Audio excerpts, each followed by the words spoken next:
I'm here early, guys. We'll be chit-chatting and stuff, but I'm gonna wait until probably like 3:05, 3:10 to give everybody time to get in.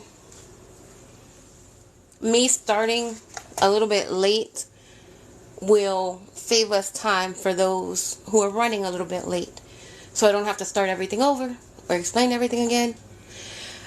Jody, hi. How are you guys today? How's everybody doing? My stomach is okay.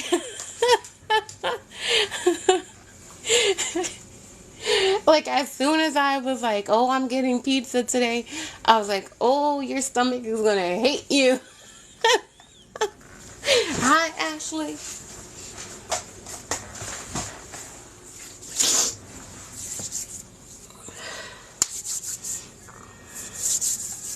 How's everybody doing? Are we good? Are we excited?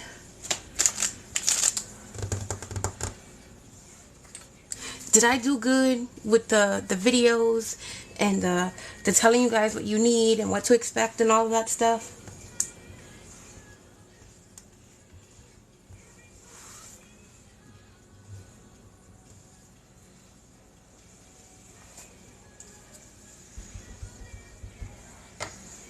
Oh shit.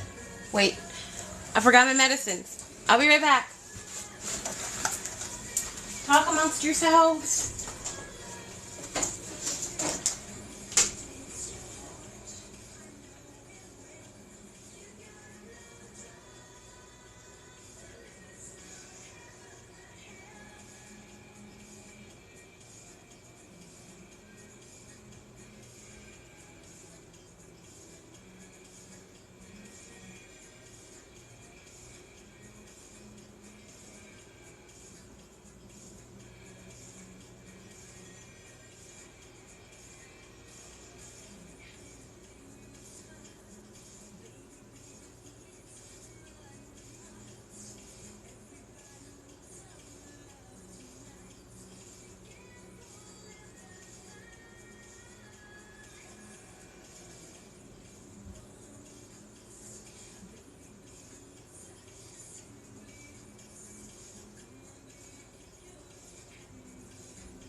I'm back. Sorry.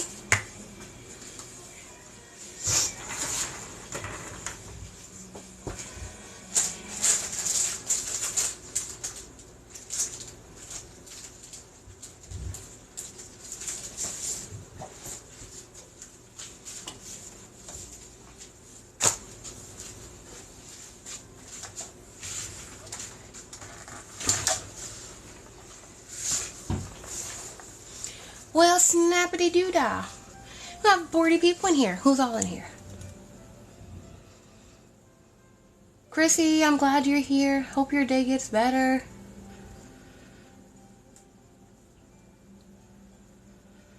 Hello, Nicole. Hello, Heather.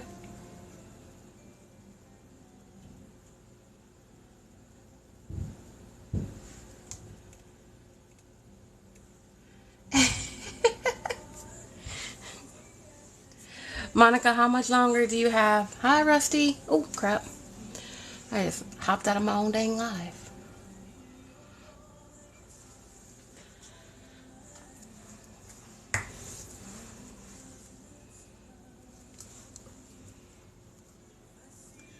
Oh no. Well, there you go.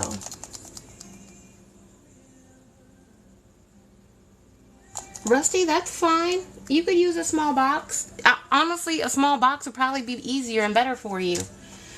Hello, Jody. Let me see. So I took out 2 boxes because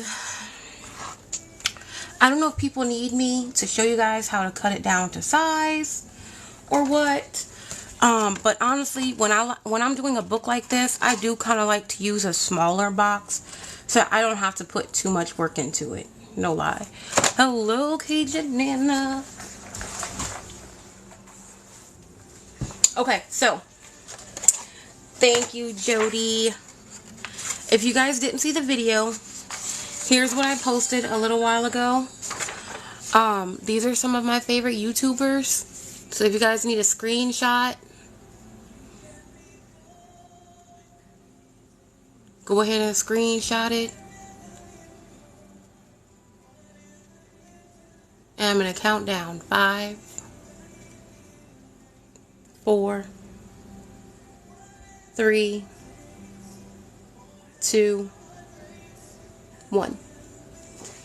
If you didn't get a screenshot, it's okay. I did post a video of it, right? But that's if, you know, you're already here and you need it. So these are some tools that's typically needed when you're creating a book. Chrissy. Yeah, I posted a lot today. I wanted to make sure I got a good, I wanted to make sure it's going to be a hefty live with a lot of people. And we have over 40 in here right now. So I appreciate you all for being here. If you're going to create with me, can we get like a wave? A wave or a thumbs up or something in that chat?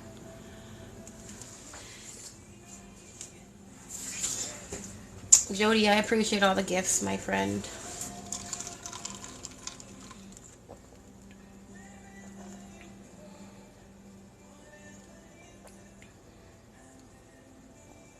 Hi, Laura. Hi, Susan. I'm excited to see so many hands. A confetti shower? That would be great, too. Thank you for the rose. Hello, Catlings.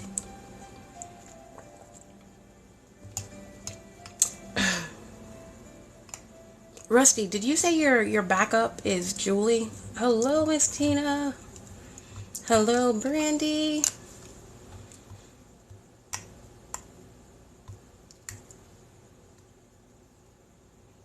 The supplies. Alright, so we're making 2. Okay? We're gonna be, oh, thank you. Thank you, Heather. We're going to be creating 2 books, right? Let me get my list of things so I don't forget anything. Did I lose it? No, I didn't lose it. Okay. Okay, Rusty. Okay.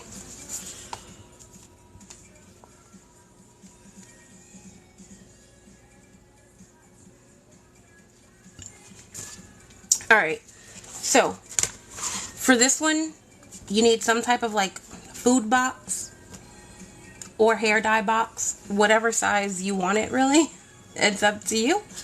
You're going to need thread or string. You're going to need an awl or a hole puncher or a Crop-A-Dile. You can actually use staples in this as well if you want. I know somebody in here doesn't like staples, but you can staple this in as well. I may show you guys that one really quick too. And then for the paper in this, I'm going True Junk Journal No supplies needed to be bought or anything like that. And we're going to use like a magazine or a pamphlet from like your county or country or state or whatever. I just suggest that it has a nice weight to it. Actually, I did add it to this one. I did put staples there. I just didn't put it out there like that.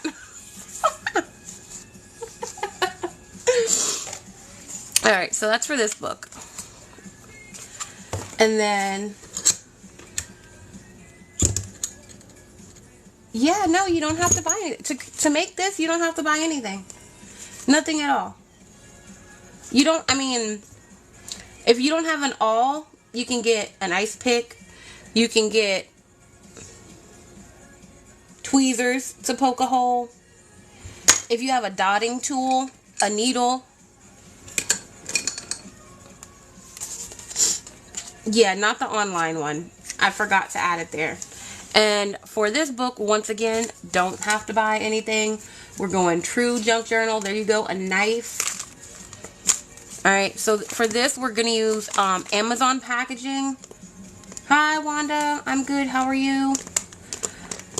Yeah, I mean, guys, so I am focused on those who are new and who always tell me that they don't have supplies, they don't have this, they don't have that, they don't know how to do this, they don't know how to do that.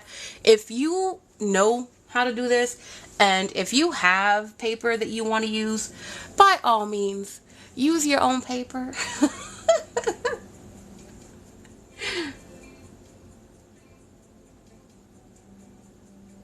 You go ahead, use your gel pressed paper. That would be really fun. I mean, you can use copy paper, right? I just suggest something a little heavier, depending on what you do with it. Like for me, for example, when I made this one, I was gonna do spreads in them, and once it's all filled up, I was gonna go ahead and deconstruct it so that I could back these or glue them down onto a book that I make or something like that. See, exactly. People are afraid to use the good stuff when they're just starting out. So that's why, like, I'm really here doing this. I mean, I always tell people also, if it's your first book, don't use the stuff that you bought. Get the stuff out the trash can. Well, not really in a trash can, but you know, the stuff that you would normally put in the trash can, right? Okay, so for this one, an Amazon packaging. And I put 8 envelopes in this one, or 7, but I think I have 9 to put in the one that I'm going to make today. It's totally up to you on how many envelopes you want to use. If you want to make it nice and chunky, go for it. All of the envelopes are opened, so they're like, it's a pocket on every single page. This would be a really good idea to stick ephemera, stickers, die cuts, tags or stuff like that you make and you just want to mass make and hoard them. Stick stuff in it.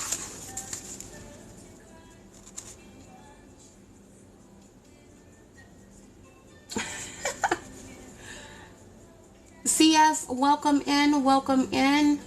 I'm glad you found me. How did you find me?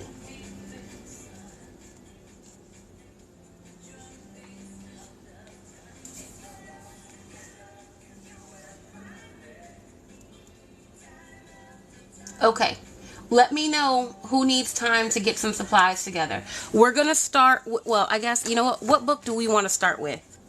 Let me, hold on.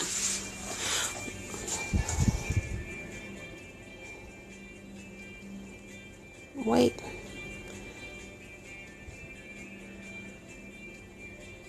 You're not home? Monica, how much longer do you have to get home?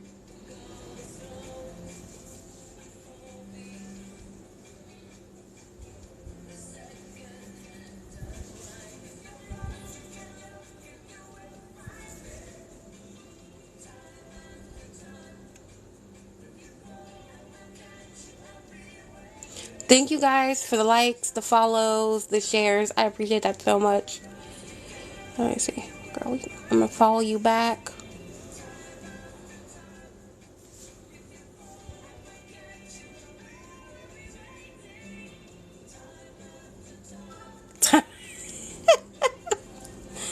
Ten minutes? Okay, Monica. Okay.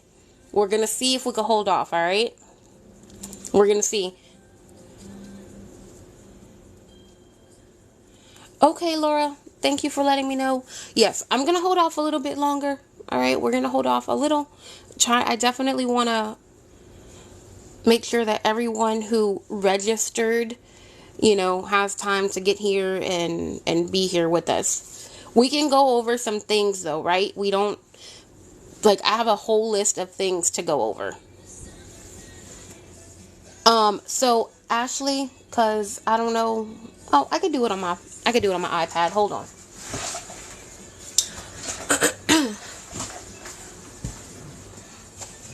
Okay, so this is book 2. The Flippy Floppy is book 2. And then this one is book 1. So we're going to take a vote to start with.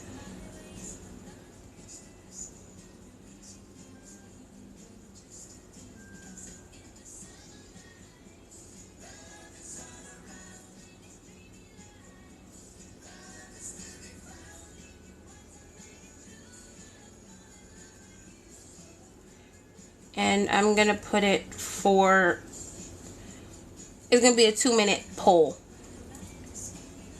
I got it, Ashley. Thank you. I decided to do it from my backup account. This is my backup. If you guys aren't following, please follow. Because if something happens, that will be where I pick up from.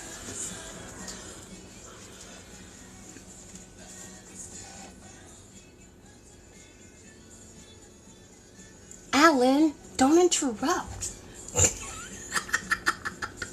I'm kidding. Thank you, Rusty.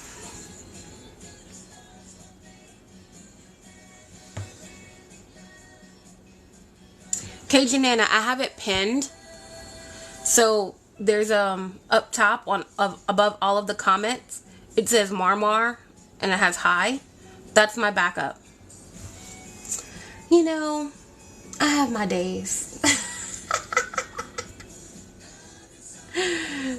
Welcome here, Miranda.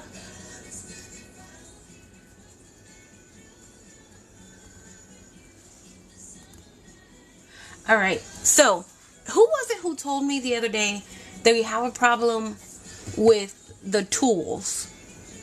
Someone told me something. So we're going to get started, but we're not going to work on the book just yet. You know what? We're going to get there. Honestly, the books go fairly easy. Somebody told me they have a problem with tools, and I don't remember who it was.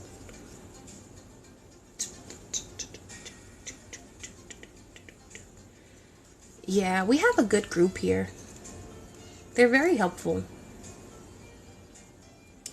Okay, Wanda, what problem are you usually having? Wendy, Wendy, you too. What's the problem? What are you guys encountering? Okay, Rusty. So I'm going to go over some of the tools right now before we get started. All right, so the damn pink thing. Oh, God. The Crop-A-Dile. All right, you guys need a lesson. Let's go. All right, so first of all, when you buy it, it comes closed like that, right? And you're there and you're like trying to open it and play with it and you don't know what you're doing, okay? Yes, the poll is open. Oh, wait, I lied. I didn't hit start. There we go. Sorry, I forgot to hit open. Normally, Ashley creates my polls for me. It's there now. My bad, guys. My bad. Wanda, I need to know like a specific problem that you were having. The food box is number 1. Food box is number 1. The flippy floppy envelope is number 2. Oh, my skin is so dry. I wash my hands so much. Okay, so this. So it comes like this. First of all, there's a lock on it. That's what this is. It's locked. So to unlock it, you have to give it a little bit of a squeeze, like a little bit. And then you push that down, and then it'll open up.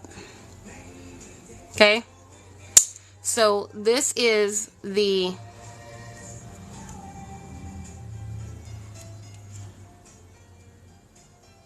Hold on. What am I looking at? Why am I... Okay. This is the 1/8 inch hole. So this is the smaller side, and up here is where you punch the hole. Right? So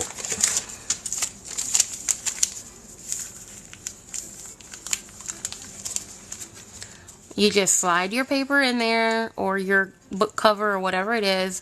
You squeeze, and you have a hole punched. Right? But once again, that's a small hole. This here is a measuring tool. You slide it to how far back you want that hole to be. So if you only want your hole to be 1/2 inch into your paper, you slide your paper to the end, and then you punch, and that's 1/2 inch from the edge of that, of whatever you're working with, to where that hole is going to be. It's not letting you vote. I think it ended. It did end. In book 1. How many people voted? Does it tell me? I don't think it tells me how many people voted. Do you guys want to do a revote?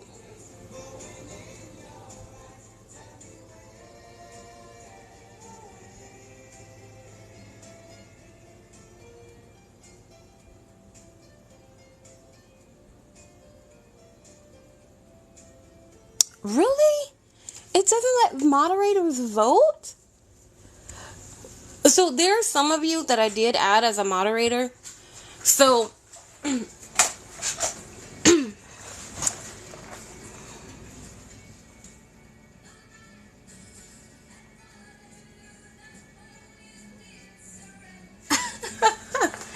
didn't know they wouldn't let mods vote. That's so crazy.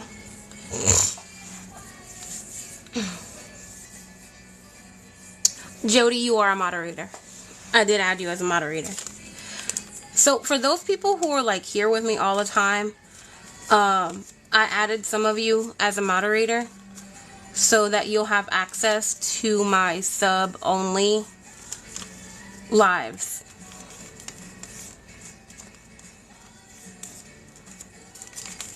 You're welcome. Alright, so that's the small side.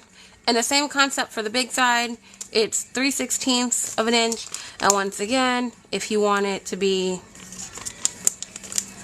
1 1/4 inch, whatever that measurement comes out to be, you put the paper or whatever you're punching a hole in back to that black thing there, punch, and then you have your hole the distance it needs to be in.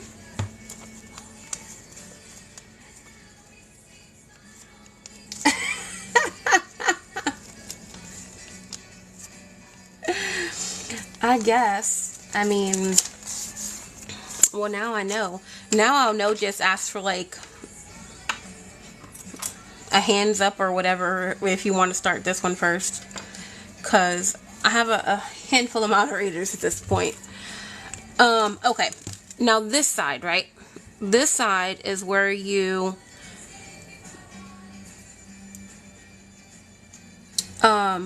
close your grommet or your eyelet. I couldn't think of the name for a minute, guys.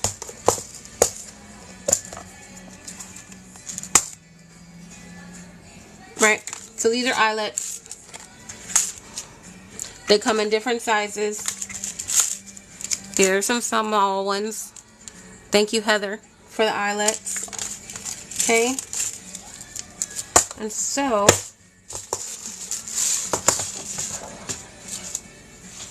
what you do is, this is how I do it, and I'm just gonna, do I have a tag made anywhere? I do. Hold on. Because I really don't want to put an eyelet on just a magazine. I'm going to pull out one of the tags that Miranda sent me.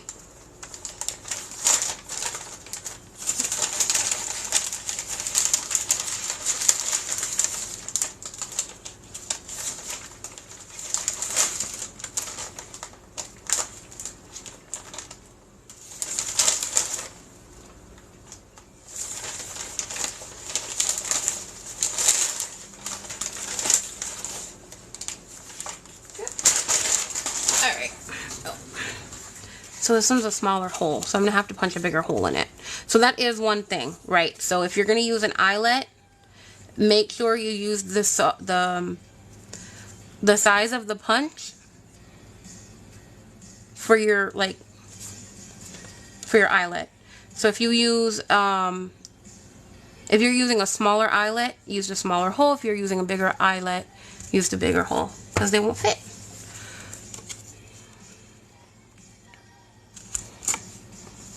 Okay, so what I do to make it easier, I flip it upside down so it's like this. I will take my eyelet, put it on there, then I will take my paper, put it on there, kind of hold it, and then grab, hold two hands, because it honestly, like, it doesn't matter if that's flopping around. Honestly, it doesn't. And you squeeze. And there you go, you have an eyelet, right? Hi, quack, quack.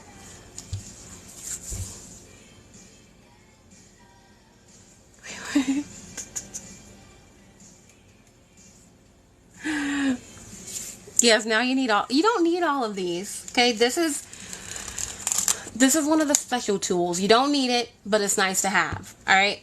Now, these blocks here, these blocks are like Mario blocks. They move and bounce. Okay? So, depending on what finishing embellishment you're using, that's when you turn these. To be honest, I've only ever used one side for my eyelets. But when you get one of these, hopefully it'll come with instructions. Right? And it will tell you here all that it can close. I don't, everything that it'll work with. So it will work with eyelets, 3/16 eyelets, 1/8 eyelets, flat embellishments, and 3/16 eyelets and washers. And I do believe these are, the eyelets and washers are grommets, if I'm not mistaken. So if you pull out the chart, it'll tell you what setting works best for which closure you're using.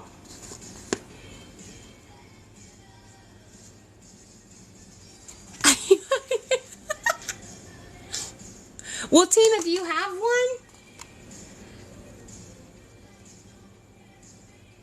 No, it's not only in English. Wait.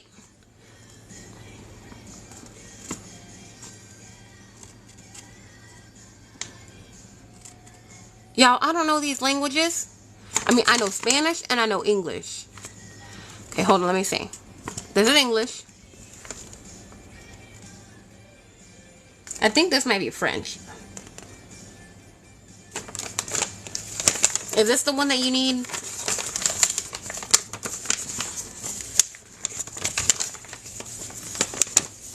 Do you still have the instructions with it, Tina? Is this? Wendy, is that yours? Is that your language?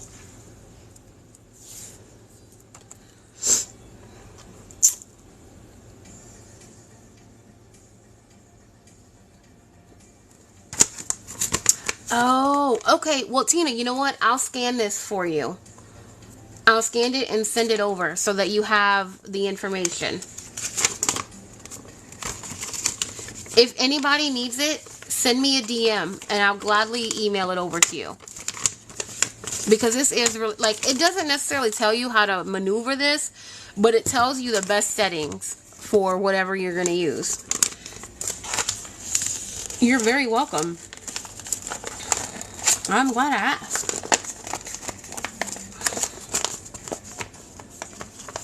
Okay, any other questions on the Crop-A-Dile? Hello, Crafting on a Budget. How are you?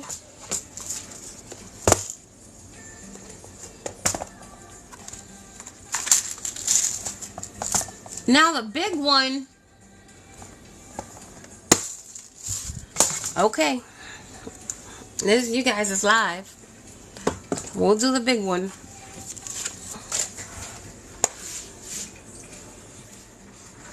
If I can find it. I'm just kidding. It's on my shelf.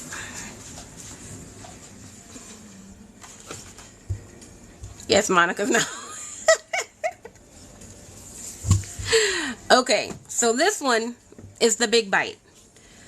The difference between the small one that you saw and this one is that it has a bigger reach. So when you're working with a bigger book, you can use this to create all 3 or 4 or 5 holes in your spine. Whereas this one has only that 1 inch or less reach. Okay, so let me show you guys.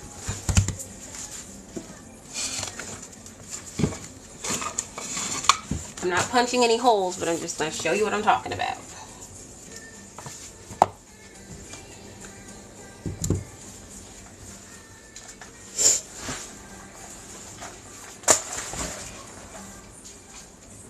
Okay, while I'm doing this, anything else? Any other tools you guys need an explanation on? Okay, so this one, right? If I'm working on this book here and I want to put my holes in my spine, this only gives me that far to work with. I can only stick it in there an inch. So if I only want 2 holes, that's totally fine, right? But 2 holes for a 3 signature book, it's probably not smart.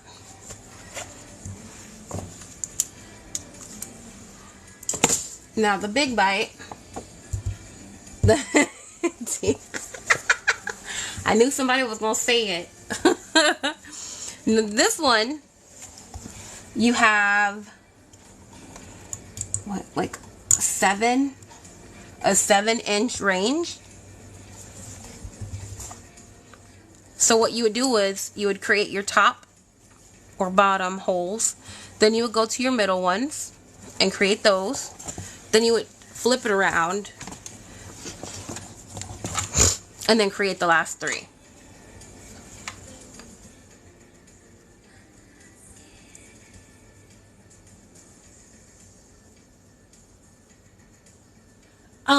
If you have sealed envelopes, that's totally fine. I just cut them on the side. That's what I do. If you want them to open from the top or the bottom, you cut them whichever way you want. So, let me show you.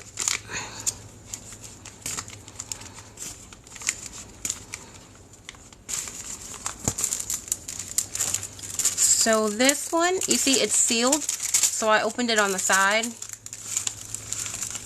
This one was sealed, but I sliced it open from the top. This one was ripped open in a sense from the top. We got a side one here. Another side one there. This one wasn't sealed. It was one of those like return things. So I cut it in half. I snipped off a little corner here so that it'll have a flap. And yeah, you get the idea. So whatever way you want to do it.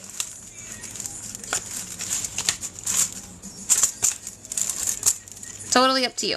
Just remember, if you do have the flap, slice the middle of it, because once you sew it, you won't be able to open it up again. I mean, you could cut it again, but yeah. I don't know why I keep closing this. Okay, so the Crop-A-Dile, as far as the workings go, these are the little blocks that move. And for the blocks, you just pull them down and flip them around. That's it. Right? Or you pull it up and then you flip it around. And that's it. And then you push it back down in place. Same thing for the other one. Okay? The way you pick your holes here is up top. Now, I've noticed that with this one, it kind of has a locking mechanism, but not the same as the handheld. There's not like a button that you press or anything.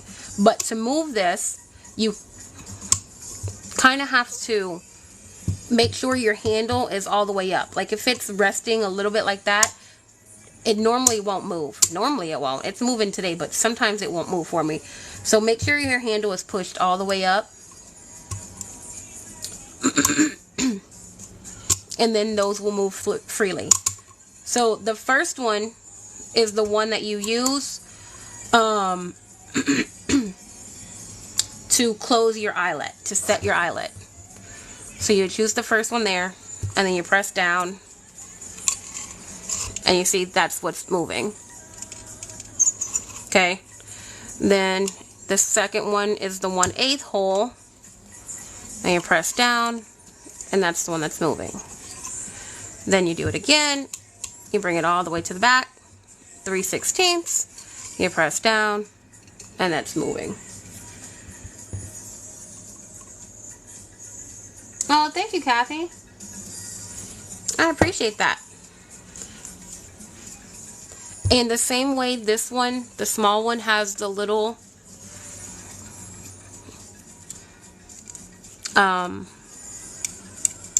measurements here, and you can move them. You can move it on here as well. But there's three. Like there's 3 rulers on here. So this one is for the 1/8 hole. This is for the setting, and this is for the 3/16 hole. Because they're all placed at different places on here.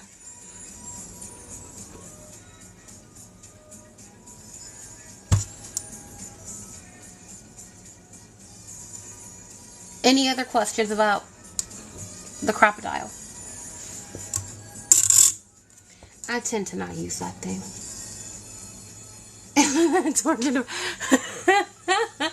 I mean, you know, if someone was trying to rob me of my sewing machine, I could definitely defend myself with it.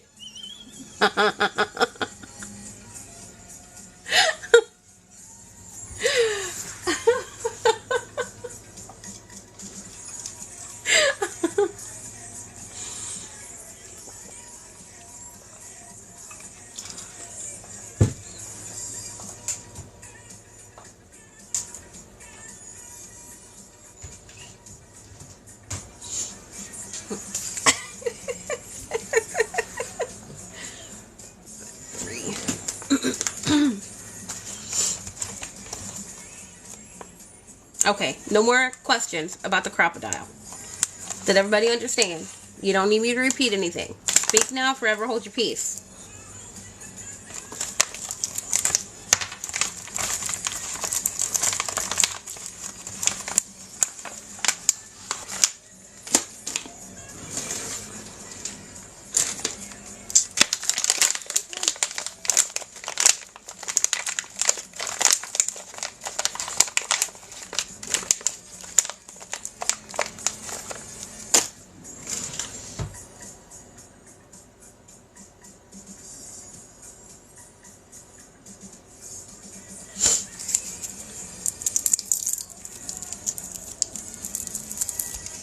Okay, we're gonna chug, chug, chug, chug, chug along.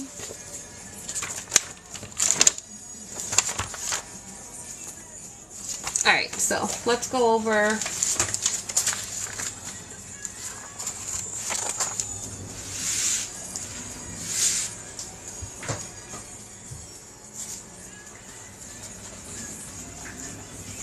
okay, does anyone need me to explain any of these tools to them?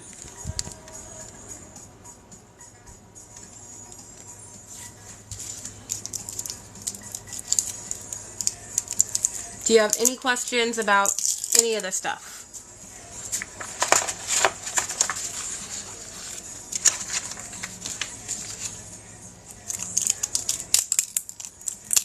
You can't see them? So we have ruler, bone folder, utility knife, cutting mat, awl, needle, thread or string, binder clips, double-sided tape, glue, fabrics, laces, trim, paper, any weight or sizes that you want, chipboard or canvas for the cover, and then at the very bottom I just have embellishments, inks, paint, markers, stickers, tags, belly bands, all that fun stuff.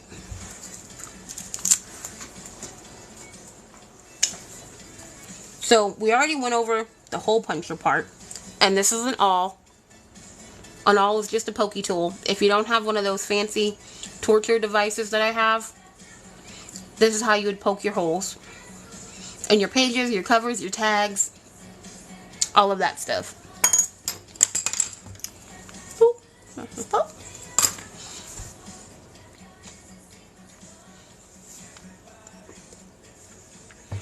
Glues. I get a lot of questions about glue. Okay, my go-to glue will always be Beacon. If I'm using a glue stick, it's, nope, not that one. I lied. Maybe I don't have one right now. It is Elmer's. Sure, Shelly. I'll get to that one. If I'm using a glue stick, it's normally Elmer's Craft Bond glue. There are many, many, many glues out there. These are my preferences.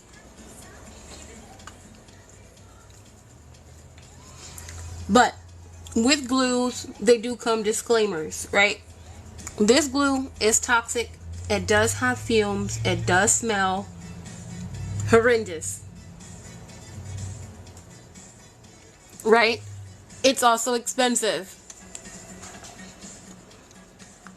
So, watching around, there are lots of people who use Barely Art glue and art glitter glue, right? Those glues are specific for paper crafting. So Wanda, are you using 3-in-1 or are you using Fabri-Tac? Because I've noticed that Fabri-Tac scent isn't as bad as 3-in-1. 3-in-1 is rough for me. You can get these on Amazon. I buy the 4 8-ounce bottles for $32 or $33, and it lasts a while because I go through this a lot. Like, that's what I glue everything with.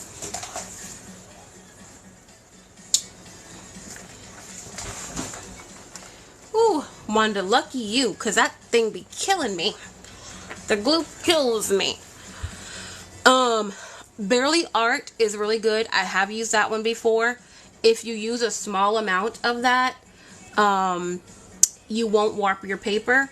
And that's the thing in paper crafts and this type of like hobby and scrapbooking and card making. That's why glue is so important, because if you use something like Elmer's glue, it will warp your paper, right? So like I do have like a little stick of Elmer's glue here. It will warp no matter how.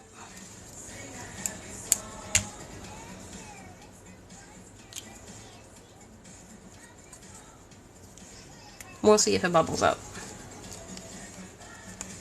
No matter how small of amount you put, you're going to get some warping with this. Yeah, it's already bubbling up. Because this is a water-based glue. It's a PVA glue. PVA is water-based. You're not going to close for me now?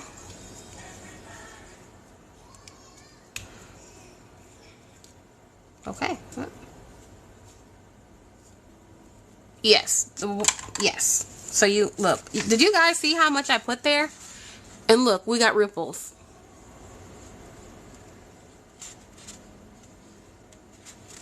We got some ripplage. And I barely put anything on there. Yay, you're home! So that's why you don't want to use something like Elmer's glue on a lot of your paper.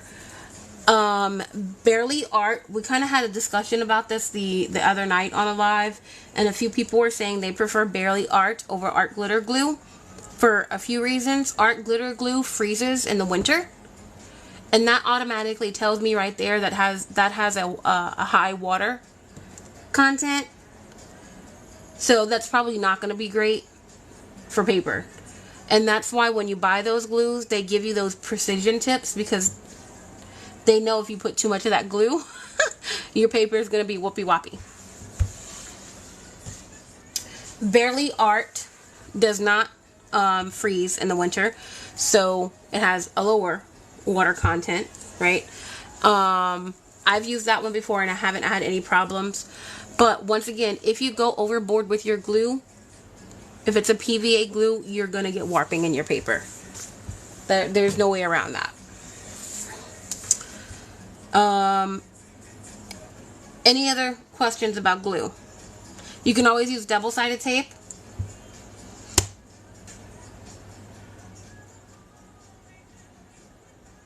There you go. Cajun Nana says, barely Art doesn't stick over the long term, really? Huh. Interesting. I mean, to be fair, I've only used it on like greeting cards.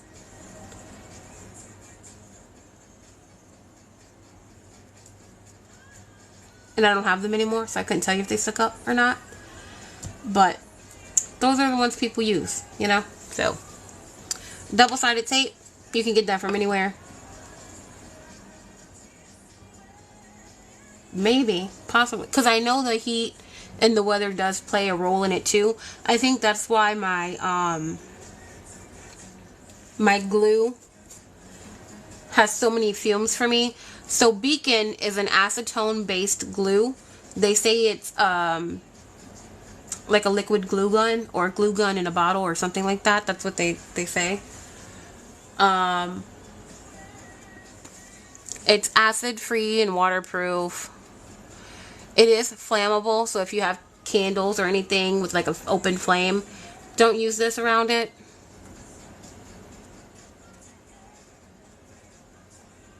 So it says crystal clear, instant grab, fast dry glue. This works on everything. It works on fabric, it works on paper, it works on leather. If you're going to use this with leather, be very, very careful, because it will eat your leather. So don't put this anywhere on your leather that you don't plan on covering with fabric or buttons or ephemera of some sort. Okay, we're almost at 4 o'clock and we have not started a book, so we're gonna get that going. Alright, you guys ready?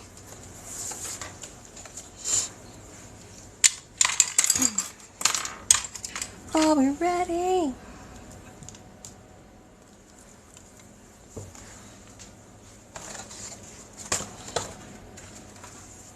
So book 1-1. So we're going to pull out our box. Does anyone need me to show you how I cut down my boxes?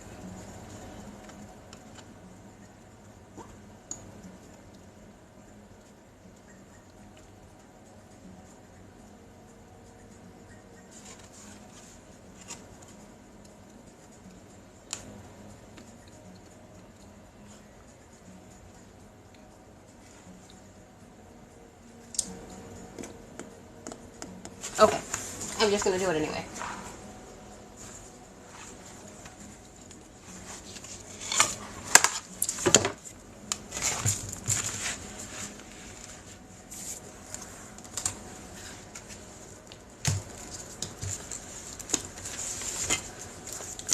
I'm going to use this magazine. So I'm just going to pull out a page real quick.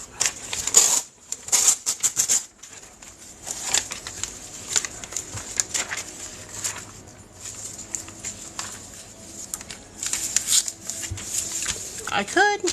No, we're not going to do that.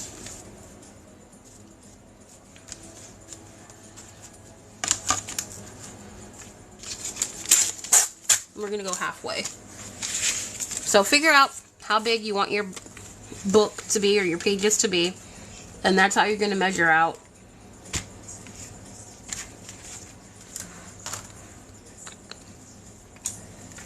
where you need to cut. This is how I do it. Guys, there are templates out there. If you want to get a template, you can get a template. That's totally fine. I'm not going to be mad at you.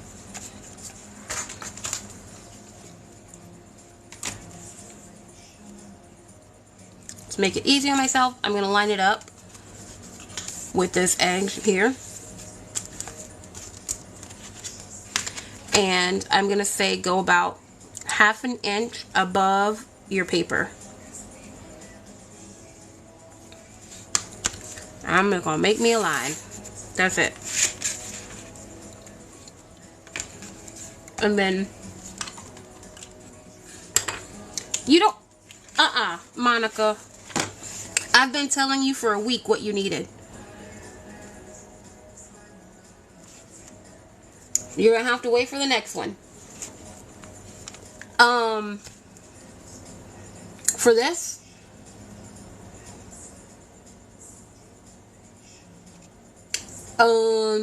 you would have to get maybe some cardstock.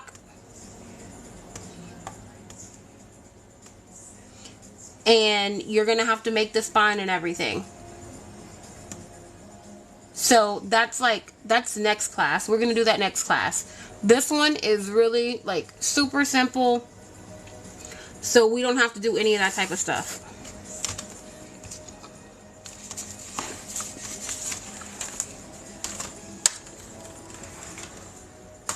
Okay, so I just got a rough measurement. We're not...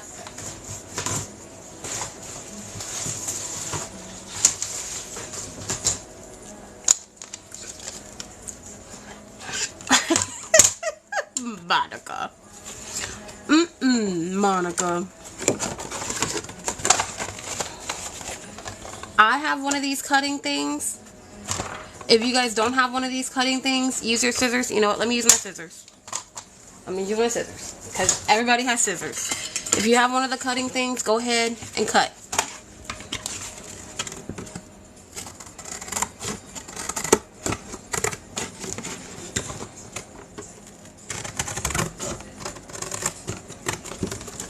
So I'm just trimming off the bottom.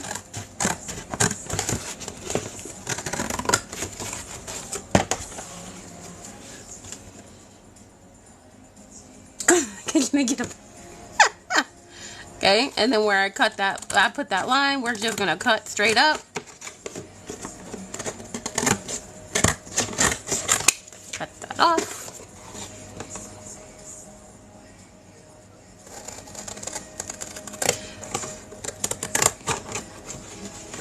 Once again, there are other ways you could do this. You could use the cutting tool. You could use a utility knife.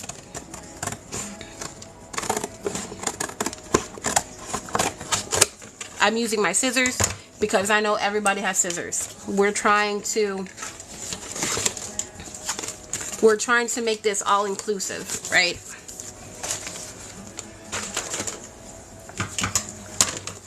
Okay.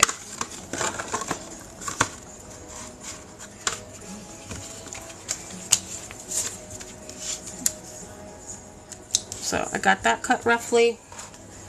Let's go here. And make another little line about 1/2 inch or so, 1/4 inch, whatever you want.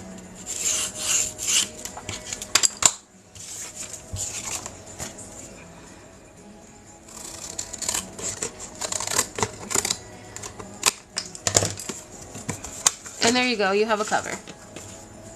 You keep tapping out. Trim up any little bits that you see. Mine's uneven. And guess what? We're going to leave it uneven. Because that's just what we're going to do. I like to, with this book that I'm making, I'll put this as the inside. So I like to fold back on that crease and use my bone folder.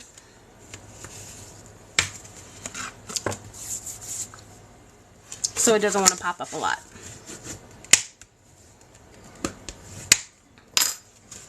Okay.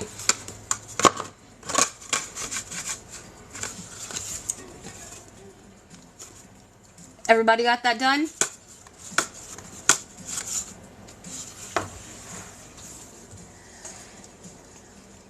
Let's see a show of hands. No. What are you doing?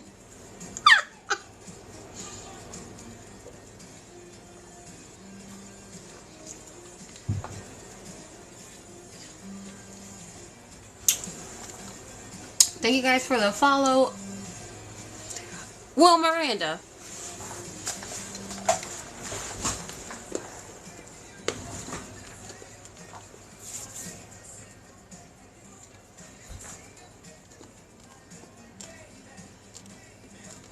Smoke break. Yeah, I know you will. I'm not worried about you. You lost yours? Cajun Nana? Yeah. How did you lose yours? Shelly, thank you for watching. My damn nail. Okay. Is anyone having problems with this? Hi, Sarah. How are you? Does anyone need me to explain what I did again?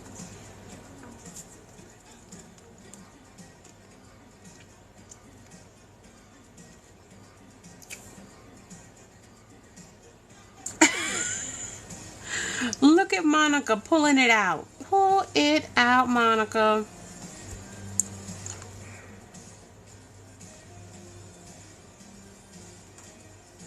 Yeah, no, of course, Jody. Yeah, of course, of course. I understand.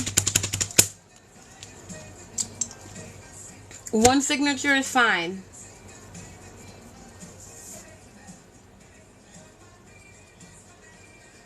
Okay, do you guys want me to show you how I cover this? Right, because in this one I did cover it. You don't have to cover it if you don't want to. You can cover it later. Totally up to you.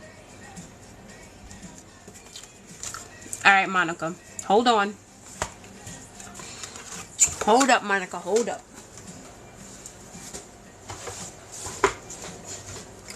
I only have a small one here. Right?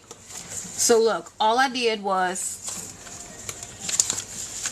I took my paper, the size that I want to use. This is half of a magazine paper folded in half, lengthwise. Right? I just literally ripped it out of my magazine. You can cover it after. Yes, you can. Okay? So I put it in my box on one side. And this is going to be easy because I'm just going to follow along this. But I took my ruler. I gave it like a quarter of an inch probably, really. I drew my line. Then where I was going to cut at the top and the bottom, I drew a line there too. In this instance, honestly, it doesn't matter. Because, I mean, for me,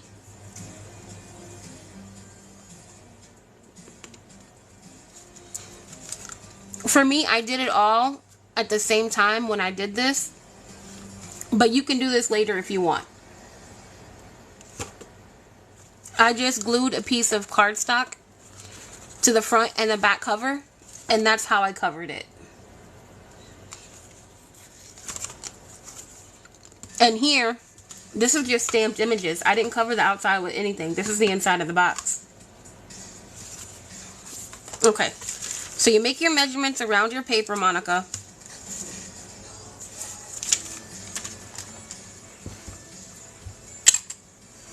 And give yourself about a quarter of an inch at least. And then you cut.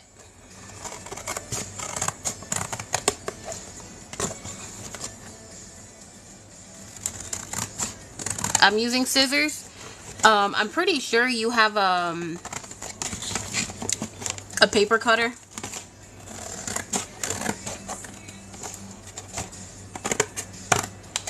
You can use that. You're opening them. I have a new problem child today.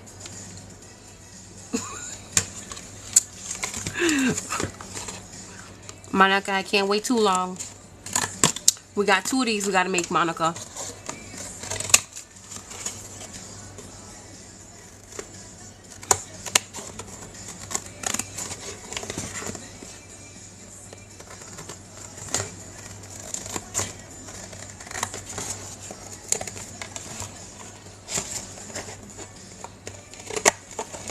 So the reason I'm choosing to do this way with you guys first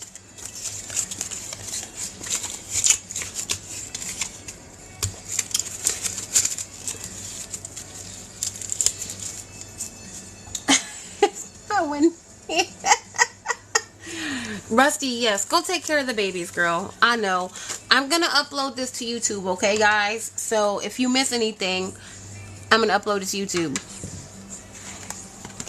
And there we go. We got another cover for a box already.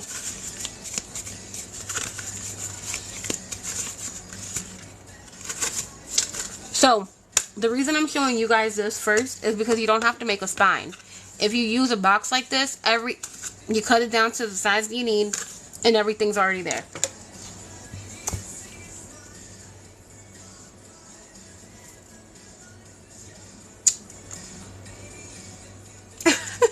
Banana.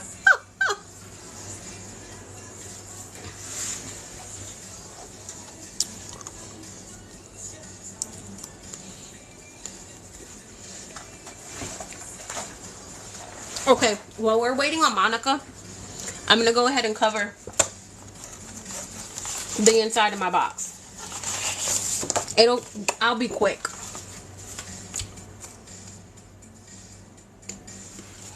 Yes, using boxes is so... First of all, you're not buying any supplies. You've already bought the food.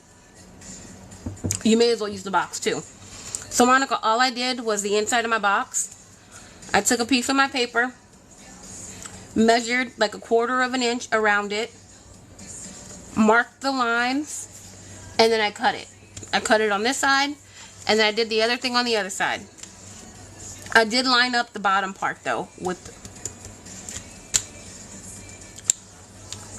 this. So do it again. Flip it over this side and you measure out around it.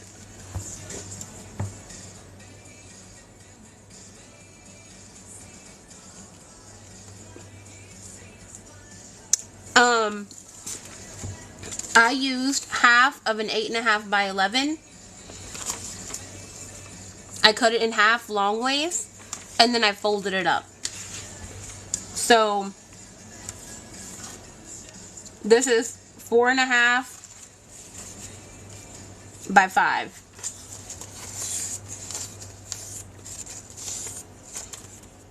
Four and a half by 5. So you'll want your box cover to be about 5 by 5.5 if you need the measurements.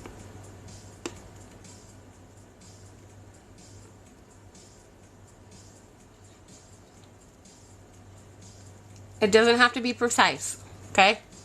We're not going for perfection right now. We're going for simplicity.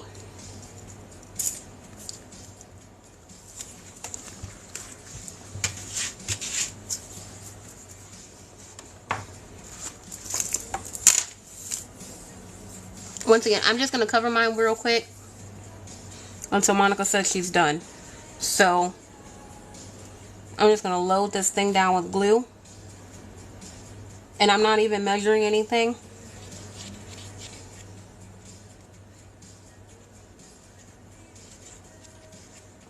Guys, Pam at the Paper Out post. I started watching her probably first. Like really watching her first. And I picked up bad habits from her. She like doesn't measure anything, and yeah, it's on the small side. We're not making like a monstrosity of a book right now. It's small. Once again, we're creating something simple from scratch as a learning experience. Thank you guys for the follows. I appreciate it. Okay? You see, I didn't measure this out. I didn't mess with measuring it out. I put my glue down. I put my heavy cardstock down. 4.5 by 5 is the paper. The cover, you would want it to be 5.5 by 5.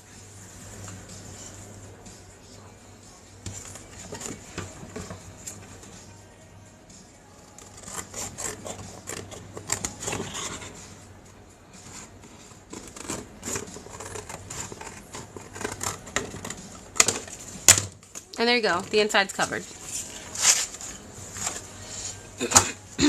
And I'm do the other side.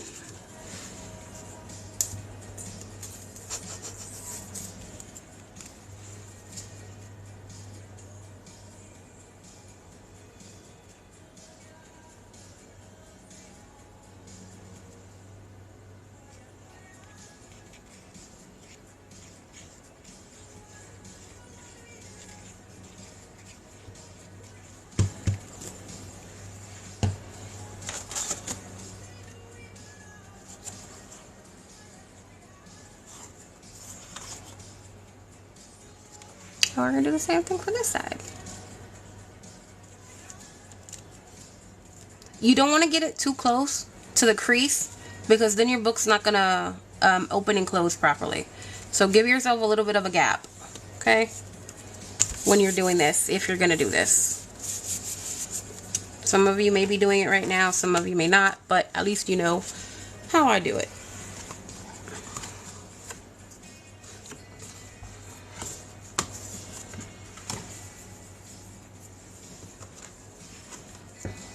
Monica, did you get it?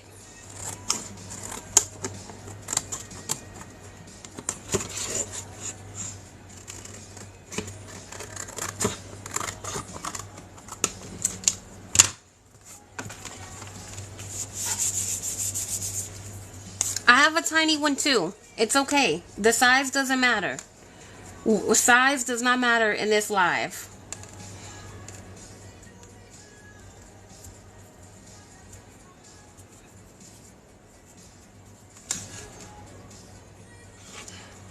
Did you cut? What? I'm telling you, look, I know I'm waiting for some of you guys to come on in. Did you cut them into like 3 pieces, Monica? Because it should be one whole piece. So the side of the box is what the spine is going to be. And then the front and the back cover of the box is what your front and back cover is going to be. So it should be one continuous piece.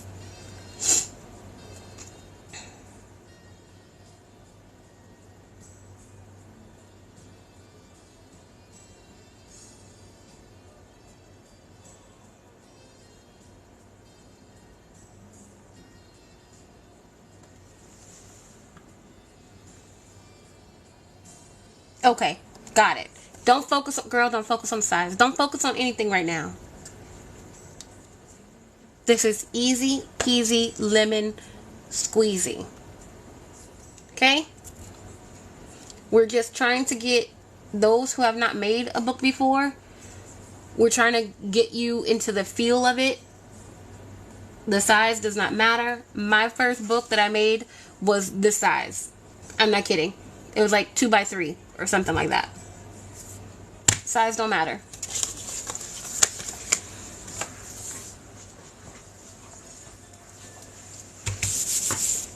Okay, and if you want, you would have to kind of measure out the spine.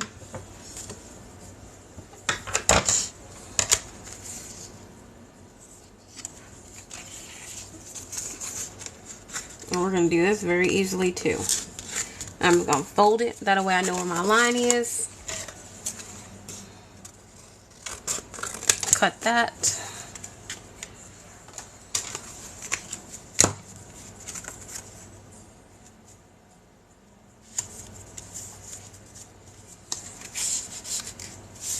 Next week, we're going to make a more detailed book. Right? And that's where we're going to focus really on the measurements of things, but this is a good place to start, like I said, just so that you guys can get a feel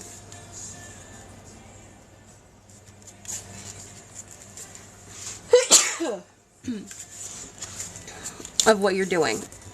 Okay.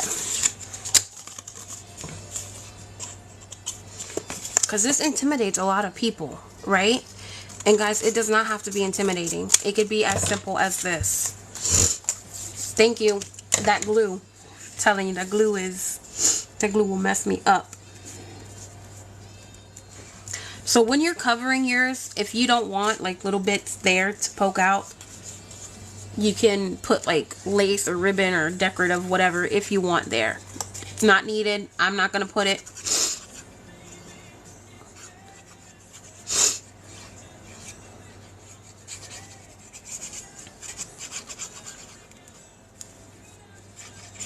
Monica, you don't have to cover the inside yet. I'm just doing this so that you could catch up. Did anyone cover the inside at all?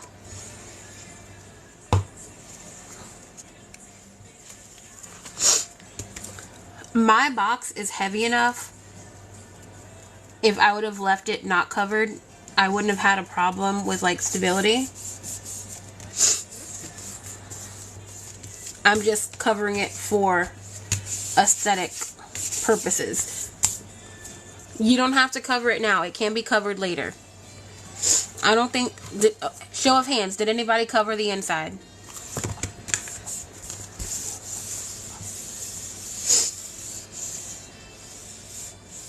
You're still trying to cover the front?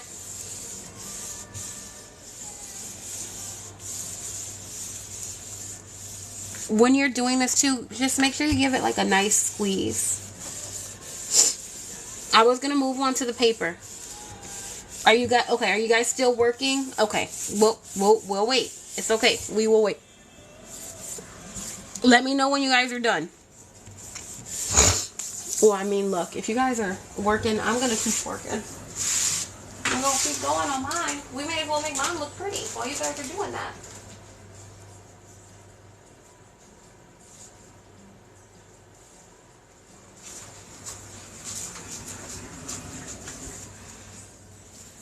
So, right, what I said. If you don't like this, we can cover it up. Here's what I'm doing. I'm grabbing a piece of ribbon, putting some glue down. Ribbon will most likely have seep through with this glue, so use your finger or some type of tool to smush that glue down. And I'm just going to take my ribbon and put it there. Once again, this is not necessary. I am doing this because I have the time.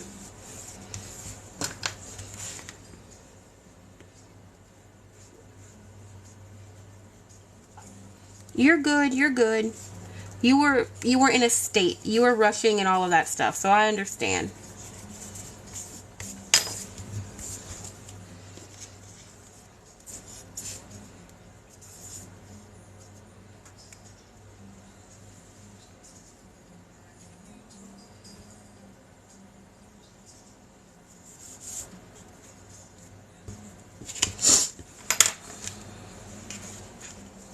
And remember, I'm going to post this to YouTube, okay? So you'll have the opportunity to go back and watch if you need to.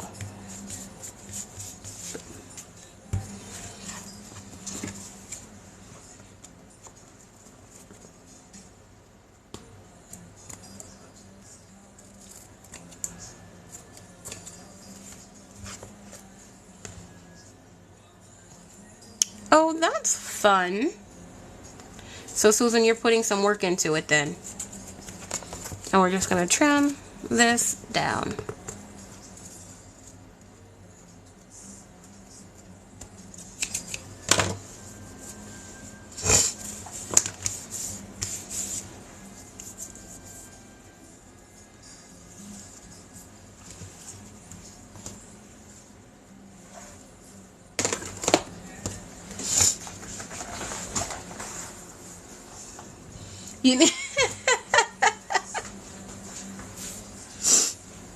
No, you put your card on it. I mean, you could tell people about me if you want, but... Okay, so I'm covering the inside. So the part of the box that has all the company information or whatever box you used, I'm making that the inside of my box. And the outside is going to be either the craft, color, or, I mean, I guess you could do it either way. It's up to you which way you want to do it.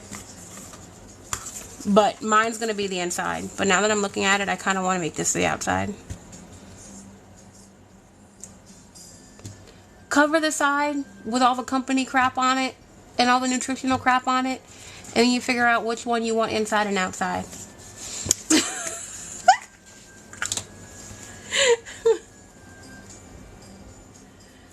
Oh, thank you, Susan.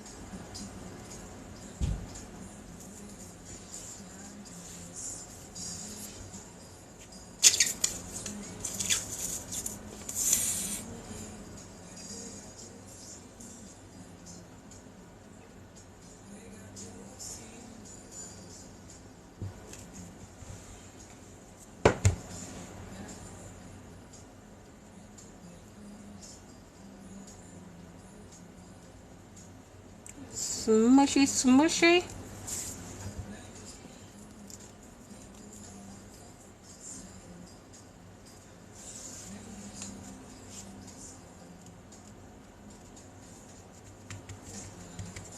Yeah, I don't know. Now that I'm putting all this work into it, I may as well make this the outside. And we'll use the craft part as the inside.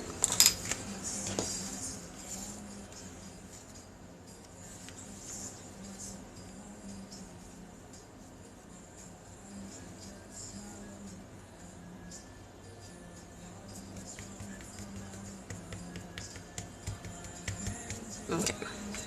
How are you guys doing? Are we almost done covering?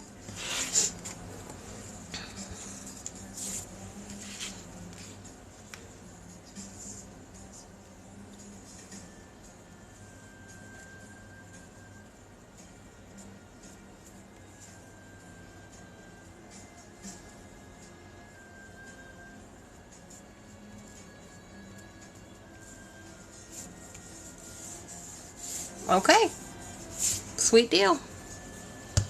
We'll be moving on in a second. Everybody good?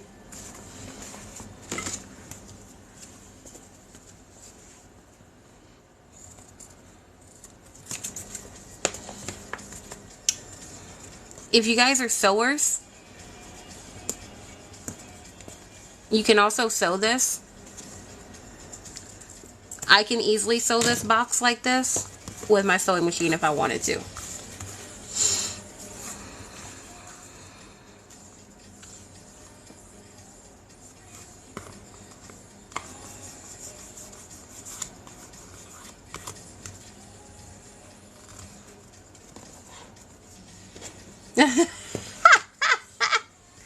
I'm just putting it out there. I'm not doing it today. I'm not doing it today. I'm just saying, you know, if that's what you want to do, you can. This is a glue eraser. So you can sometimes erase the glue off of certain papers if you get some spillage.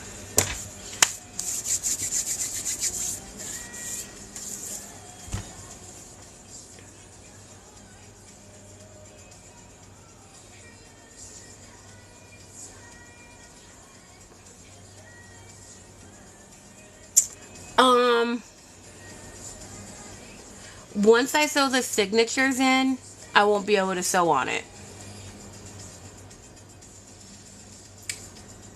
That's the thing. If you're ever going to want to sew the cover of your book, you got to do it before the signatures are in there.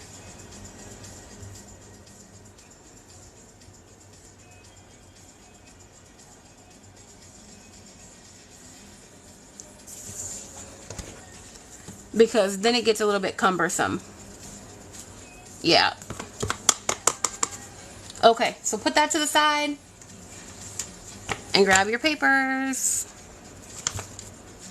Does it have my name and stuff on the back? It does.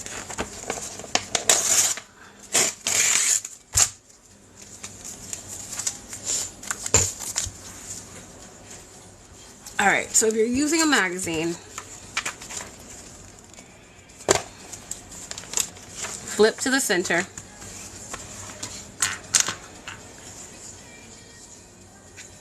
We're not even going to mess with that. I lied. Don't do that. I mean, you can flip to the center, but we're not going to cut those out. We're just going to do this. You guys know my tricky trick. If you have scissors, use your scissors, okay? Just cut along the line of your paper to get it out of the magazine or book or whatever it is that you're using.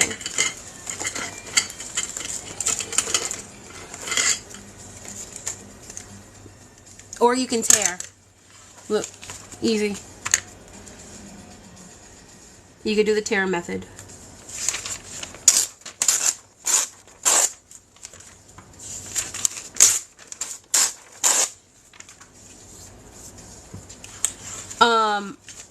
And mine, I could probably do 3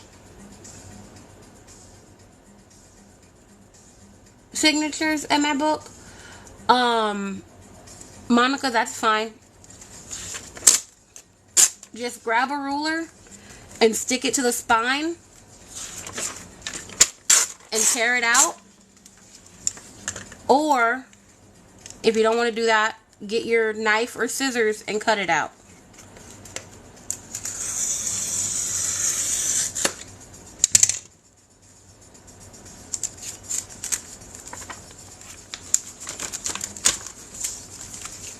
So, how many papers you want in your signature is really totally up to you. So, for those who don't know, a signature is a group of paper that you're going to sew in together.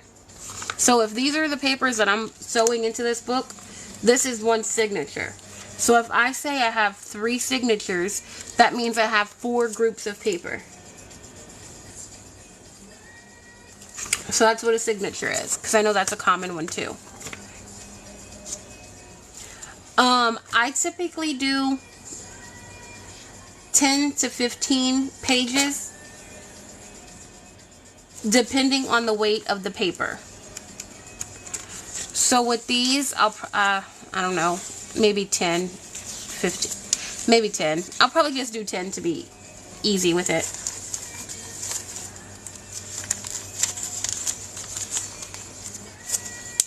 5, 6, 7, 8. So if you're doing 3 signatures, you're going to need 30 pieces of paper.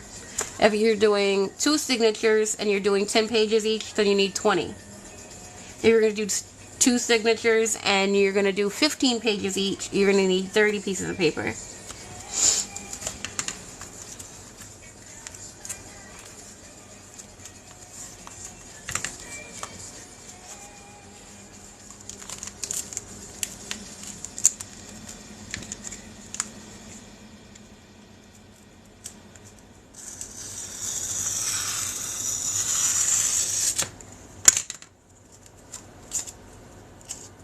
How many signatures is everyone doing?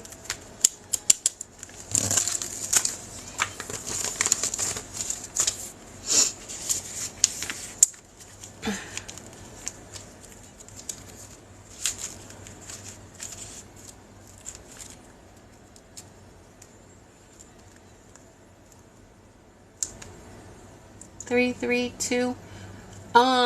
You're gonna put 20 pages in one signature? Wendy? What kind of paper are you using? And how big is your spine? Your spine is 2 inches. For a 2-inch spine, you could do 2 or 3. If you're going to do 2, you can do like 15 papers. What kind of paper are you using? If it's a lightweight paper, you could do 15. If you're using like a cardstock, I would say 12.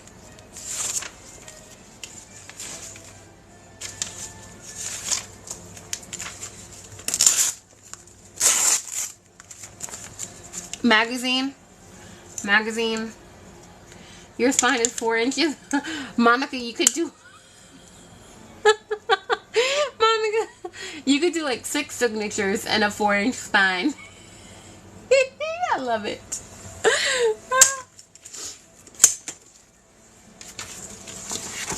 Thank you for the follow.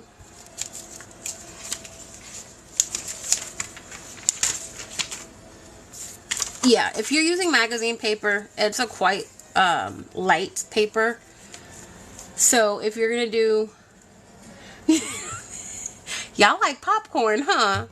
You and the hubs be having movie night and popcorn.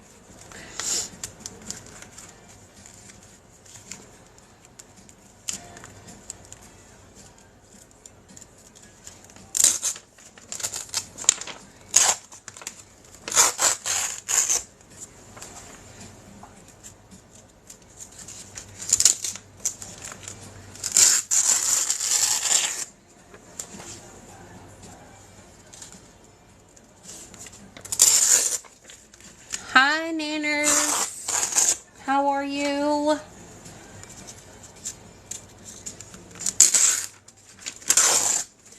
I may have enough now because it's going to get cut in half.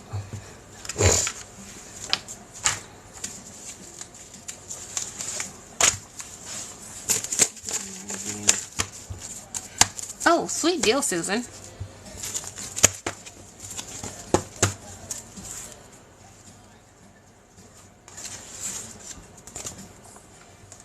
Where's my sample paper? This is it.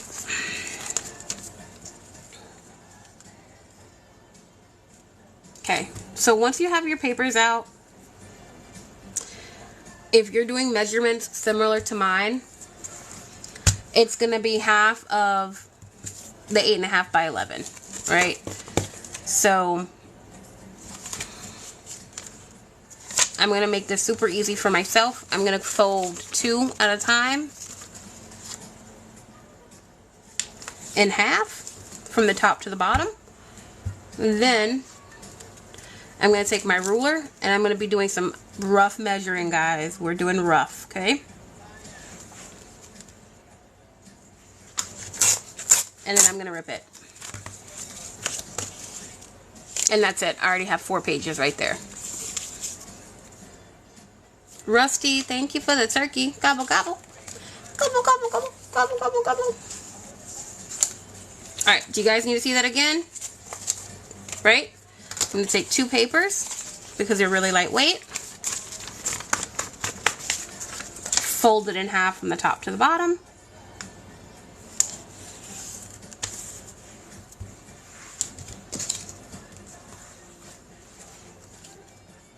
Rough measurement to the halfway mark and rip.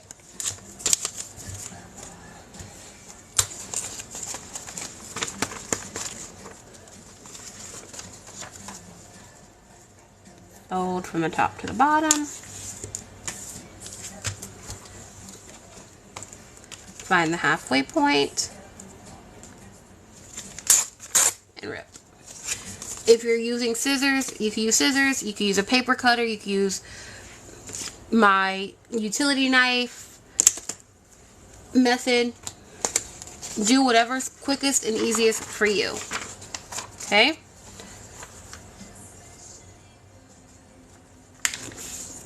Fold in half from the top to the bottom.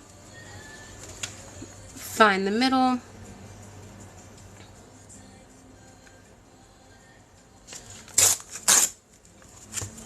Rip. And if they're not exact, that's okay. Plenty of people make journals that have different lengths with weights of paper, which I'm okay, that's okay.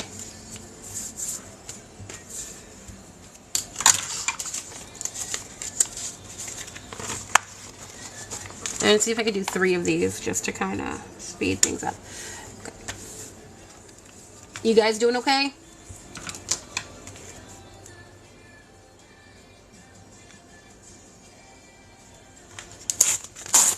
Okay.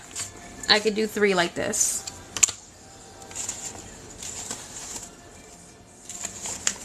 You're crafting along with us, Nanners?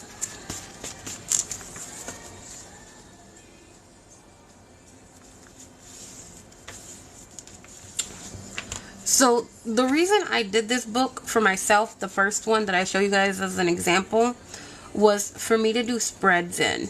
I don't really do spreads. Most of you know my journaling is done digitally.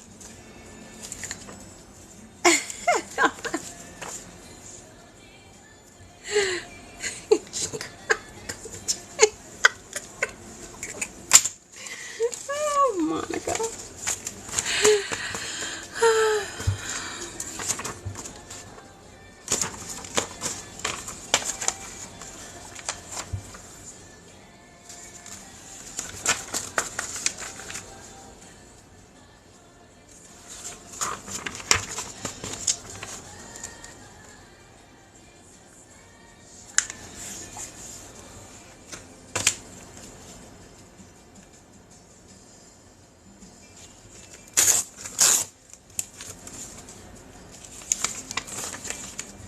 I don't know how many things I have ripped out at this point. 2, 3, 4, 5, 6, 7,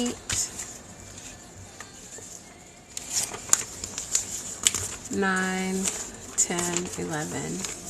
I'm just going to do 12.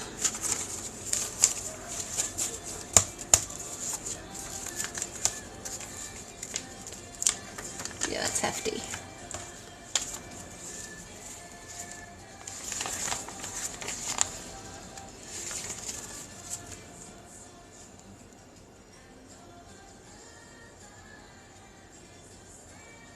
Yeah, there's no way in heck I would have a 30 people Zoom call to do this with. There's no way. That'd be complete chaos. Everybody would be talking over each other. I would have an anxiety attack. So the reason why I always say, if you guys have a problem with noise, now's the time to like lower your volume or leave the live for a little bit, because I have yeah, smaller for sure. Smaller for sure, but not with 30 people.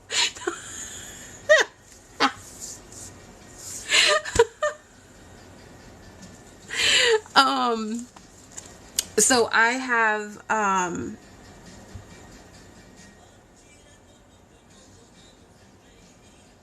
like anxiety. I get anxiety from certain noises. So like it's a weird thing. And if it's like too loud and it's too chaotic,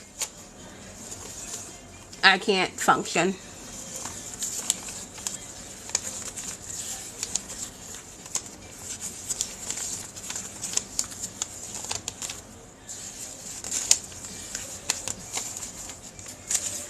Yeah, a lot of like people don't understand it sometimes, because like the TV will be too loud, or a certain song, like even when I'm playing my music in the background, even songs on my playlist, like if I'm having like a sensitive day or whatever to music and to sounds, I have to skip songs.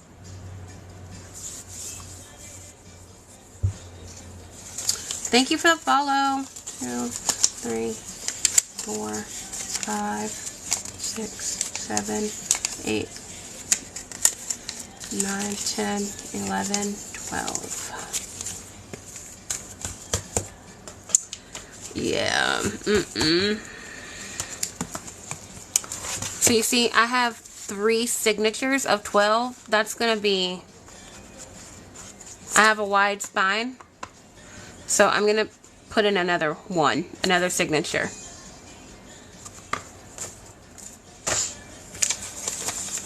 2, 3.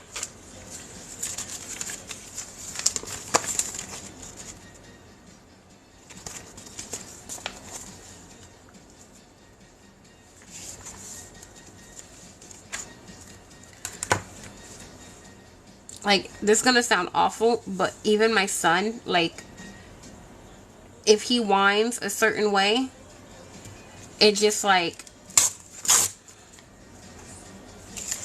whew, it gets to me. So that's 3, 6, 9.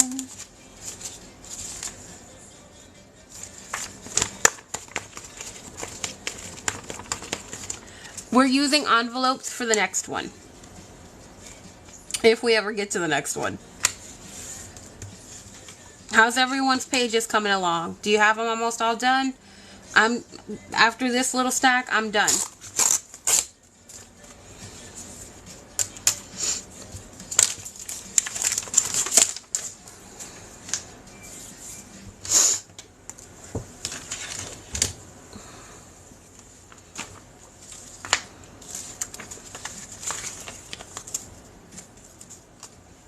Susan, you have to cut.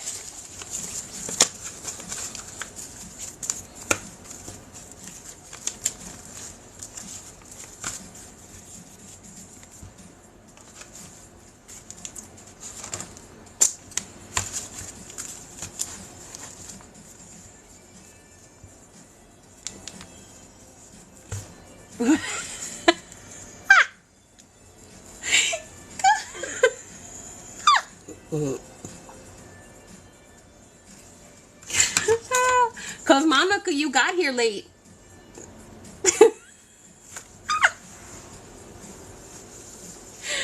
Oh my god. Where did I put my medicine? Here we go. I gotta take my medicine.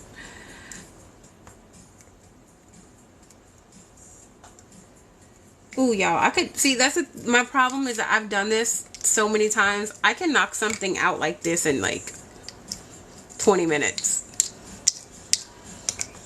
But I've done this time and time again.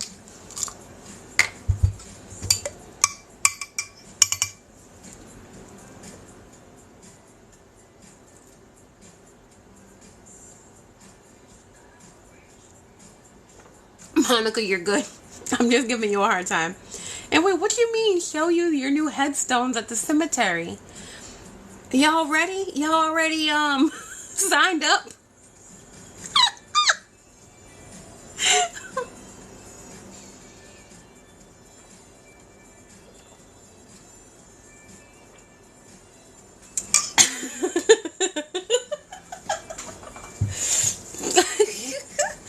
Oh my goodness. No, I know it's normal. I know it's normal to get those things in place. I'm messing with you.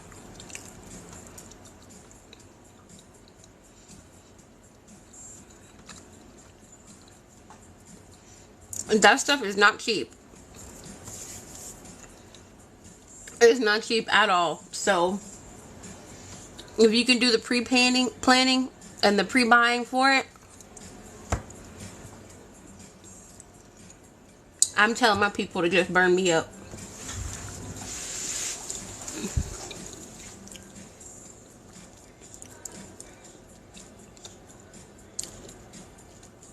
Just burn me up.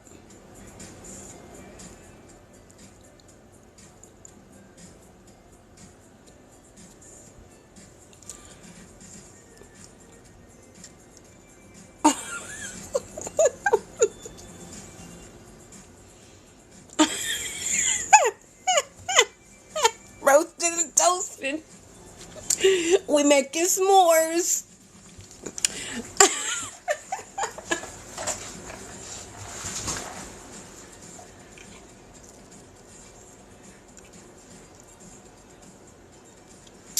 Now why do I want roasted or roasted hot dogs? I want a bonfire and burn some hot dogs.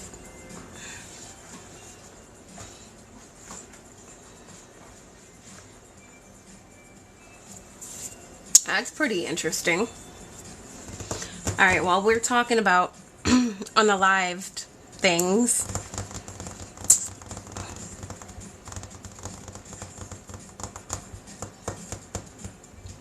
I need to get string.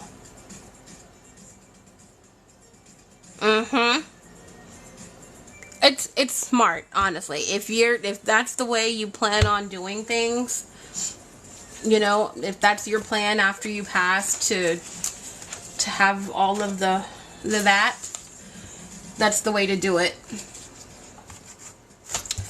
Do it early. Because things happen when you least expect it.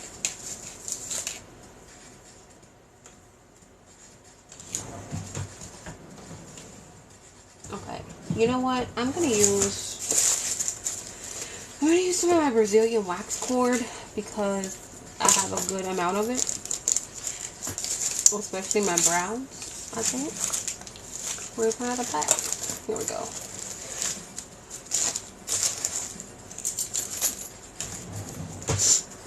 Okay, are we all ready to sew?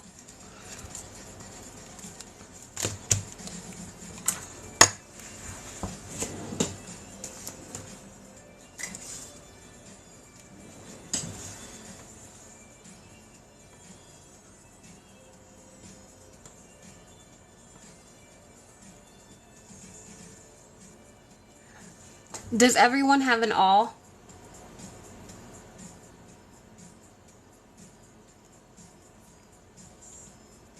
Or a hole puncher? A Crop-A-Dile?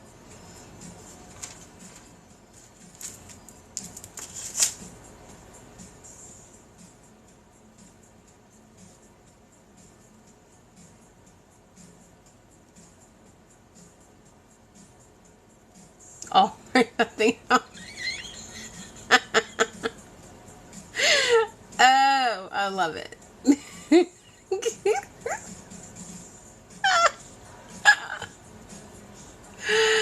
Oh my god.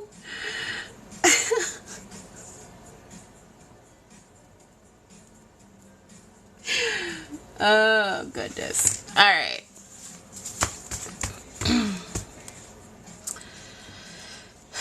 Let me see. Do we want to do the paper template way to figure out where our... Yes, we're going to do that. We're doing that. All right. Take a scrap piece of paper. Okay, scrap piece of paper. You're going to need it the length of your spine and the width of your spine. Okay?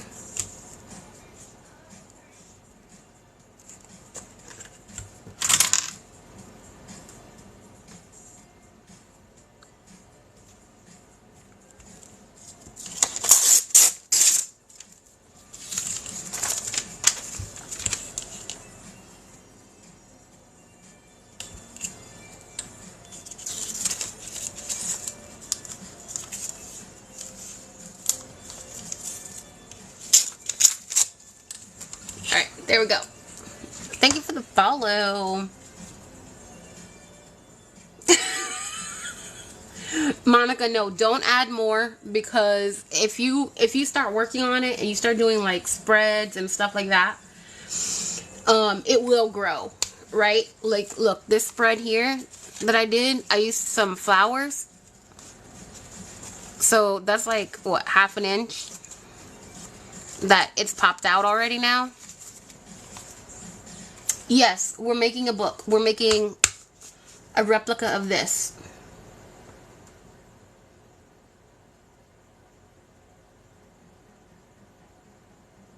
Okay. So does everyone have their scrap paper measured out to their spine? Hi, Tara. How are you?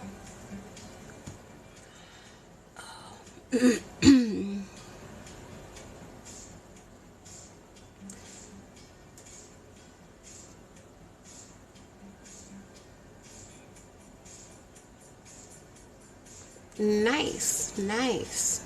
It's always fun when you get some days off.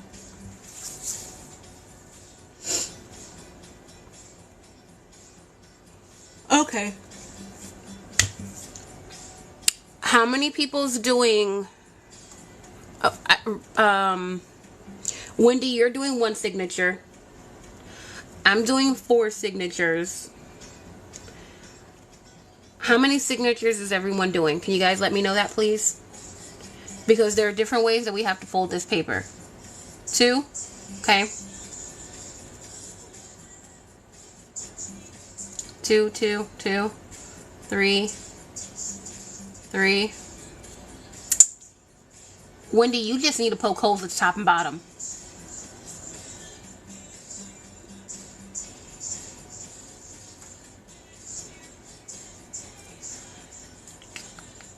Okay.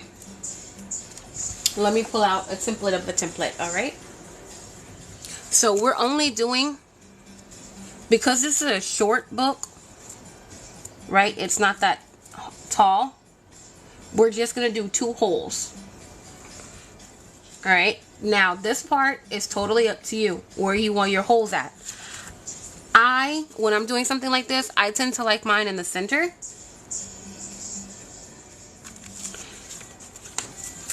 Because I feel like that's kind of,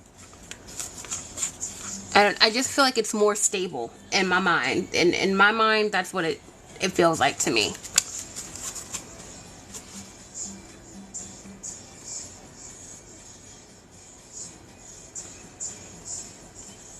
I'm sorry, what about the back page?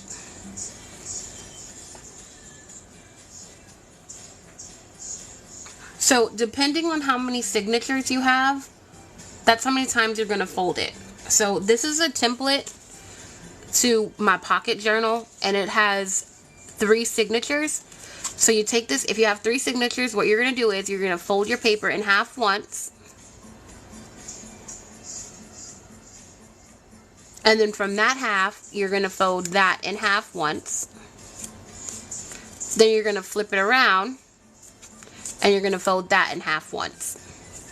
What you can do is take a pen, a pencil, a dauber, run it along those lines that have been folded so you can see the line, right? And that's where the 3 of the signatures, well, your 3 signatures are going to line up. This is for the signatures.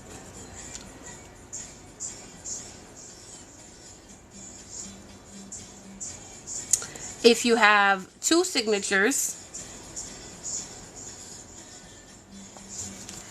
you would fold it once. Let me see here. All right, so let me figure this one out, because I don't think I've ever done a 2 signature book. So that's going to be something.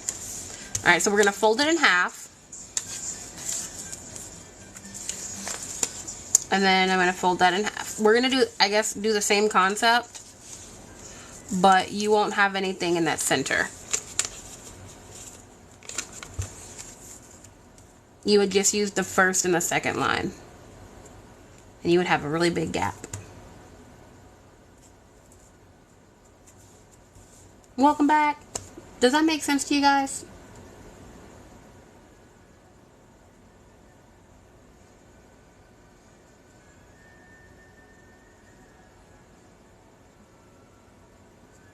Let me know if I need to re-explain, if I did an awful job on doing that. Hold on, Monica. I'll get to 4 signatures. Hold on, because I'm doing 4 signatures. So,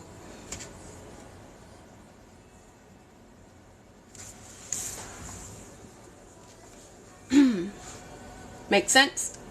Yes, fold in thirds for 3.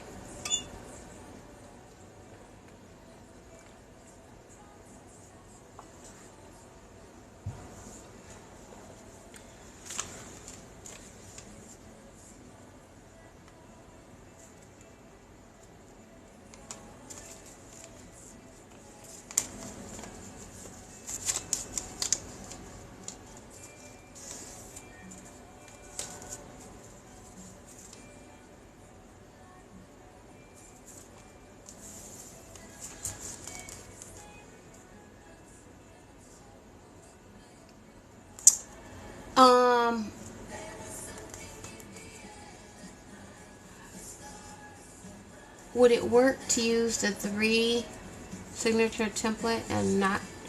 I'm not sure if I understand, Cajun Anna. I'm sorry for doing 2. It probably would, but for the sake of simplicity,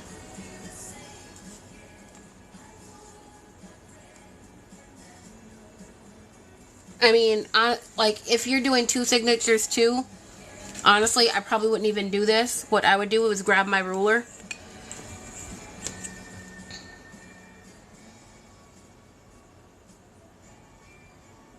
I would grab my ruler and measure out from there for 2 signatures. That's what I would do for that, honestly.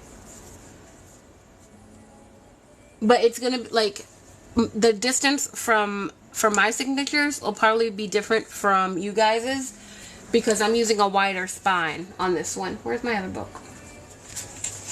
Right, so let's see, this one. This one is 1.5.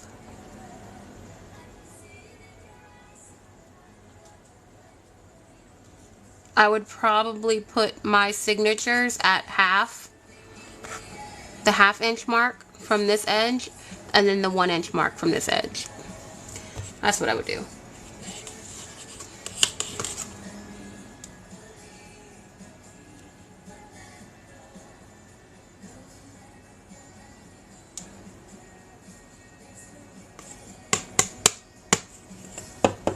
That's why I'm doing the template, because if I do the template, then I don't have to, you know, you all get the idea of the template and we can all do it. Now for 4, I just realized that I don't think I've ever done a template for 4.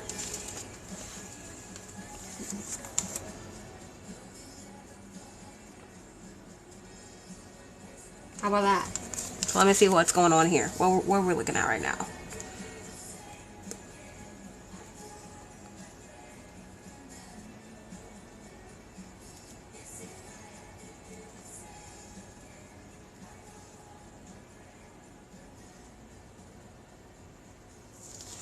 Alright, so we're going to fold the halves and halves and see what that looks like for us. So, alright, fold it in half, and then we're going to fold another half.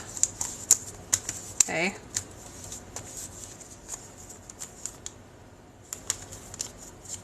Let me see this. Hold up, guys. Hold it up.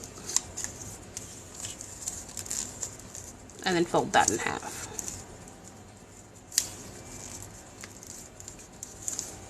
I didn't plan on making 4 signatures. I plan on making 3. But sometimes things change and you just roll with it and figure it out. Okay.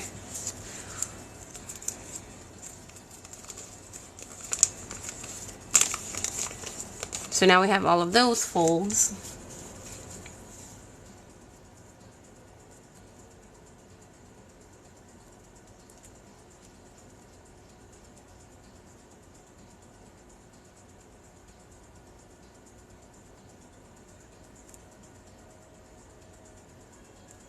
So we're going to do the center one, right, center, the one in front of it, the one in front of that, and then the one behind it. I think that'll be fine. That'll be fine. That'll be good. Alright, so here we go. Alright, one line.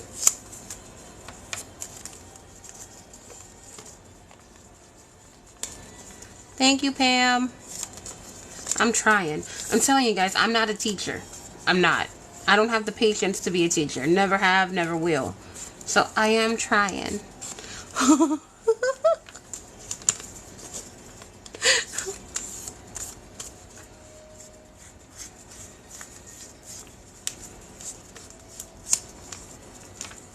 I'm just inking that line so it's more visible. That's it.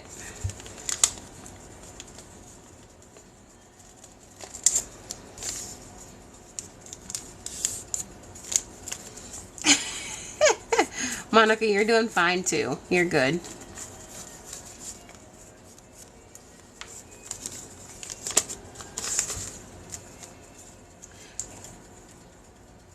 See, it's off a little bit for me. Mine is a little bit off, and I do want mine more centered. So guys, all I'm going to do is just, I'm going to adjust it. I'm going to use my eyes, and I feel like that's about centered for me. And I'm going to put that there, okay?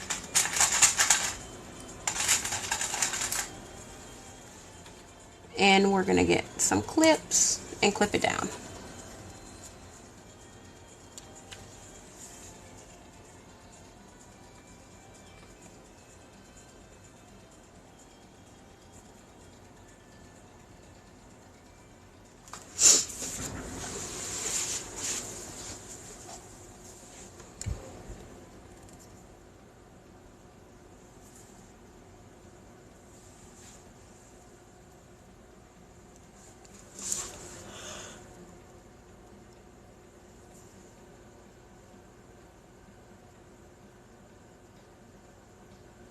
Do I have any first comers here?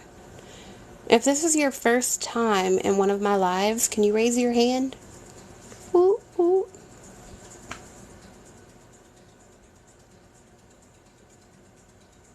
Alright, Cajun Nana, have fun with the grandbabies. Thank you for being here. I'm going to upload this to YouTube, okay? Cheryl, thank you so much for being here. Heather, yeah, right.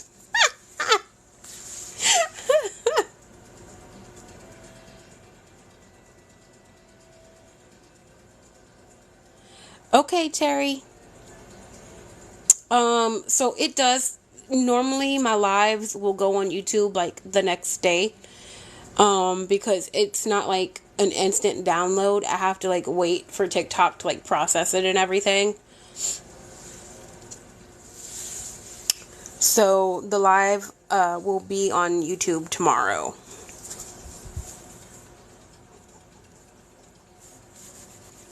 Okay, did everyone get their lines mapped out?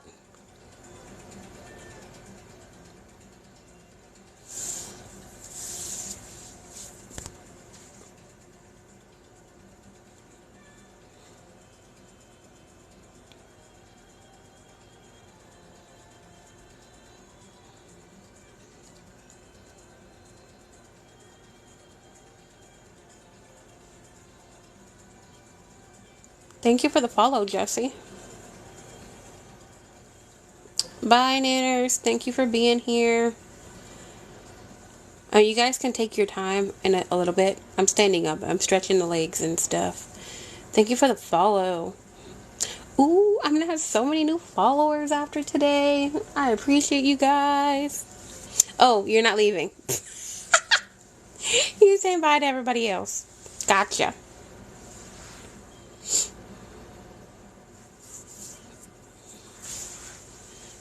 Do we have any questions so far?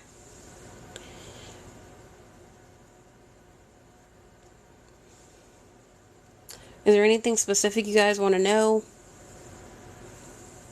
Just while we're kind of taking a breather.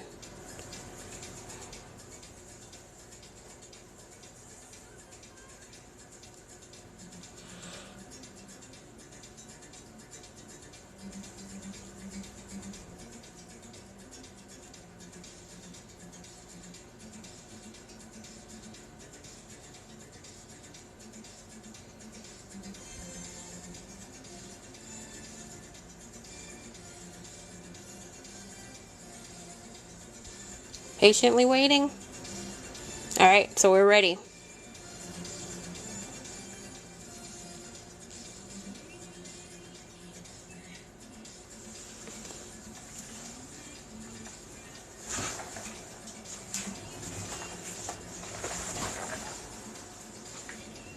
Okay.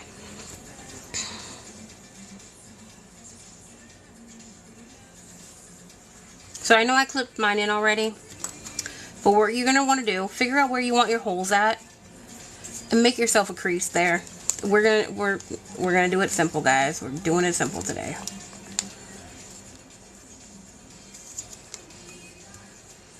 So that's probably like what, 1.25 inches or something like that. Yeah. I folded it in 1.25 inches. Okay, I'm going to put that back down. And then I'm going to take the top and I'm going to fold it in about 1.25 inches as well.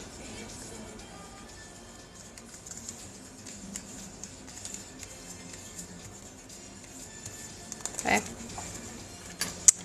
And where those lines meet, that's where we're going to put holes. Vaughn, how are you?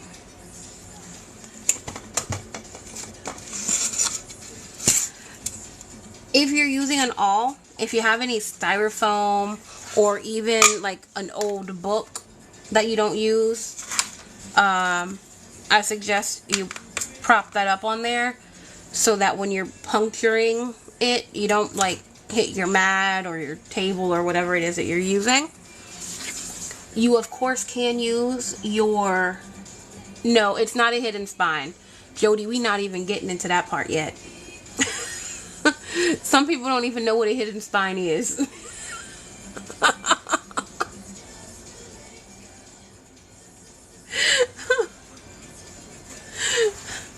I feel like hidden spine, yeah, I feel like a hidden spine is a little bit more advanced.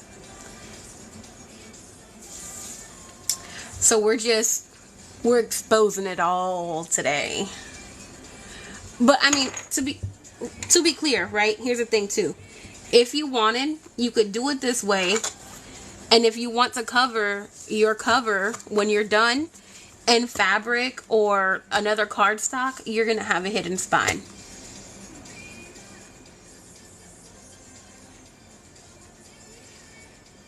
I do that a lot with my books. I'll do the spine this way, and then I cover the outside with fabric or lace or something. And you got a hidden spine. Boop, boop. Okay, so where the lines meet, let me show you guys. Hold on. Let me use my little line here.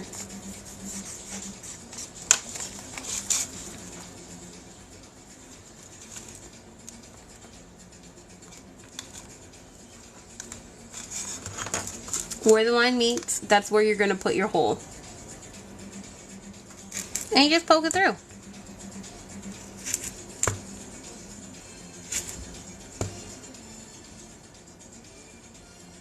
Wendy, the cover is made of a,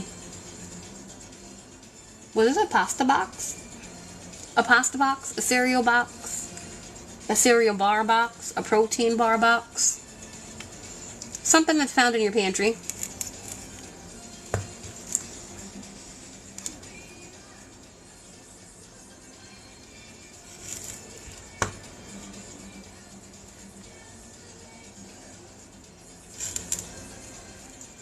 Pizza box. I don't know if I would do a pizza box.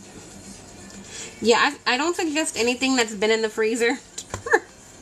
That's had like greasy food on it.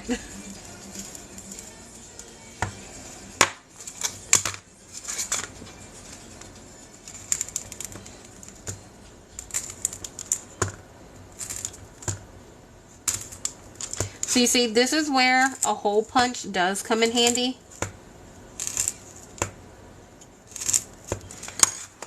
You see how you have those raised bumps? That's because we used the awl. If you would have used a hole punch, you wouldn't have had that. I did say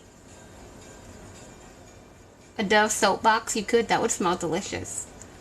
Monica, I did say. I literally just did it.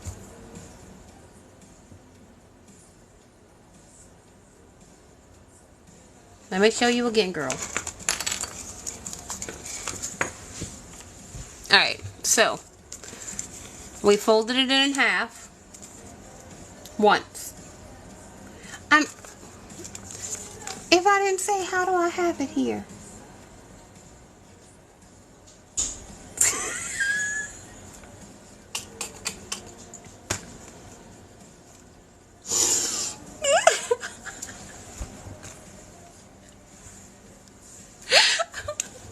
Alright, so we folded in half once, okay?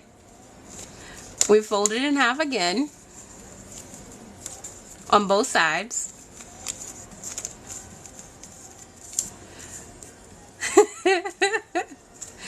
And then those two sides, hold up, let me get it here. Those two sides, you're going to fold it in half again.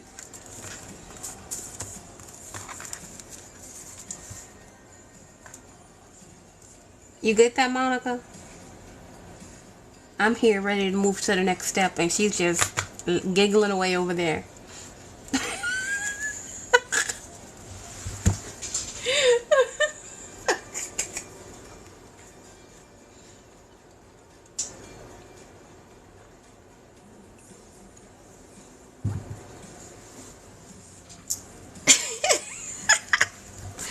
Okay. If you need to, ink your lines so that you know where they are, okay? And then I'm going to take the bottom part and fold it in. For me, I don't know how long your book, like, I don't know how tall your book is. So for me, use measurements for your book. For me, I chose to fold in 1.25 inches from the bottom and about 1.25 inches. Well, it kind of overlapped, but I'm not worried about that. And then another 1.25 inches on the top. And where those lines meet, that's where you're going to put your holes.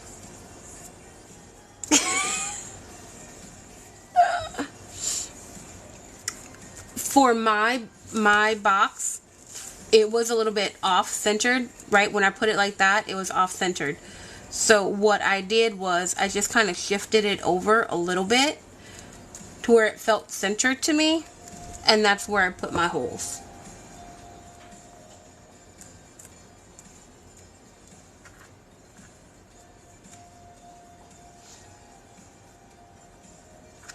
Do I need to do it again?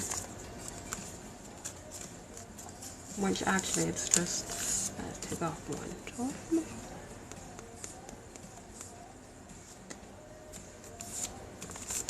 I did that wrong. I did that so wrong, guys. But it's okay. I'm telling you, I typically don't work with a 4 signature book. It's normally 3 signatures. That's like my spot there.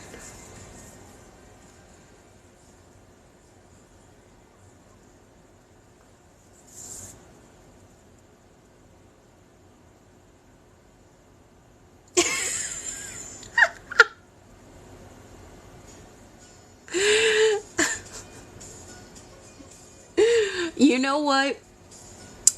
Our all will humble us.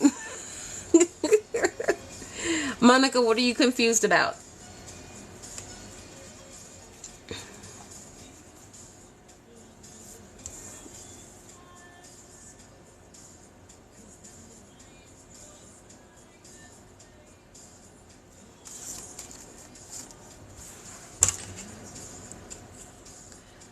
Did I explain why we make the template? We're making the template so that we can get our holes lined up. I mean, if you want your holes, you know, not straight in a straight line, that's totally okay. But that's what this template helps you do. It helps you keep everything aligned. Okay, Monica, the size of your spine does not matter.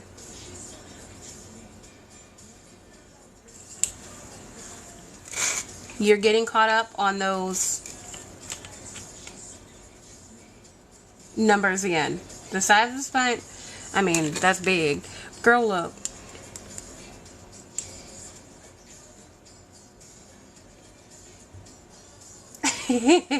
I appreciate you, Pam, because I probably didn't say it. Jezebel, thank you for listening in. You got it, Monica? You sure? You just do the folds. That's it.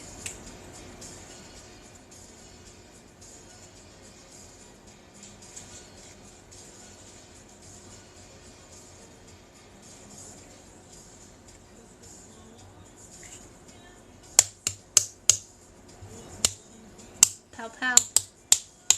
Pow pow.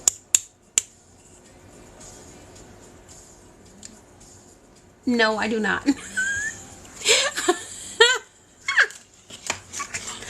I will literally make a new template every book.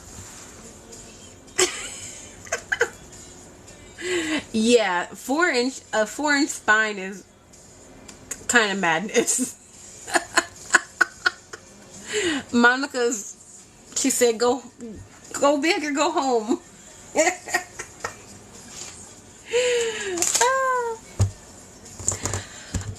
I did just start using templates.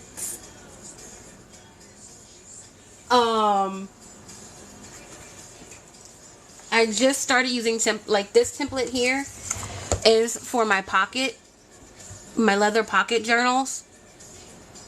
Because I know those are always going to be the same size because that's the size of the leather pieces that I have. So I finally did cave in and I made a template for that. I don't know, like, if you're gonna make the same size book consistently, do the templates if you want. For me, personally, I will lose my templates. Okay? I lose everything. I misplace everything.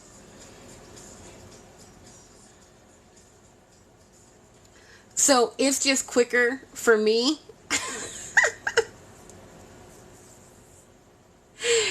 It's just quicker for me to do what I'm doing. I always have scrap paper laying next to me, so it's easy. And then there's sometimes I don't even do this. I just use my ruler and make my measurements that way. Let's see.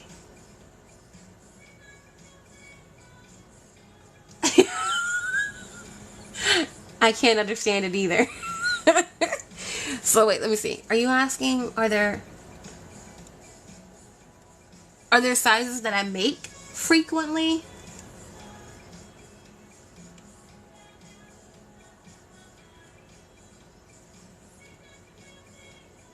Okay, did everybody get their holes punched?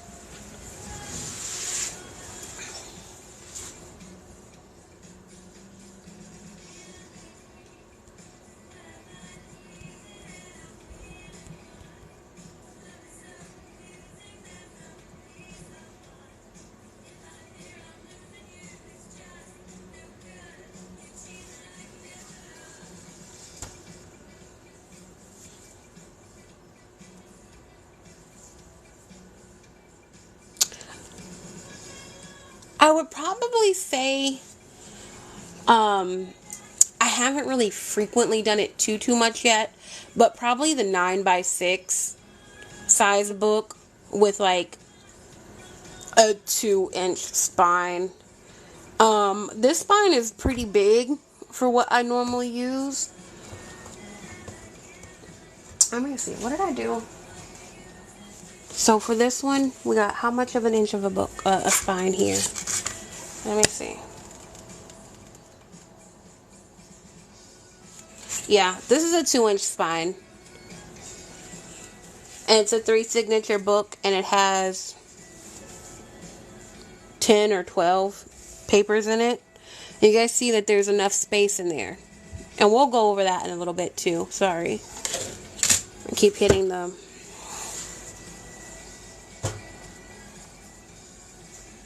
Also, if you're trying to keep things easy too, doing a 9x6 book with like a 2-inch spine and 3 signatures is kind of the easiest one to do as well.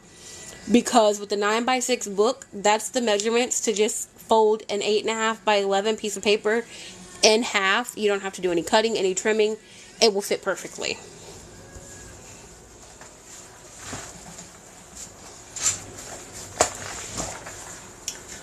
So, this is a 9.5 by 6 book. And so is this one. And this spine is a little bit smaller than this one, but it's okay.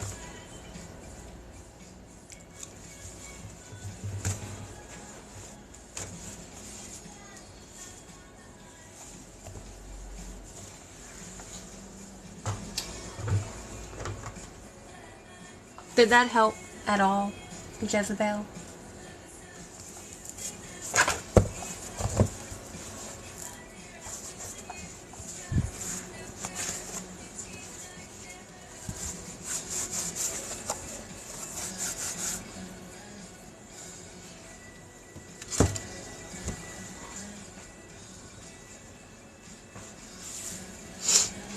Okay.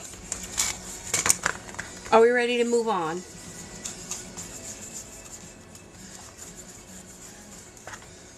I hate this here. Yes? Monica, you got it, girl?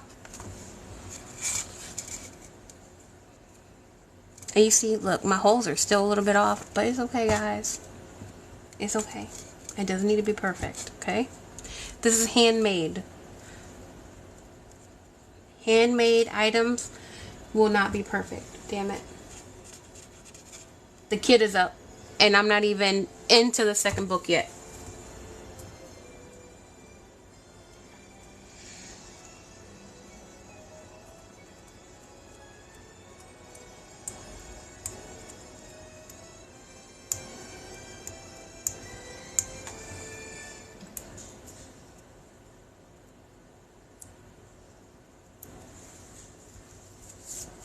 Alright, we're moving on.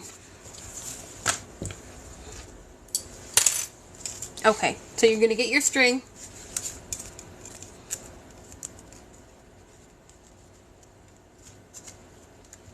Or rope, or fabric, ribbon, whatever you're using.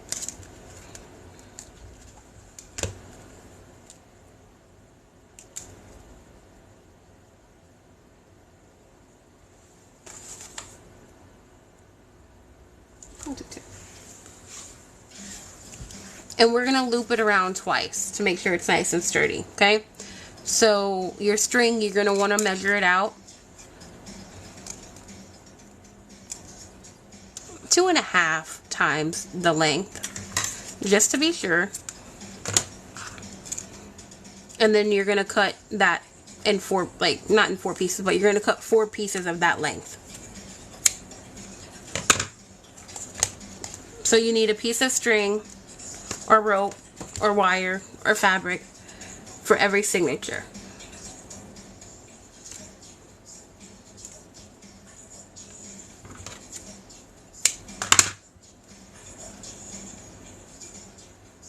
We haven't even put the damn holes in the book.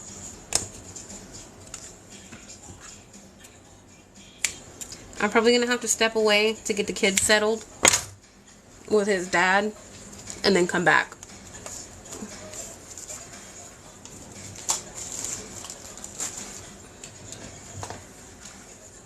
Okay. So I got my string ready.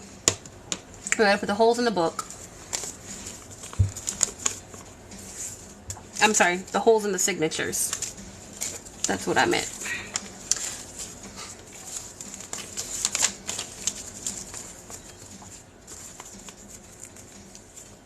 Okay, so that template that you have, you're going to use this for the holes as well. Right? So I'm going to fold it in half. And you're going to want to make sure you line it up. So this is my top, this is my bottom. This is my first signature, my second signature, my third signature, my fourth signature. So whatever stack of papers that I want to use as that signature, I want to follow that guide. Okay? Because like I said, some of my holes are off. That's okay. But if it's off a little bit and it's on a different row, that's one thing. You want to make sure the holes in the signature match the row of holes in the book.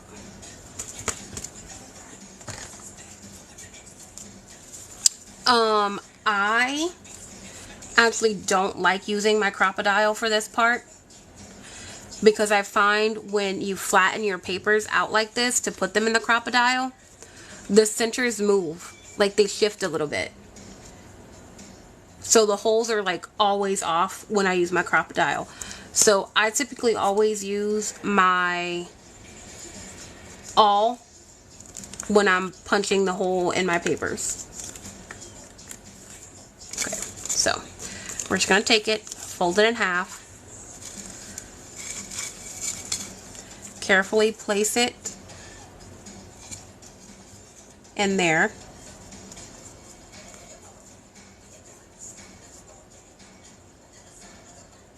And remember, this is going to be longer than your papers. That's okay, because we cut our papers down a little bit smaller than our cover.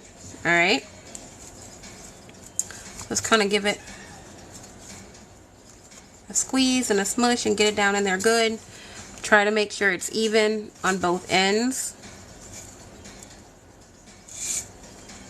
And then you take your awl and you stick it through that same hole in there. And it's going to come up. This paper is a little bit trickier to work with, like cardstock and things like that. It's not as flimsy, so it's easier to work with.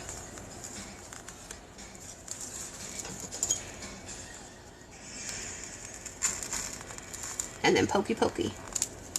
Pokey pokey artichokey. And then we have the tools, the holes. Do I need to explain that again?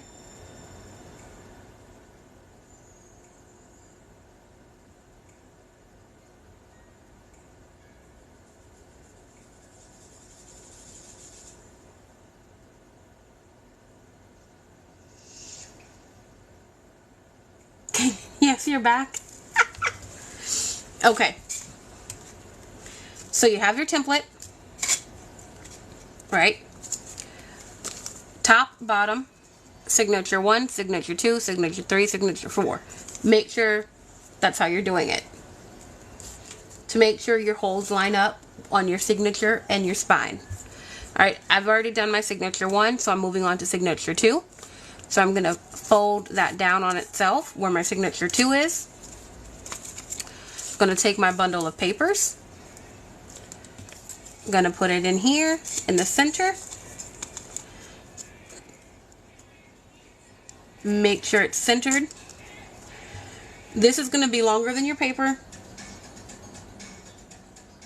because we cut our paper a little bit shorter than the cover. Okay, that's totally okay. Then I'm going to take my awl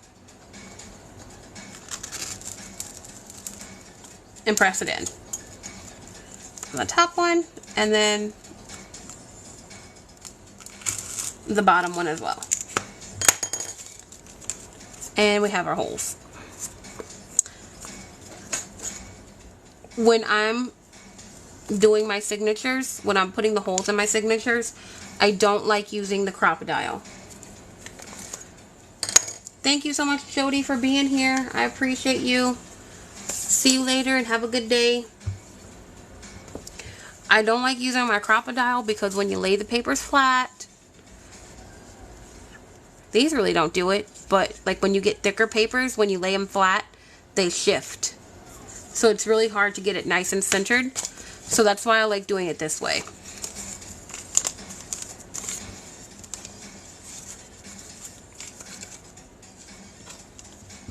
If it's easier for you, of course you can get a binder clip or a paper clip and paper clip all of this together so it's not so movable.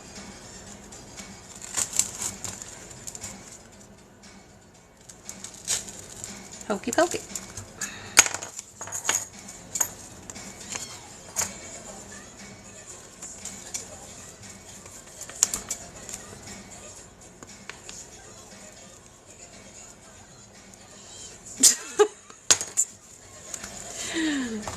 Yes.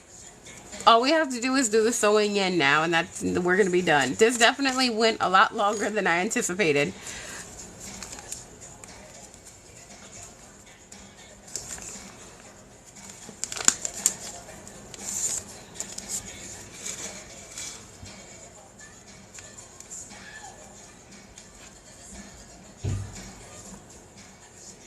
But you know, we have to take our time.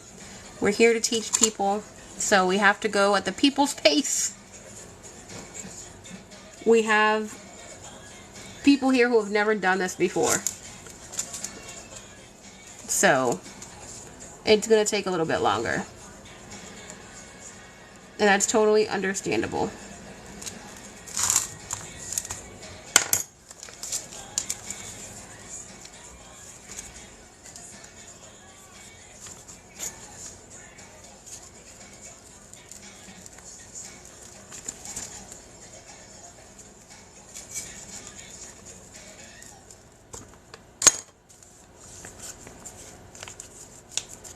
Okay, I'll be right back. I'm going to go check on the kiddo, get him situated for his dad, give you time to poke your holes and stuff, and I'll be right back.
Are we all done?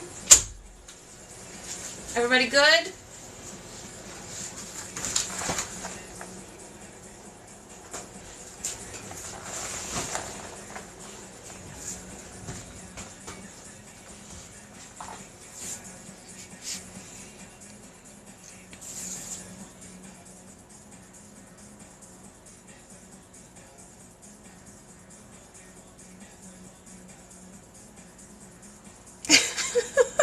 When do you finish the whole book?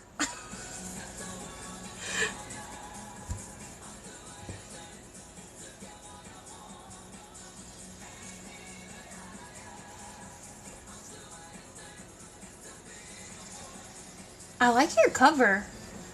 What is your cover?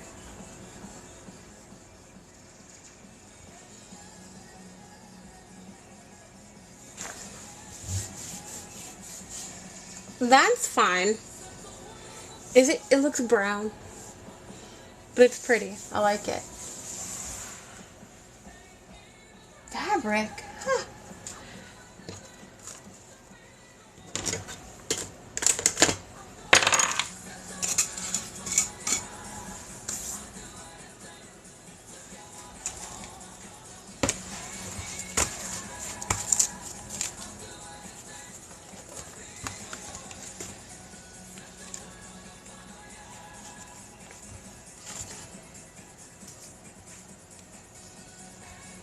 Oh, shit. Do you guys need me to tell you how to thread a needle?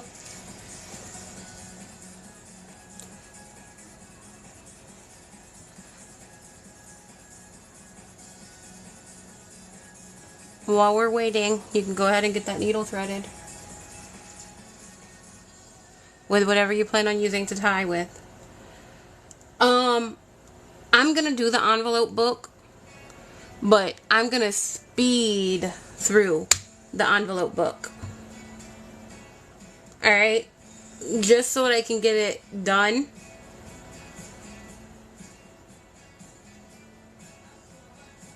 And if I'm going too fast with you guys, I'm going too fast with you guys are gonna have to look at the YouTube video.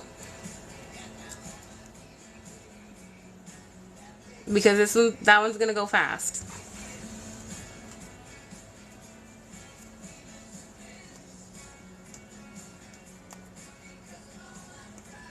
Yeah.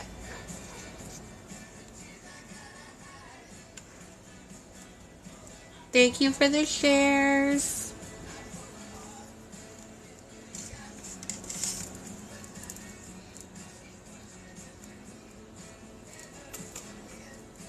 I'll do the envelope again. I like doing those, so I'll do it again. You're welcome, Susan.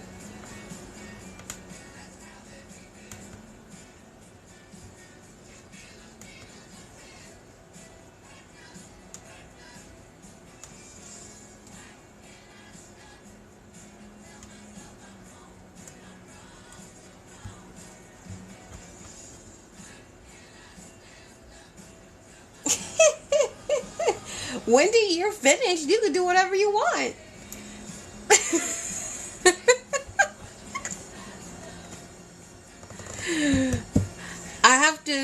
We gotta sew in the 4 signatures, and then we're gonna be done. We're not even gonna worry about a closure or anything.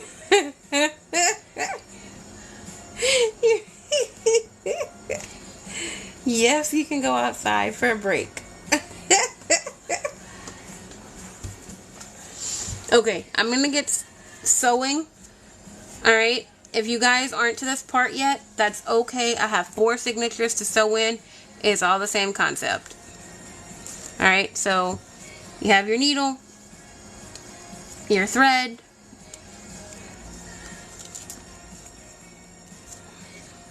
start with your signature, top hole first, pop that through, grab your cover, pull that through. You're going to go down to the bottom hole,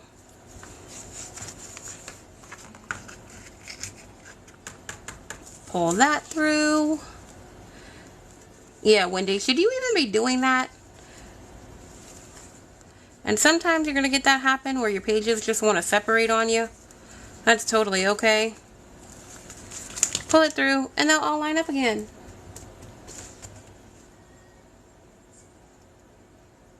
Yes, I did poke the holes in my cover. I did. With that template. Okay. So I'm going to pull it a little bit tight. Thank you for the follow, Sophie. Leave yourself a little bit of a tail here. Come back in with your needle. Go through your paper again. Try not to split your rope or your thread or whatever it is that you're doing. And go through the cover again.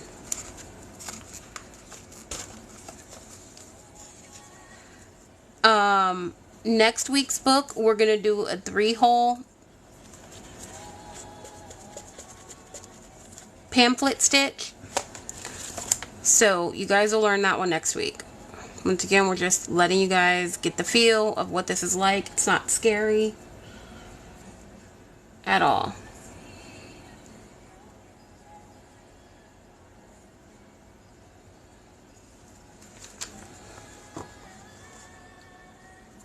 So go back through the bottom. And make sure you're going through the same holes. There's times where, you know, you're kind of rushing and not doing things and you'll go off and poke the wrong hole. Don't go poking the wrong holes.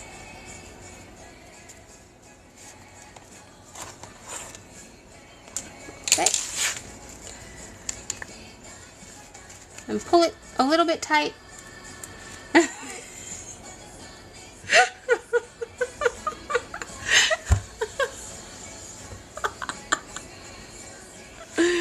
Oh, I love you guys.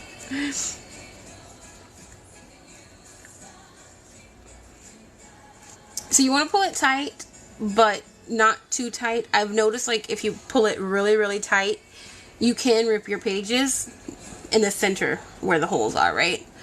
Okay, so what I like to do is I'll cross them first. Where are my tweezers? I know I didn't tell you guys tweezers, but I'm going to use tweezers. You can use your, let me use my needle, okay? I'll do that. I'll cross them first, right? Lay that kind of like that. And then I'll go under here and pull this to one side so that now when I tie this, all of the string is going to be tied together.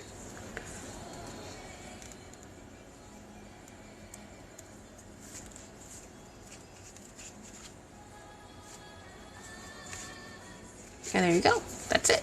If you want to leave these long, you can. If you want to cut them down, you can. I'm using wax cord. If I wanted to, I could cut this down and then burn the edges. This isn't that serious to me, so I'm just leaving it as is. And that's it. We got one signature sewn in.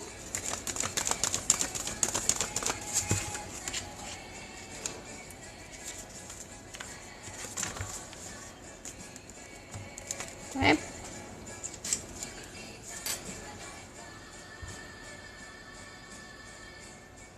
Who's sewing right now and who's not sewing? Who's still like poking holes and stuff?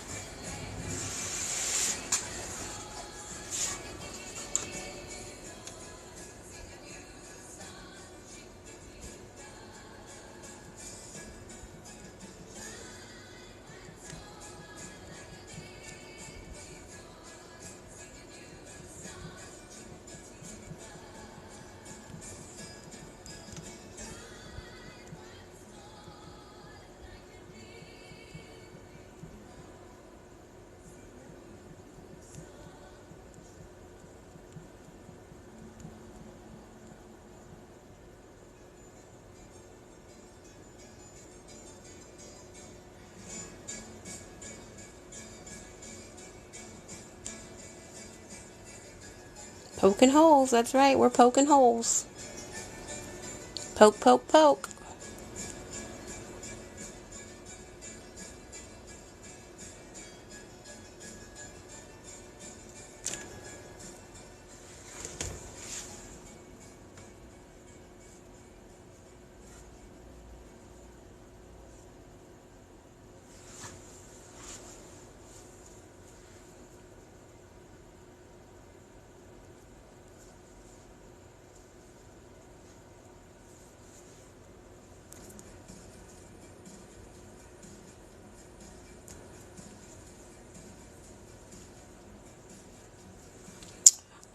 Did everybody have a good weekend?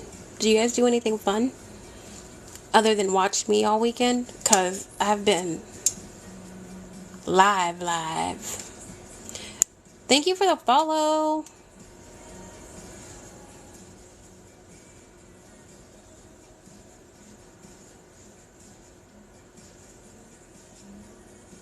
Alright, so thrift store shopping, of course, always Wendy.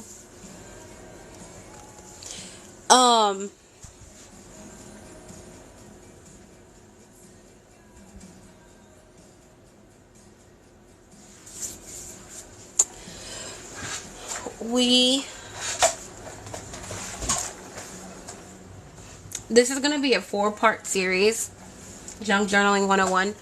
So today, once again, was just kind of keeping it simple, getting the basics down, talking about the tools.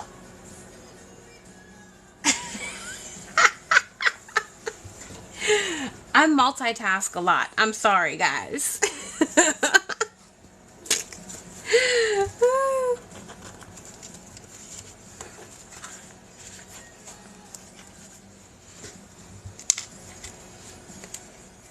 Thank you, Laura. I appreciate you.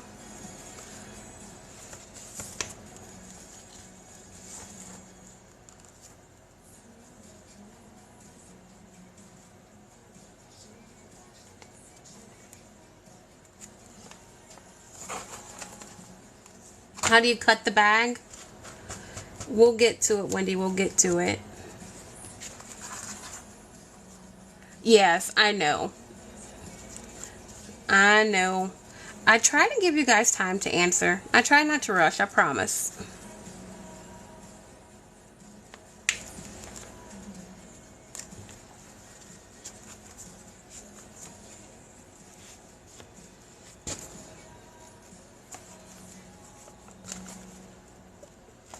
And guys, the more times you do this, the more easier it gets. Like, I promise. Just don't be too hard on yourself. Take your time.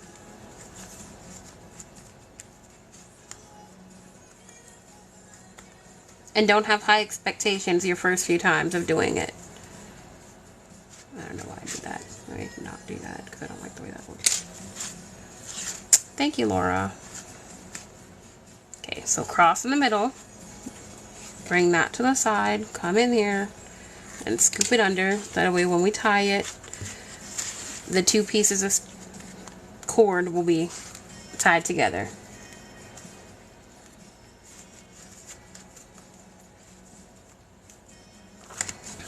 Okay.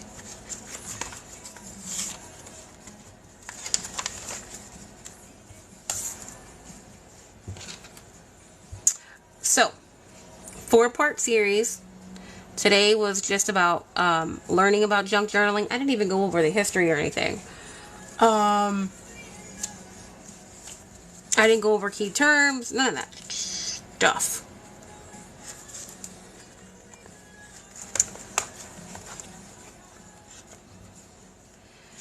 Next week, we're going to make a real book, okay? And we're going to decorate it.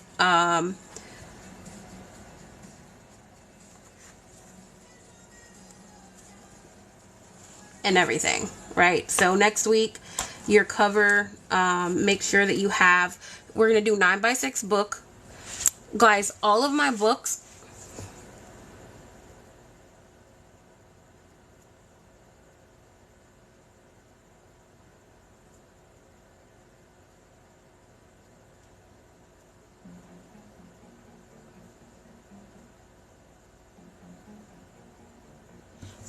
what do you mean, Wanda? Hi, Tanya. How are you?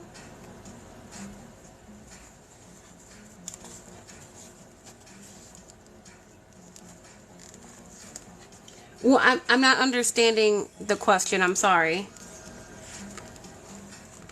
You're asking why make 4 holes in the spine if you're not doing 4 holes in the signature.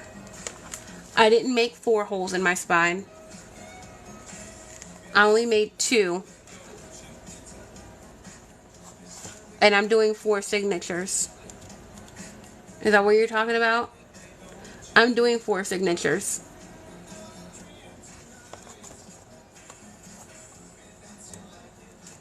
I'm sitting here saying I didn't make 4 holes. Look at me. I did make 4 holes. Yeah.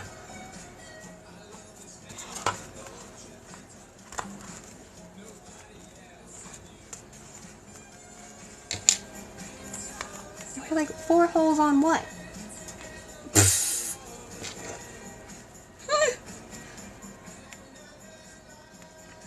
So yes, how many ever signatures you have, that's how many rows of holes you're gonna have on your spine. So that's right.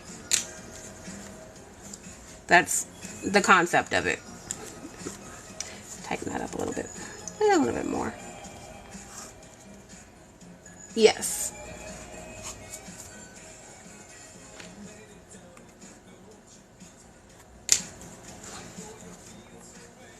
Y'all, I was seriously here like, wait, what are you talking about 4 holes? Huh?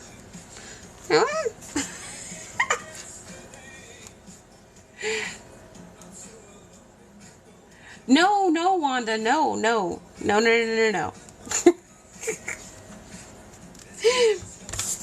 Because technically you're right. I made 4 rows of holes. Chrissy, I can't wait to see it. You guys, if you post your book, tag me, please, so I can check it out.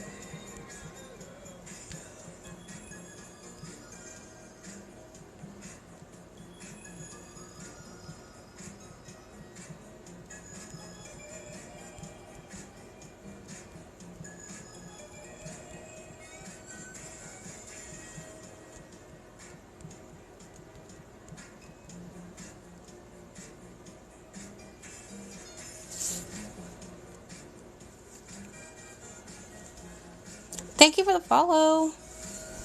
Okay, I have 1 signature left.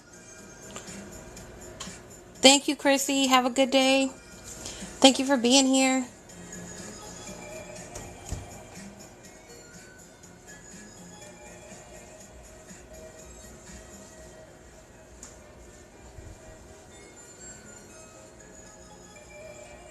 I have 1 signature left.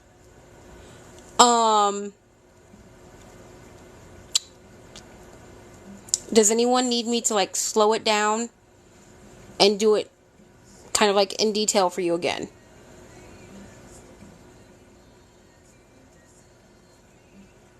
You sewed backwards? That's fine. I mean, some people start at the front, some people start at the back. So I've done it to where I've sewed the middle signature in first, and then I went to the back and the front ones. You could sew it in any which way you want. Hello, Fru. How are you? Thank you for joining, and thank you for the follow. I appreciate you being here.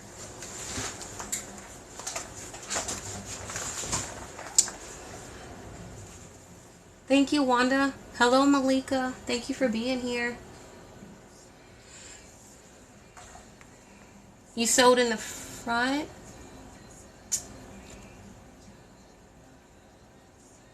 Do you mean like upside down? Is that what you mean?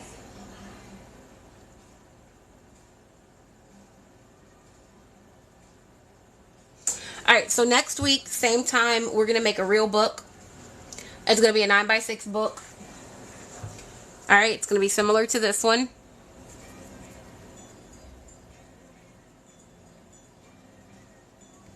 That's okay, Susan. It can be covered. It's not a big deal.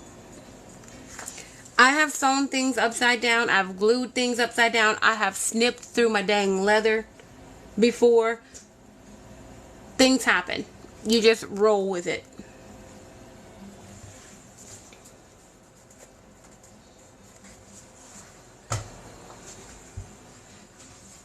Well, once I sew in this, like, that's it for this book. The book is done. Any embellishing and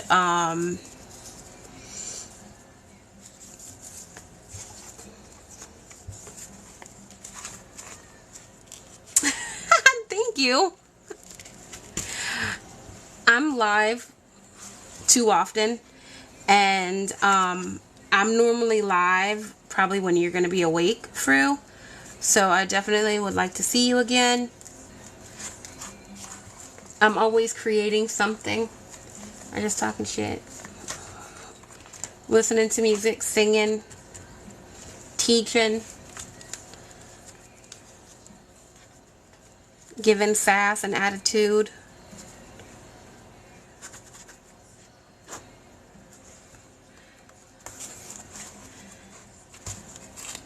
We have a very friendly group here, and very helpful group, very supportive group. My friends are.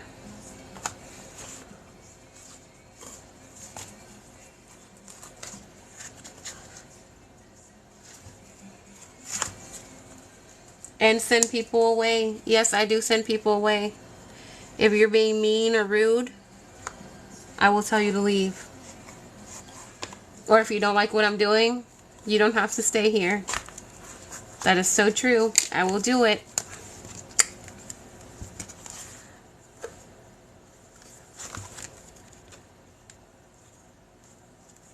I care about my numbers, but not that much.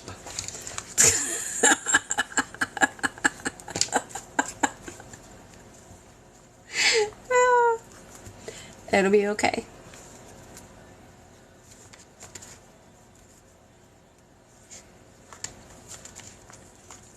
Okay.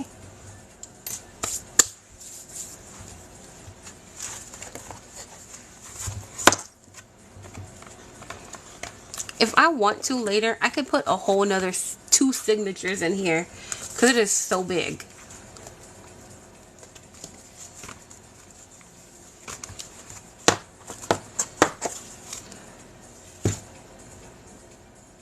But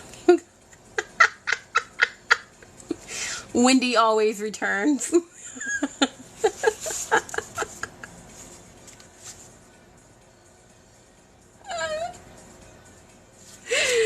Oh, God.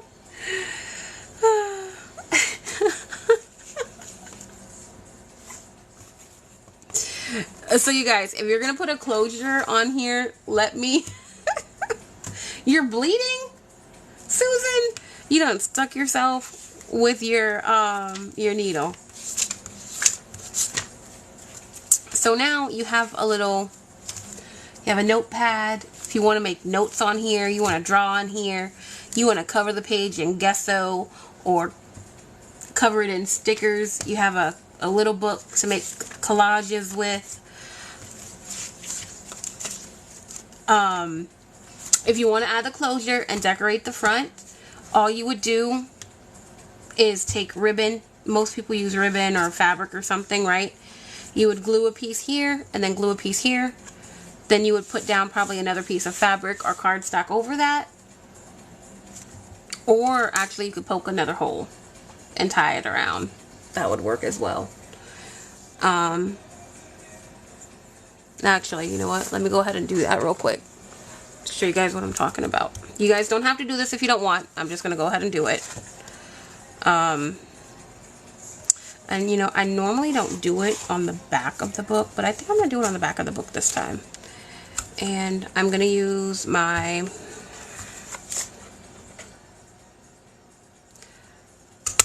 just eyeballing it, poking a hole. That's it. Nothing serious.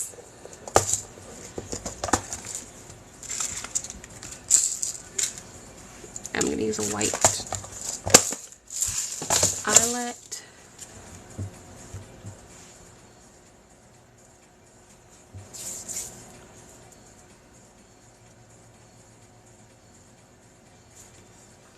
Okay, so I have my eyelet there. I'm going to come in here, place it down. Welcome back. Did you get a Band-Aid? You guys know what? I keep Band-Aids in my desk drawer, just in case I get a little too pokey with things and hit myself.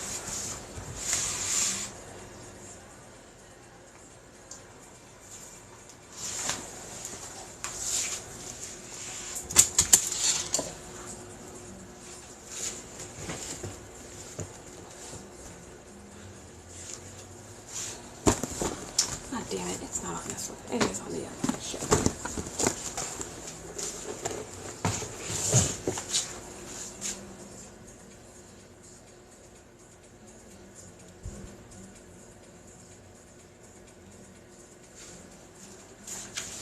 Guys, this is just extra. I did not plan on doing this. I'm doing it now because everyone's not finished. So, just gonna do it. Monica, you feel stressed. What do you feel stressed for?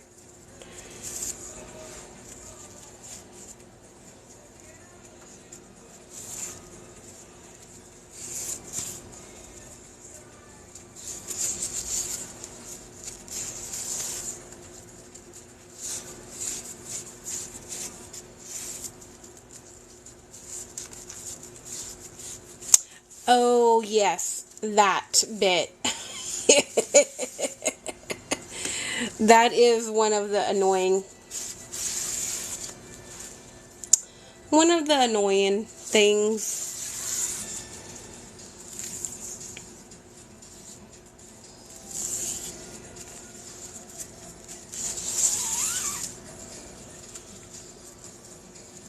Take your time. Take your time.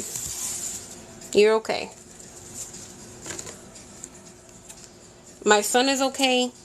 We got pizza here.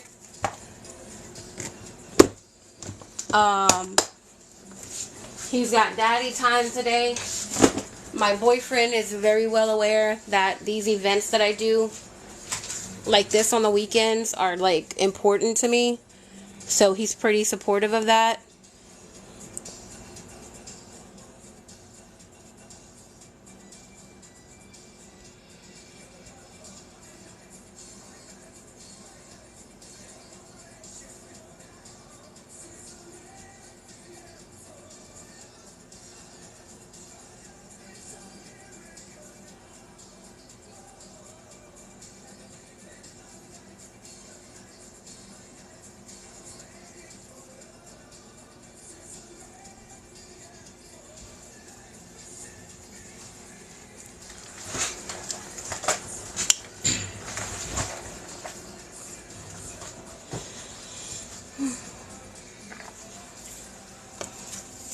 So, Mara made a pink journal today. Alright, and we're going to keep the closure super simple. Super simple. Super, super simple. You don't even have to put the eyelet there. If you want to just poke a hole, that works. If you want to do this. You don't even have to poke a hole. You could just find something to wrap around it to close it.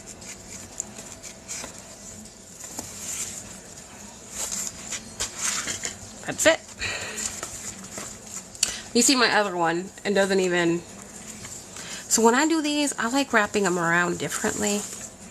You know, I'll take one and wrap it around that way, and then I'll take the other one and wrap it around.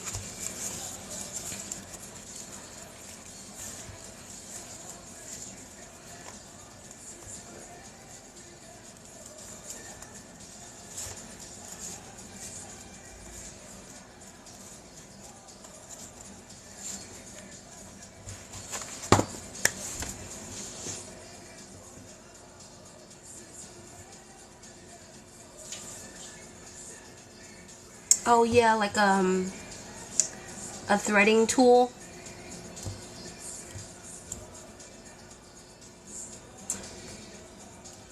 Any questions? Any questions on this book? I know, Monica, you're still working. You just work. Did everyone make it through okay, Susan? Well, okay, Jenny, and I think you're still working too.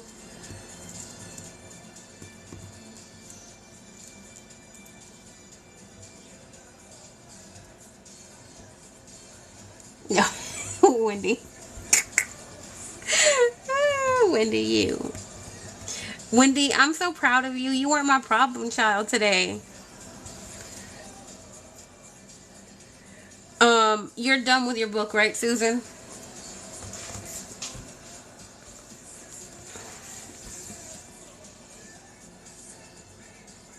Heather, are you still here? Did you do the book?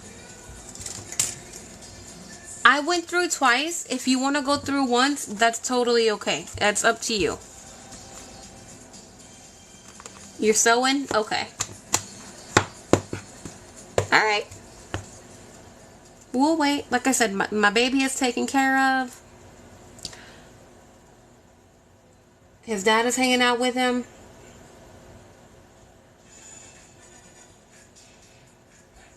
Thank you so much, Wanda. I can't wait to see them. Because I know they're all going to look different. What? Heather, what did you do?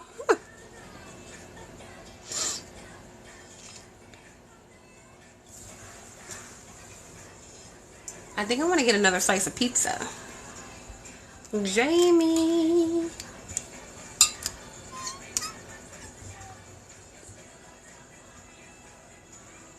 Oh, girl.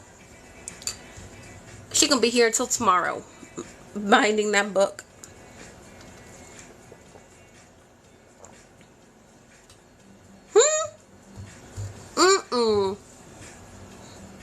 Yeah, she gonna cray. I just got done with this book. We're gonna move into the envelope book next. She did go fancy. So, Jamie, if you want to do this one with us, go ahead and get your stuff together. For those who are finished, go ahead and get your stuff together for that as well.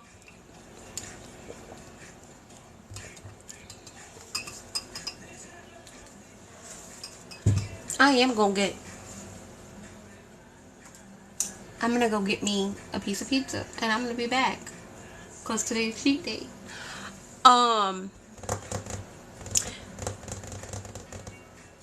Woo, go Monica, go. Go Monica, go. And once again, guys, this is why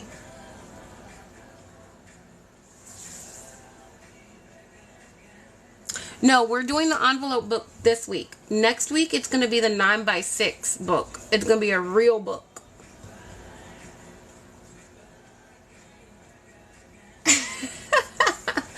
Ashley, I'm sorry. Yeah, no, we're going to do... we're still here. Everybody's still here. My baby is taken care of. So I'm just going to keep on trucking. I definitely thought we would have been through this a lot quicker. But it's okay. Totally okay. Oh, you guys got me to 13.1k likes. I appreciate it. Alright, so yes, let me run down real quick because I've been trying to say this too. Next week, we're making a real book. Guys, all of my books, they're seriously made the same way. I use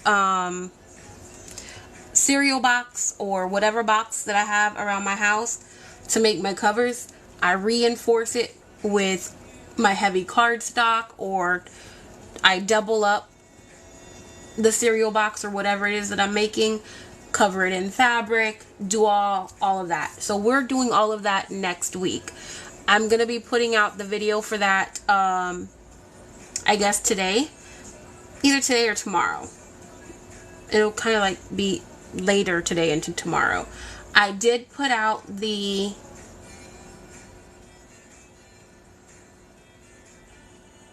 I did put out the list already for the next class of what we're going to need. Yes. You know what? Let me pin that. I'm going to pin that later. So it is already out. The list of products is already out. You got the 504 card.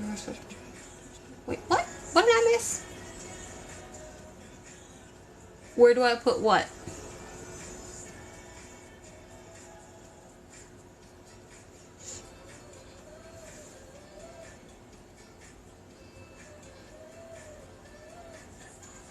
the list. It's on my profile. It's like a little video. Once I'm done the live, I'll go ahead and pin it so that it's at the top so that you guys can see it. And once this live is over, I'm already going to create that one for next week as well. Also, if you're interested, I do have a Google Calendar that I'm going to start planning out all of my lives on.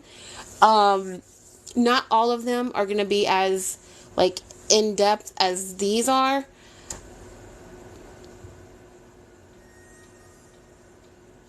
But if you guys want to know, like, when I'm going to be on live, email me your email address so I can invite you to that calendar. My email is also in my profile. It's like in red letters. It says email. How do you tie it? With a regular knot, Susan. Kind of like you're doing, like you're sewing a hem on a pants or a skirt or something. Just like a regular knot. Yep. Yes, ma'am.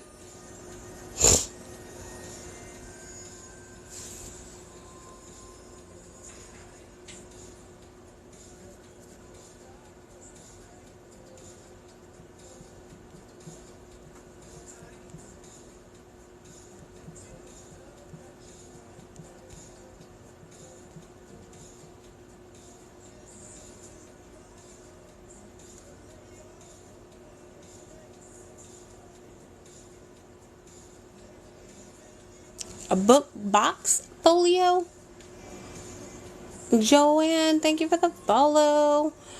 Wendy, I don't even know what that is. You're going to have to send me a picture or something. To be honest, though, honestly, guys, if you want me to make something, all you got to do is send me a picture, and I'll probably figure out how to make it. I'm not tooting my own horn or anything, but toot. I'll be right back.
Okay, so we got next week's done. Told you about that.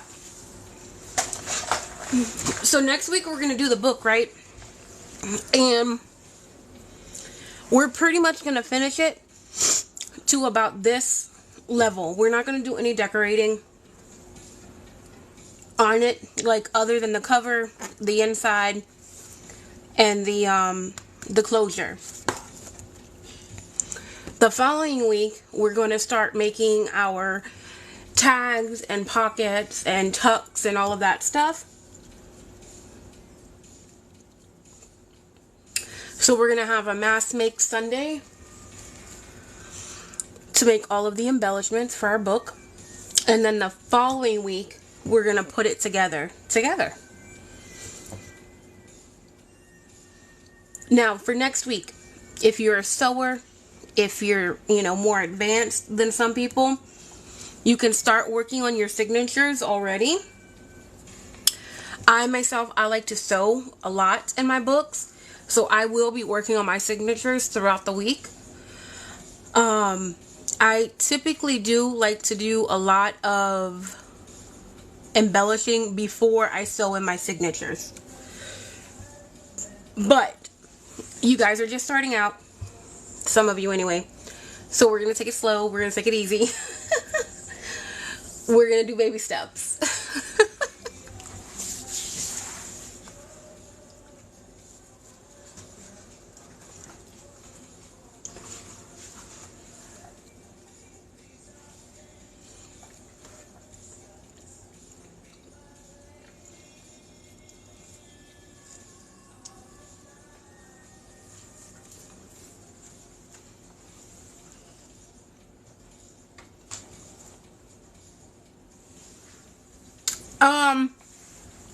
So Susan,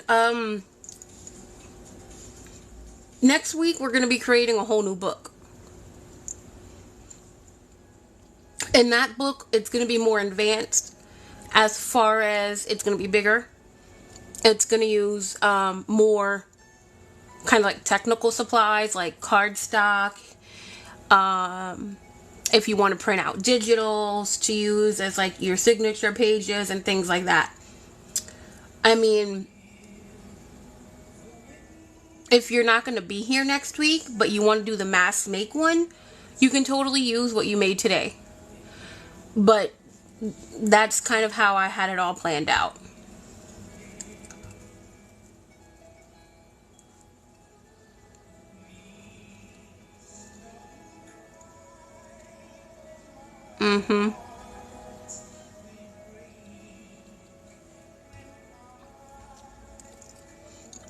So next week we're using real supplies.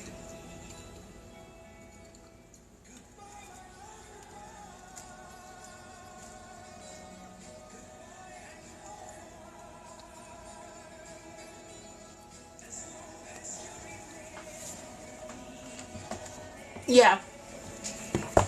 So next week you're gonna want to make sure that your box is bigger, more like a cereal box, maybe with a smaller spine.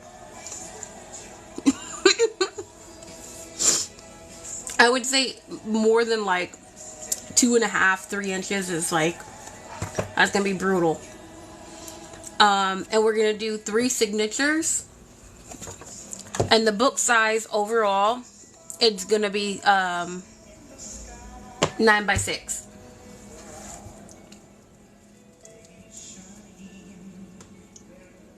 Nope, it's gonna be another box.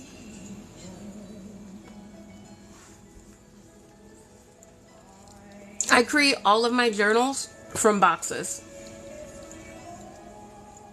I haven't done an altered book yet, but I do have little golden books that just came in that I'm gonna somewhat start on. We're gonna make sure that the basics are down before we go into like an altered book or anything like that.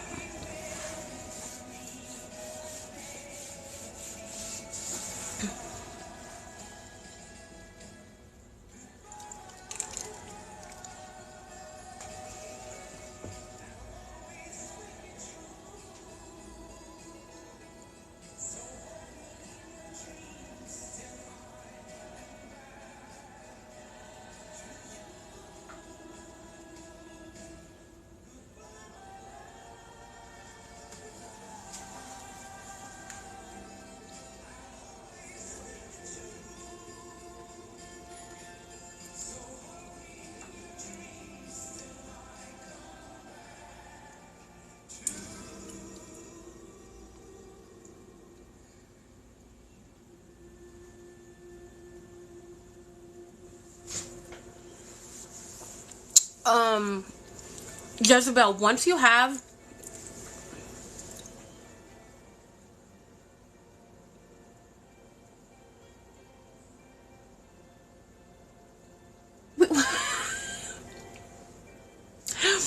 no, Susan, it's okay. You guys, it's okay. We all work at different paces. There are times where I'm a slowpoke, right? Like, how long does it take me to make a couple of ATC cards? 6 hours, right? So it's okay. My God. Monica, we're gonna have a one-on-one class, okay?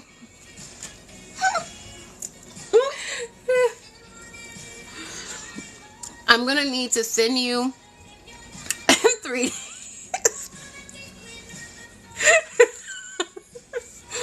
Monica, I'm gonna need to send you the same exact box that I use, so that we can have the same exact thing and work from there.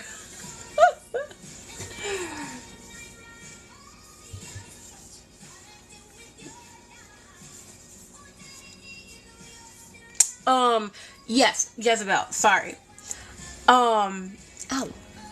Once you kind of have like this down, doing an altered book is going to be super easy because you already have like the base there. Honestly, if you think about it, using a cereal box the way we did, that's your base. The same thing with an altered book. The only thing that you have to do with an altered book is cut out the book block. The book block is the pages.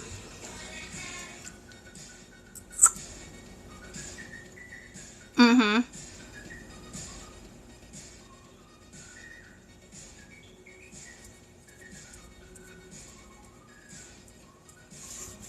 But it really is the same concept as using something like this, because the base is already there.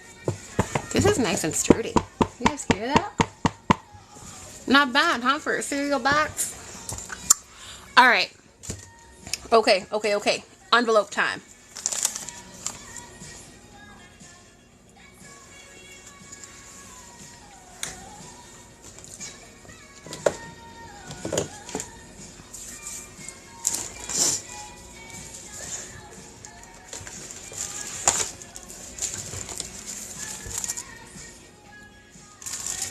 Okay, so get your envelopes, and we're going to fold them in half. Okay? If you have a window, I would suggest folding slightly away from that window. Yes, so that's the tricky part when you're sewing in the signature, is trying not to split that thread. So sometimes you kind of like you kind of have to like pull the thread out of the way as you're kind of like putting that needle back in there.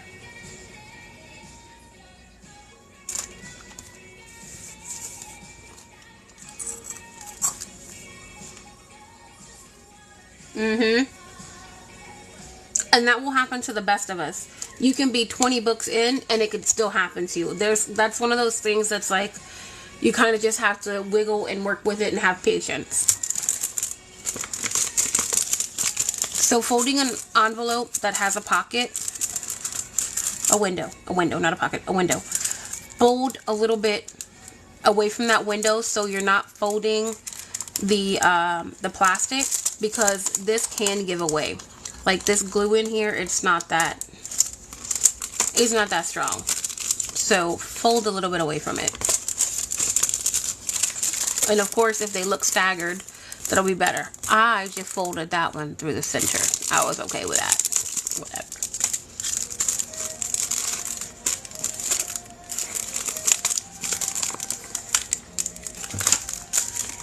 This one I'll fold.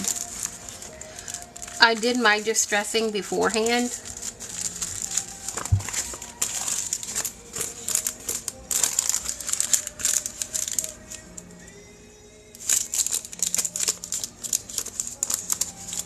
You guys can stack these however you want. You can flip them upside down, open them whichever way you want. That's totally up to you. Yep, we're doing the second one. We said we're doing the second one, so that's what we're doing. My son is taken care of. Everybody's still here, so let's go. Guys, I know this doesn't look like a full an envelope, but it is. It was one of the big ones. And my boyfriend wrote on the front of it in permanent marker. So I just covered it in craft wrapping paper. I put some lines here. I put notches to indicate that there's pockets. I just did some stamping. I put a piece of magazine paper under here.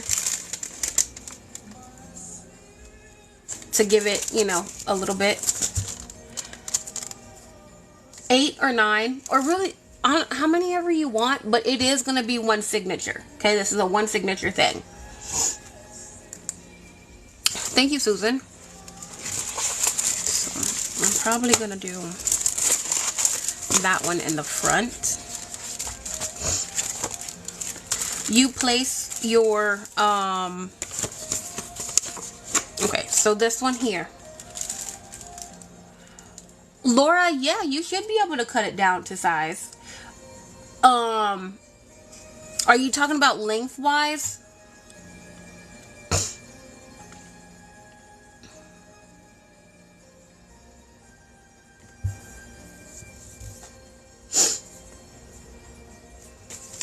So you see, I have this one here, right, and has the flap, both. Okay, so if you cut it down both ways, you're going to be kind of opening up probably too much, if that makes sense.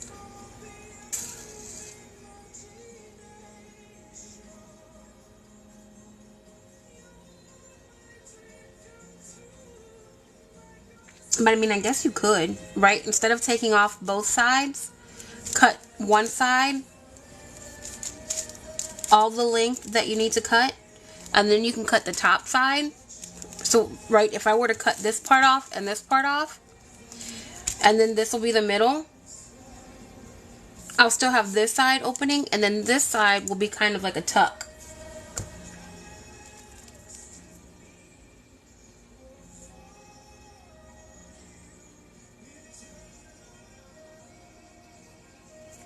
Did you fold them up, Monica?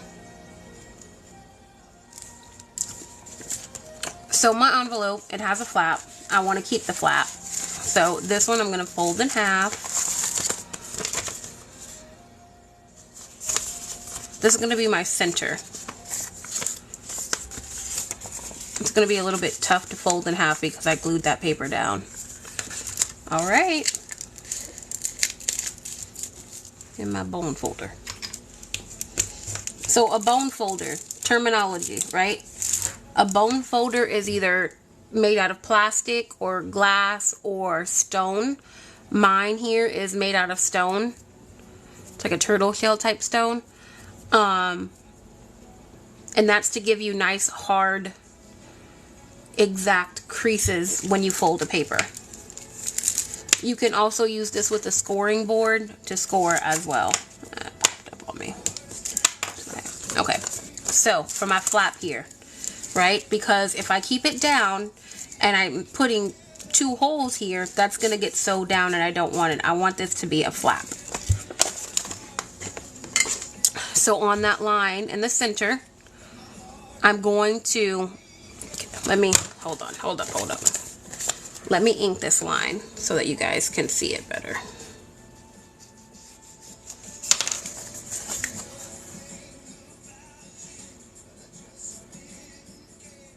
Oh, you have bubble mailer envelopes? Well, just watch for now. Just watch for now, or you know what? If you can get just regular paper together, you can get regular paper together. Get some more magazine paper or copier paper or like any paper that you have laying around. Don't do envelopes, just do paper. It's the same concept. Really, it is. Okay, you could do that too. Alright, so that's my center. Right, we're not going to cut exactly on that line. We're going to kind of come over like a smidgen.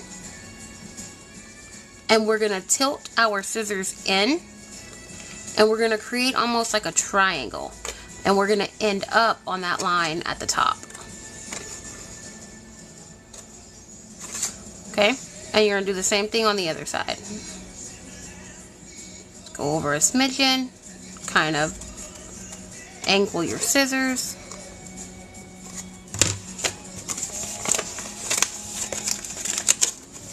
So you're going to have this little bitty old piece. You can pull it off or cut it off, whatever.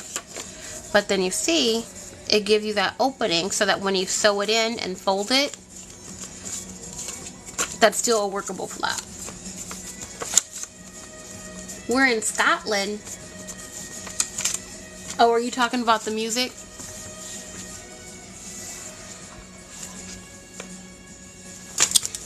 This is gonna bug me, so let me glue this down. And guys, everything that I know, I didn't create any of this from my head. Everything that I know, I've learned from other people on YouTube specifically. I went to YouTube University to major in junk journaling.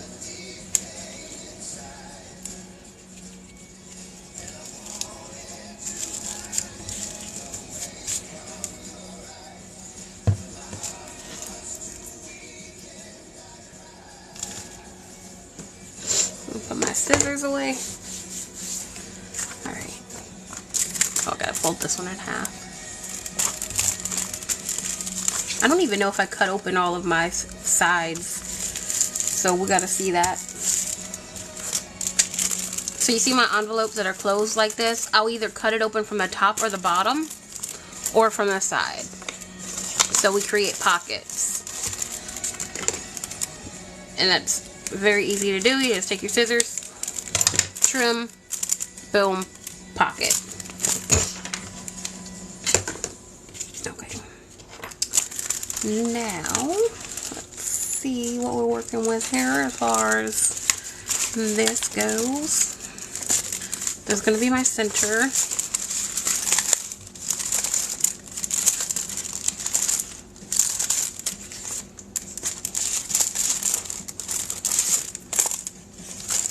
So I have 3 kind of bigger envelopes. So I'm going to do a big, and then I'm going to do 3 smalls, and I'm going to do a bigger one. Then we're going to do another 3 smalls, and then the big one again. That's how I'm doing it. You guys put it however you want. Well, this is going to be hefty. And I love it. Woo! I think I did 9 envelopes. Do you guys see how that's all staggered?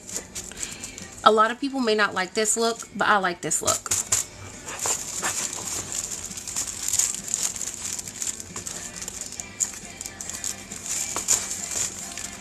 Okay, hold on here. So I want to make...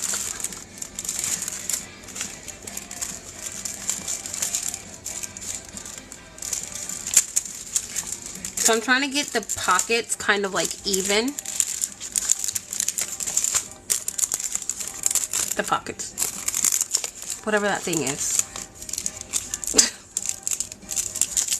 I like to alternate them. Let me see, is this open? No, okay. So that is... Actually, you know what? I'm going to use it as a tuck spot. So I'm actually going to keep this one here. I'm going to put it on this side, and that'll be a tuck spot like that. And then this one, I'll go ahead and put it like that. And I do like the staggered look, so I am going to stagger mine. If you don't know the definition of staggered, that just means I'm going to make them uneven.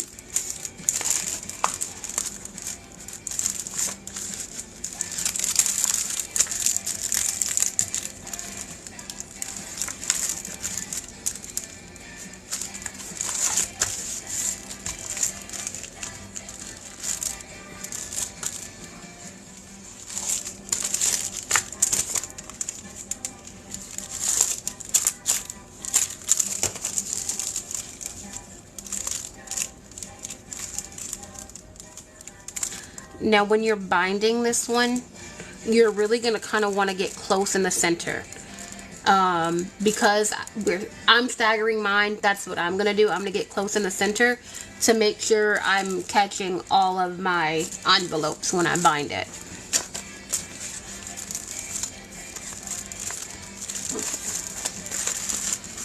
Alright, so I have that how I want it. I'm just going to grab a clip and put that off to the side and grab my envelope.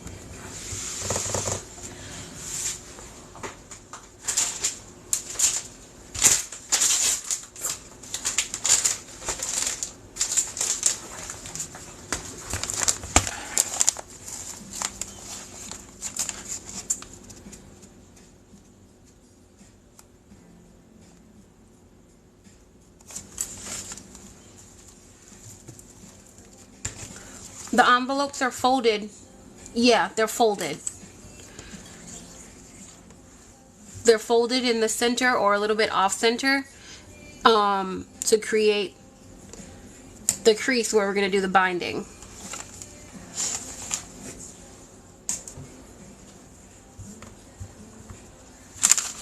Alright, so I'm using a brown bag from Amazon.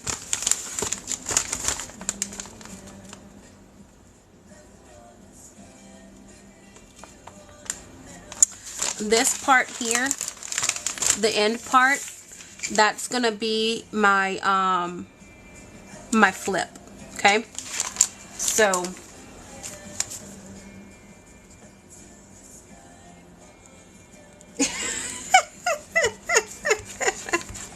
hefty.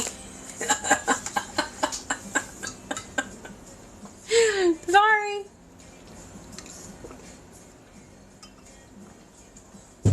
I love that movie, by the way, but the first one. Uh-oh, we're buffering. Okay. Alright. I haven't done this one in a while. Okay, so I'm gonna need a second.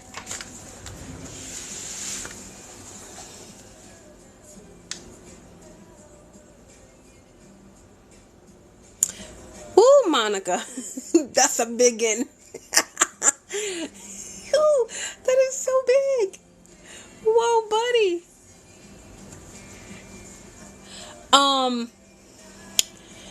Wendy, I have a gift bag, so I'm gonna cut down both of them, okay? So just I'll get there.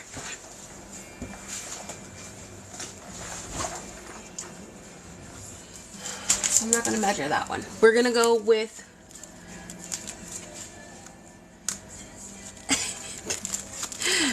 all right, we're gonna take our bundle of envelopes and we're gonna roughly measure again how tall we want this.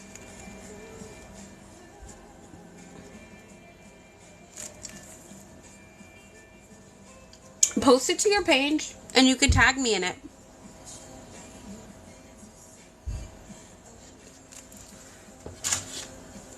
And then I'm just going to take my ruler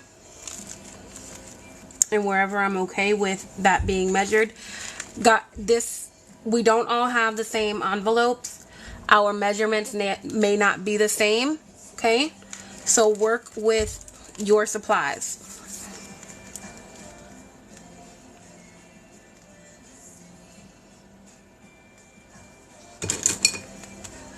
Yes, forever. Where's my pencil?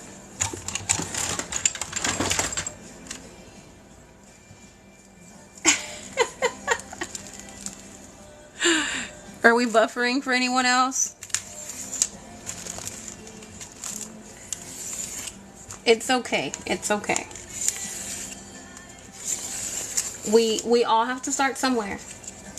Okay, Janana, is this the first book you made? It's called exactly. It's called a junk journal. You guys, I have some real junky looking stuff. Look, I mean, literally, look at this. Some people would not find this cute at all. Benny.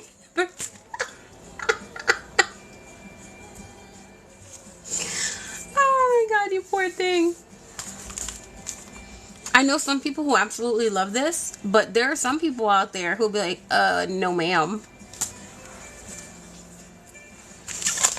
I love it. That's all that matters. Michelle, thank you for the follow. Alright. So I gave myself a rough estimate, a measurement. Damn it. Oh, that's going to be annoying. Okay. And I'm just going to cut down the middle. I won't cut down where I need it to be anyway.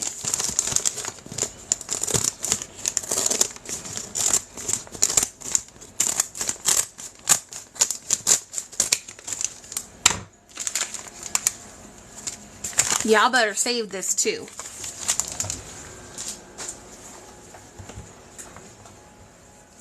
Ah, okay. My address is there. Let me see if I can get this paper off.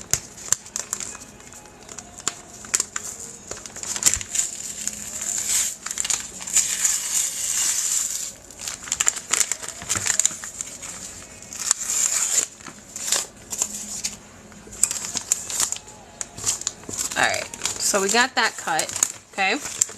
So now we need to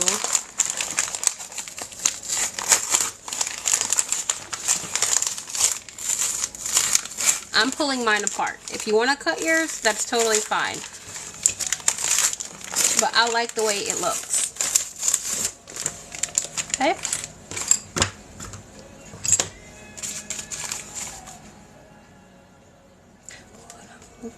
Alright, let me figure out how I'm going to do this. Because I kind of really want to avoid this if I can. Hold up, guys. So this is my flap. Do I have enough? Man, it's really big, so hold up.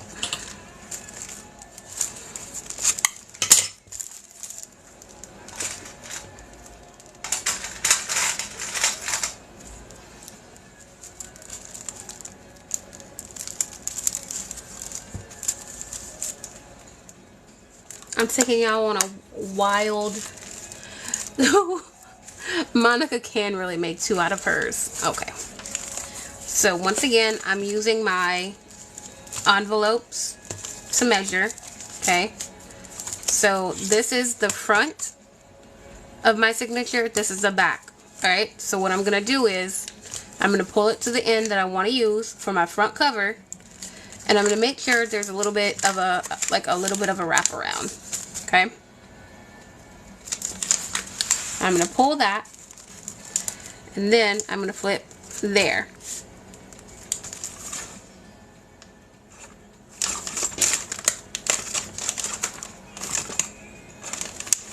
Okay. And I really did want to use this crease.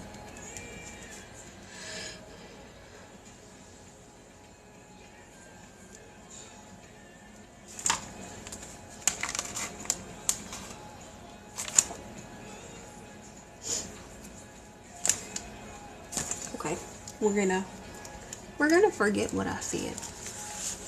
Okay, we're gonna start at my crease. Once again, guys, I haven't done this in forever, and I only made one of these, so we're working through it together. So I'm gonna start off at the crease, and you want a little bit of a gap, so it's probably like 1/2 inch. Okay, and then we're gonna fold that over. Kind of figure out where you want your cover to end, and I'm just gonna do that and trim it off. And this is why on my sample one there's like washi tape and stuff, because once you start cutting off the edges, it will start separating. Right? So we're looking like, and we're gonna, okay, flip that over one more time. That's gonna be our flap. And mine just perfect there. So I'm gonna cut it there. And that's gonna be my flippy floppy.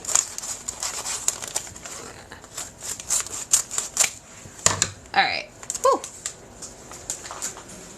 I barely understood that. So if you guys understood that, good job. But it's gonna look something like this once we're closed. Like this one's a lot bigger. I'm using like a lot bigger envelopes, I think. Maybe not. I think I'm gonna trim this down a little bit more.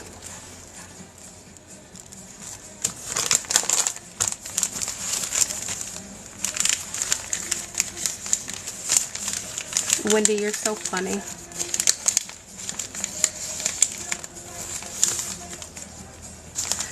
So I'm manipulating the envelope to fit around, I'm manipulating the big envelope to fit around the smaller ones. Oh, you don't get the brown ones? Oh, that sucks.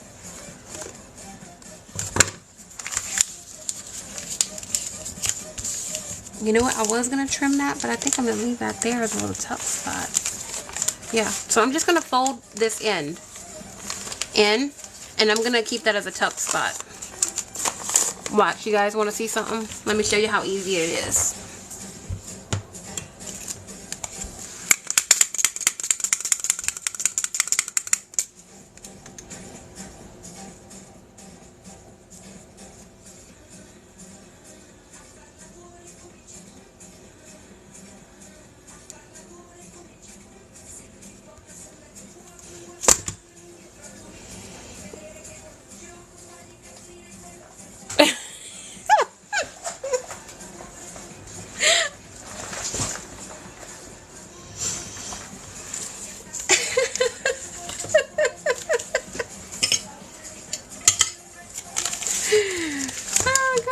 I'm making a tuck spot.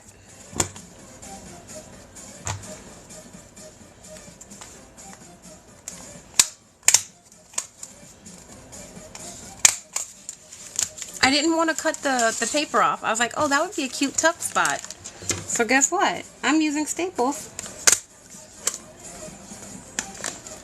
Oh, Wendy hates the stapler. Wendy's about to call me mean names because I'm using a stapler.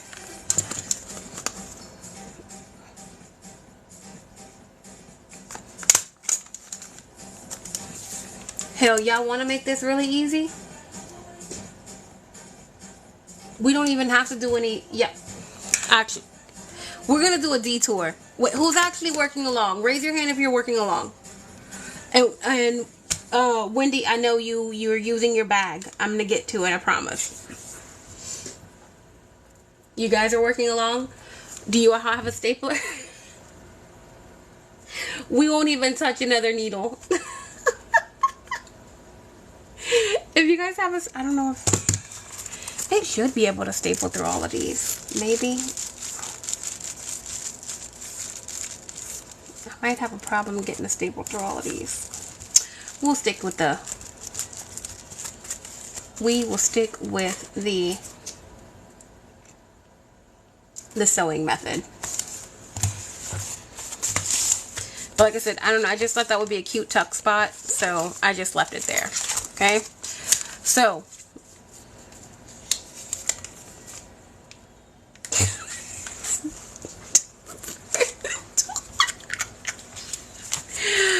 So, for those having trouble following my awful instructions, I'm sorry. We're just folding the envelope or your bag to fit around your signature. If yours isn't big enough to do the flap, leave the flap off. Right? You'll just have a front cover and a back cover and no flap.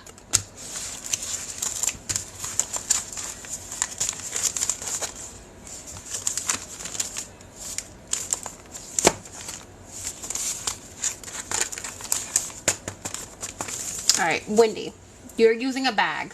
Do you need me to go through the bag? Did you get it yourself or what?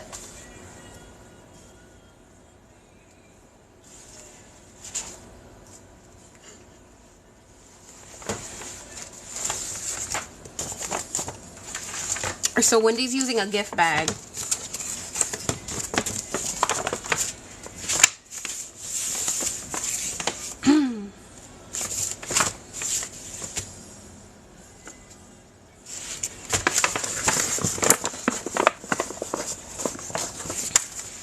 So what I probably would do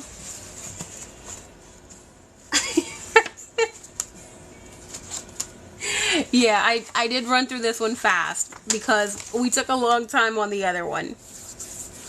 It is more like a booklet or like a pamphlet type deal than an actual book, right?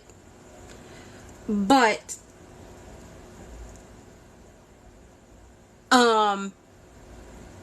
you're still getting the same concept. You're still creating the cover, you're creating a little flap, you're sewing in the signature, which is just so happens to be envelopes. Jamie, what kind of bag are you working with? Are you working one like with mine?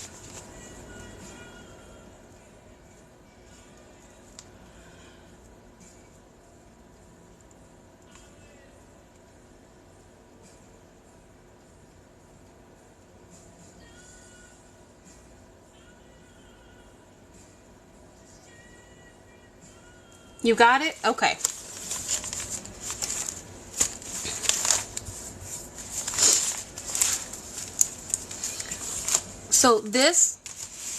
So essentially, I cut the bag a little bit more than in half. And the bigger part is the part that I'm using, right? This is the bottom of the bag, and this is where I'm using for my flap. Then kind of like the center of the bag is where I'm making my fold so that I could sew in my signatures. And it was long, so I folded this piece in to make a little tuck spot.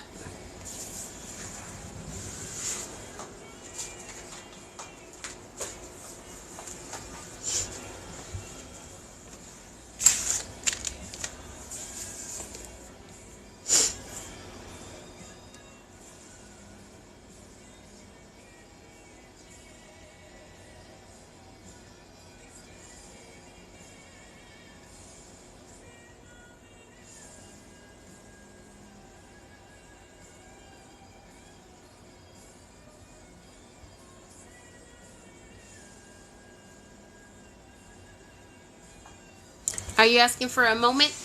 Yeah, no, you guys take your time. You guys take your time. Let me know if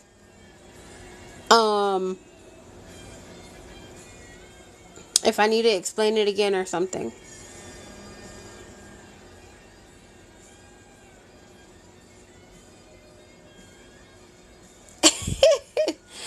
I'm proud of all of you guys. Honestly, you're here, you're trying.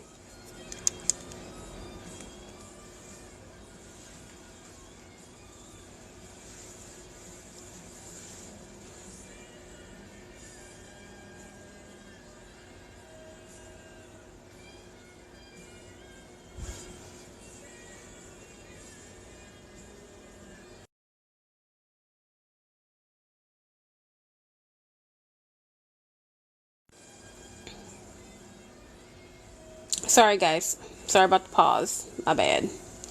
So we got one flap in the back. And once again, if you want the flaps or you don't want the flaps, it's totally optional.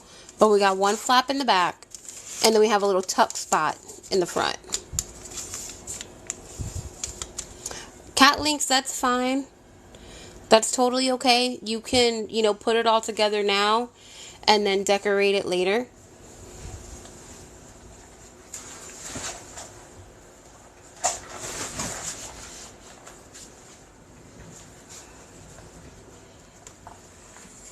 So let me show you guys again kind of what we're going for.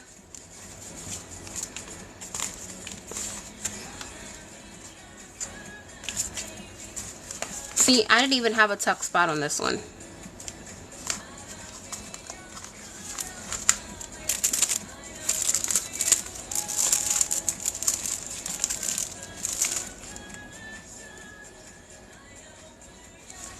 And then this is that flap.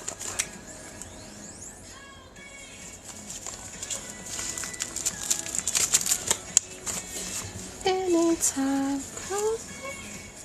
The end of the bag, where is it now? For me,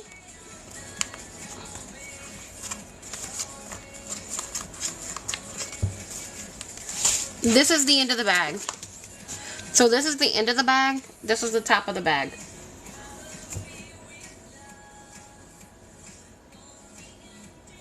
The end is here. And this is where, this is the end. And this is the front, and this is the back of the bag.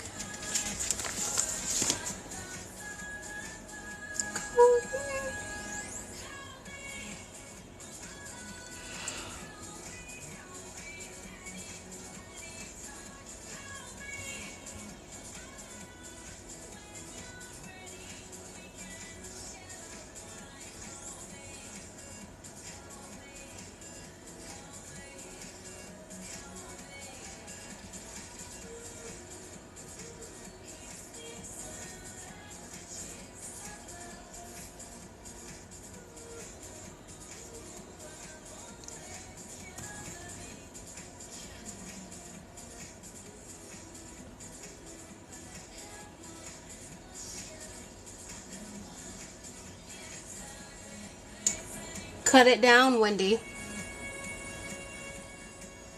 Cut it down, glue it down, make it shorter. Let me go see what Cajun Nana posted.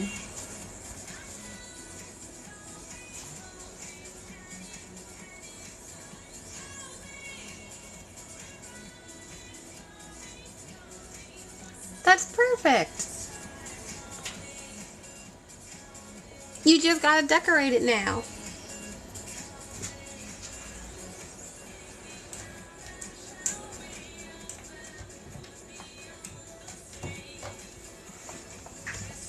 You think you got it?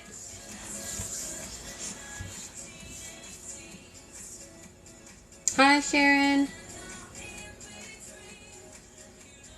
Now the fun part. Decorating. Yep, that's right. Okay, while we're waiting, let me pull out my list, because once again, a lot of people are new, and one of the things that I wanted to go over were like common junk journal terms. If I can find my list, where did I put it again? See, this is what I'm saying. I lose everything all the time.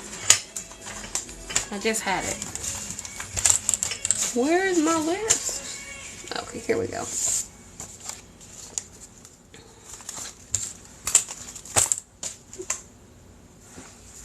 All right.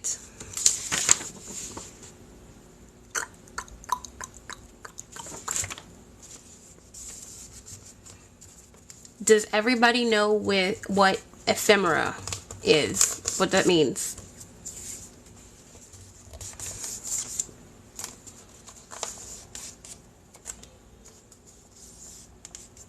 Ephemera, ephemera.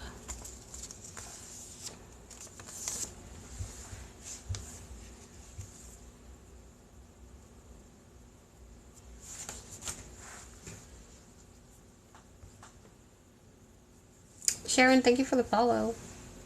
You're a beginner? What are you talking about, Wendy? So, ephemera. I know some of you say you know it, but there's probably somebody out there lurking that does not know what the term ephemera means. And the technical term for ephemera is something that's used or enjoyed for a short period of time. Right? So, postcards, greeting cards, clothing tags. As a matter of fact, I have like a tag here from one of my son's outfits. This would be ephemera because it's used for its purpose and then it's just thrown away after. And when junk journaling started, people were keeping these things to add decorations to their books. So, ephemera. And embellishment. Right? Embellishment and ephemera, you can kind of think that it's the same thing. Is ephemera and an embellishment? Yes. But an embellishment isn't really ephemera. Because when we're talking about embellishing, we can talk about beads, charms, 3D like flowers and things like that. So an embellishment is just that. It's a decorative detail. Signature is a group of pages that are sewn in together to create a book block. A book block is the whole group of pages. Sharon, you're very welcome.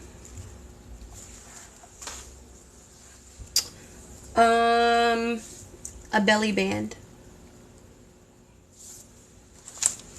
A belly band can either run vertical or horizontal. And it's glued in two places, the top or the bottom, or the left and the right. And you're creating a band to hold ephemera.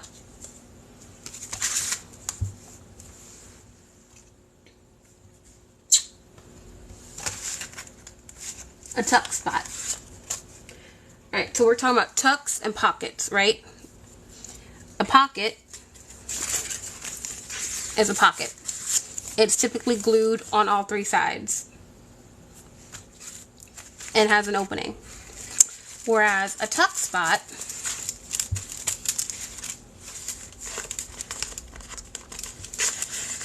let's see, do I have any here? I don't think I have any in this one. A tuck spot would be typically glued on two sides. Do I have any anywhere? Let me see. I think I might have one here.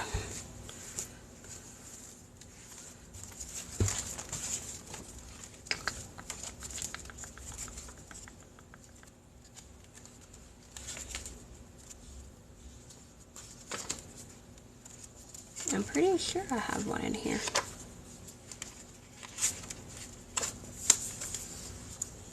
Here. Okay, so it's a rectangle and has four sides, but it's only glued. Yeah, you're right. You're right, Cajun Hannah. But technically, I mean, I called it a tuck, but that would be a pocket because it's closed on three sides, right? We're talking about like technicalities. And I guess in this sense, it could be a pocket, it could be a tuck, it's whatever you call it. But, you know, some of those people, they're like all technical. So you see, it's glued here, it's glued there, and it's completely open. And you can just start tucking stuff in. Cement, yep, Tomato, tomato, that's right.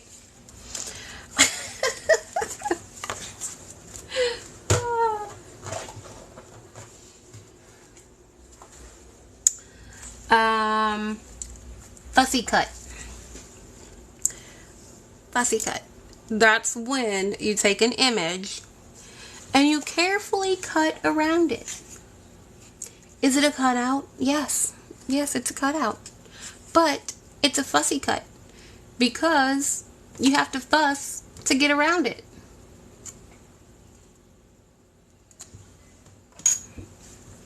All AWL. This is what you use to poke holes in things. A dauber.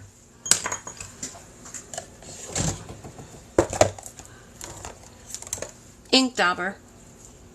You use this to ink with. You fuss as you cut. That too. Okay, someone asked the difference between distress inks and distress oxides. Okay. Distress ink and distress oxide is a specific brand of ink pad produced by Ranger and Tim Holtz. Right? Ink is ink. Oxide is a mix between ink and pigment. Oxides are water reactive.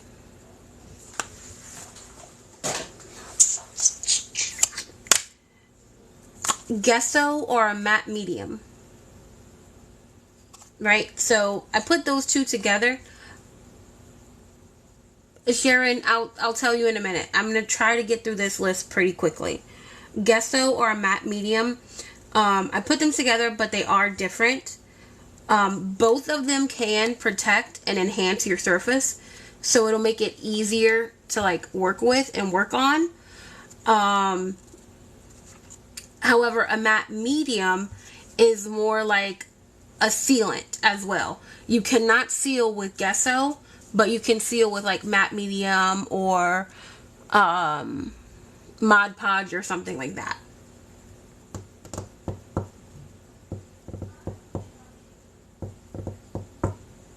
A cluster.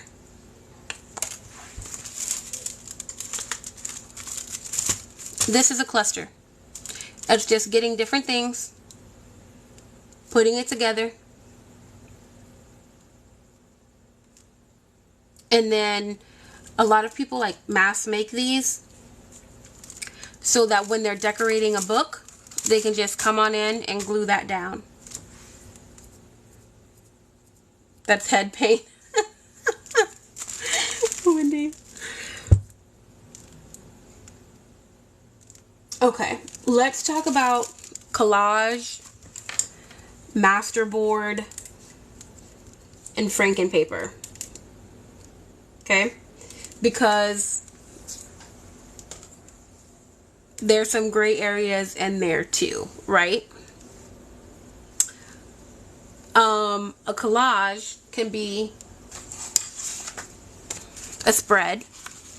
Some people would consider this a collage, right? Some people will consider frankenpaper a collage because when you're creating a collage, you're gathering paper or fabric and you're bounding it together in some type of way, right? So this is frankenpaper. And masterboard. I don't actually have a masterboard right now. But once again, it's just a large scale collage piece. So what is the difference between the two or the three? This is kind of like a spread collage, right? That's really where you're just kind of like putting things together to be decorative. A masterboard is like bits of paper and fabric and things that are glued onto like some type of heavier backing, heavy cardstock, poster board, something like that. And it's normally made in a bigger size so that later down the road you can cut out tags and pockets and things like that from it. Right? Then frankenpaper, once again, you're taking different bits of paper and you're putting it together in that same collage manner. However, it's not backed on anything. So you see the collaging from the front and the back. And then these are typically folded up and used as paper in a signature.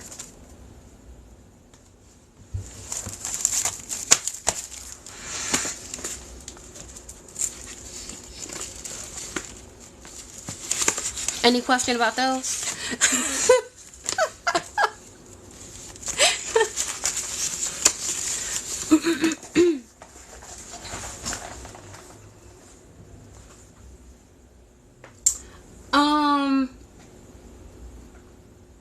You know, Cajun Anna, I have no idea.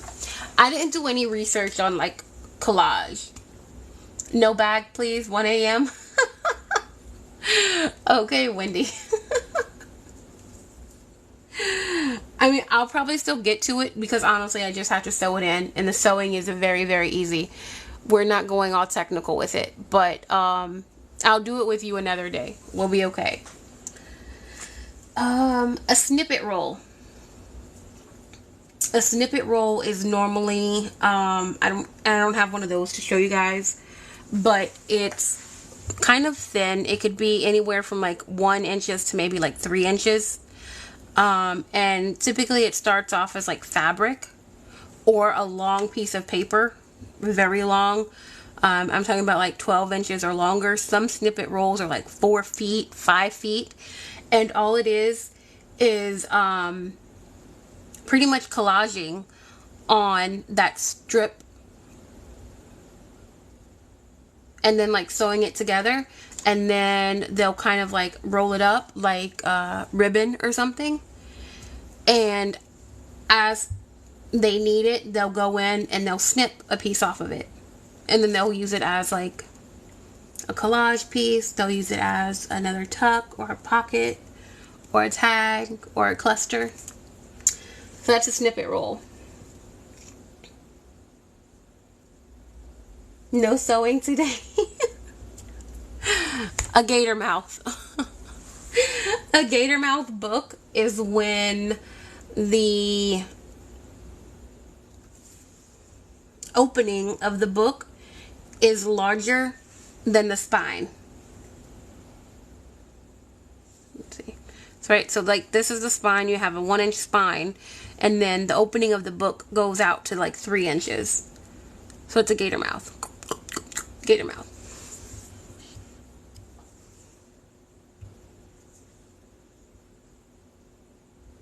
A tip in. A tip in. TIP. Yeah. Aisha Khan books.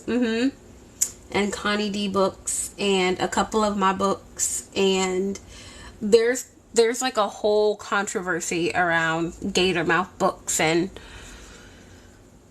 it's a lot. I just tell people create what you like and try to keep the integrity of the book as best as possible, especially if you plan on selling it. That's my tip. A tip in or a flip out. Okay.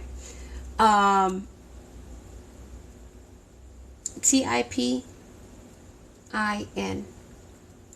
So from the research that I've done, a tip in came back from like way in the day when they after they had already printed something, right? They wanted to add in like a map or something that couldn't be printed at that same time. They would take the book that's already bound, insert that where they wanted it at, and then they would probably glue it. And that would normally be done closer to the spine. And that's why it's called a tip-in. Right? Now, a flip-out would be kind of on the other side. You could technically call it a tip-in too, but I don't know. I say flip-out for that way.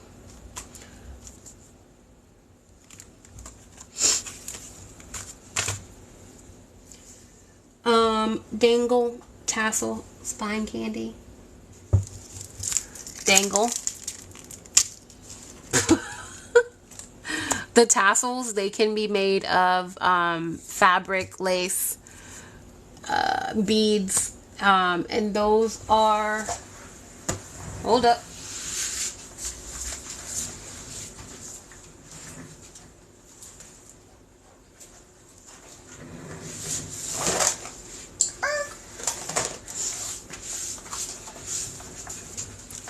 They're attached to the spine.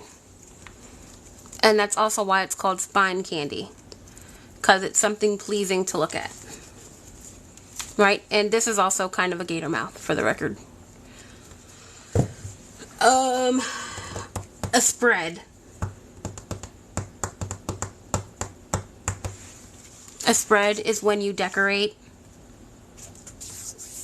in a collage manner in a book or a magazine or journal, whatever it is that you're working on. Thank you, Susan. Book block. Alright, I mentioned this earlier. The book block is the entire set of your signatures. In traditional bookbinding, if you have like 300 pages, those signatures are kind of like all attached together first into the book block, and then they're bound into the book.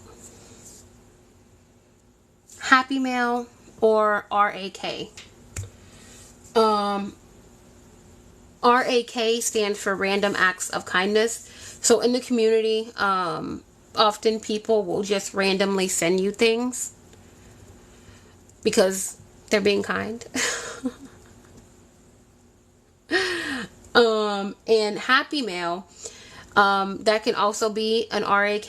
That can also just be a swap. That could be a gift or whatever. Yes, Happy Mail. It's mail that makes you happy. It could be a gift that you bought yourself. That's going to be your Happy Mail. A flip through. That's when like a book is in the works or halfway done or all the way done. And we open it up and we show you every single page that's decorated and things like that. No Happy Mail. A folio. A folio, because these are really, really big, right? So a folio is a separate part of a book that's decorated separately. It's made separately. There's probably going to be some type of like flips and tricks and hidden things and stuff like that. And then those are typically inserted into the book to just sit in there as like an extra something. Happy Meal. Ooh, here's one. One Sheet Wonder. One Sheet Wonder. So One Sheet Wonders are typically made out of a 12 by 12 cardstock. And that's when you take the whole page or almost the whole page and you have very, very, very little like scraps left over, and you make something like a folio or something like this. This is actually a one sheet wonder that I made a while back. So it's all done with a 12 by 12 page. So we made a little notepad. Look, staples. That tucks in there. We have a belly band. We have a pocket. We have a tuck spot. We have a pocket there. A pocket here. This would be called a journaling card. A journaling card and a tag, they're kind of similar, but they're kind of different. Technically, a tag has some type of like embellishment coming from the top of it. Whereas a journaling card would just be something kind of like decorative, and then you could write on the back. Open or a hidden spine. Right? And that kind of was brought up today too. So this is like an open spine. So if you see the rope or thread or whatever it is that you've used to sew in your signatures, that's an open spine. If you don't see it, it's a hidden spine.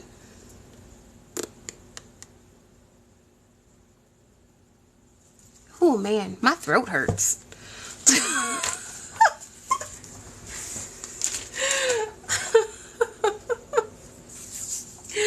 And that is it. That's all I got for you guys.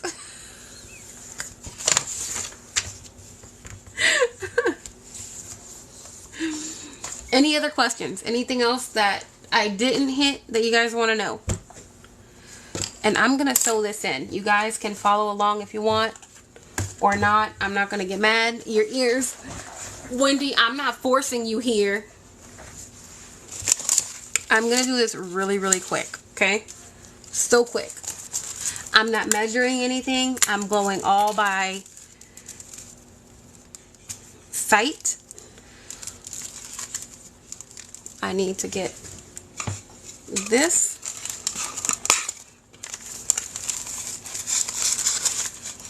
Just kind of get it all lined up for you.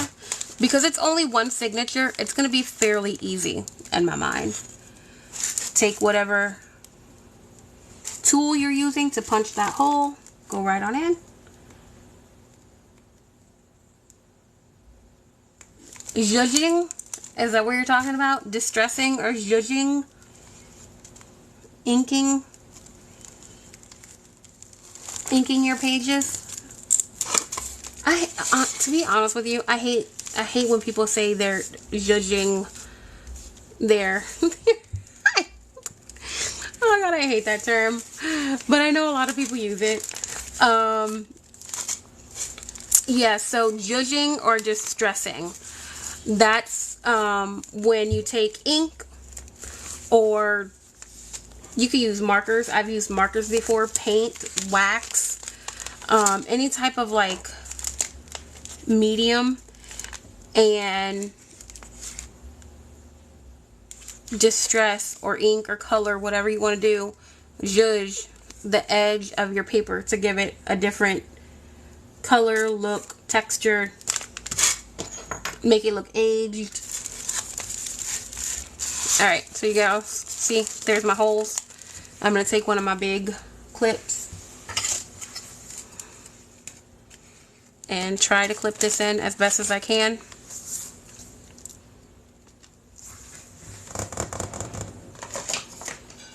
And you know what? I guess I'm going to use twine. I'm going to use some twine.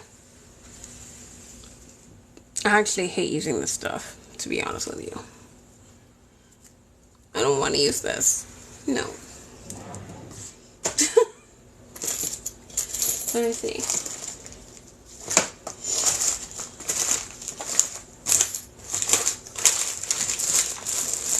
Alright, I'm using wax thread again. That's all. Okay, anything else?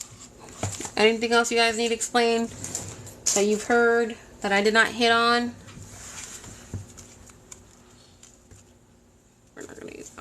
use this one. Any questions about the books?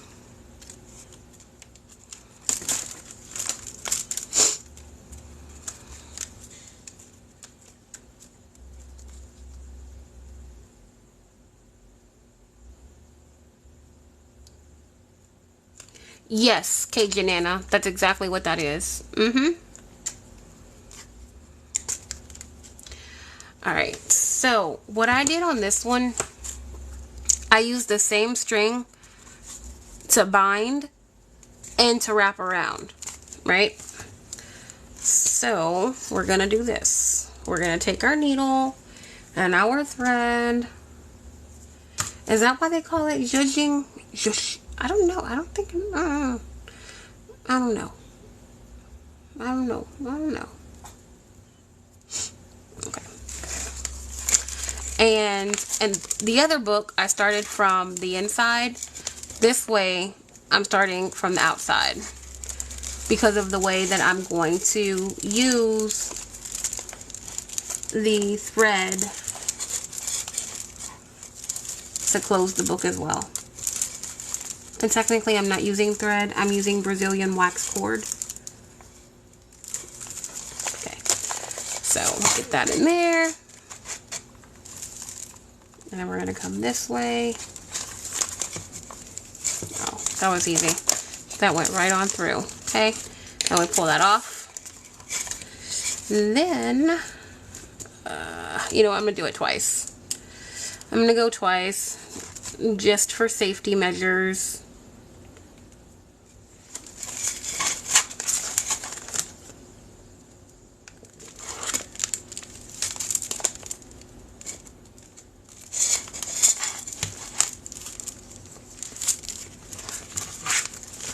Okay, and next. Wiggle, wiggle, wiggle, wiggle, wiggle, wiggle, wiggle, wiggle, wiggle, wiggle. I hope you guys have fun decorating these.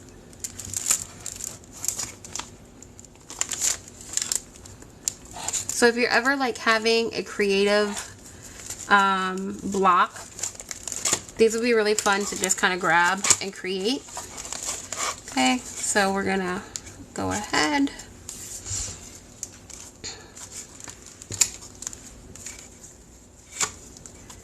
I'm gonna pull this under there so that we have those two strings kind of together. Let's pull this a little bit more tight. So that when we tie them, it's kind of making them one in a sense. You're zhuzhin now. What are you zhuzhin? Alright. And that's it. That's in there. Okay. And now to close, all I'm doing is taking this and wrapping it around. I'll do 4 times.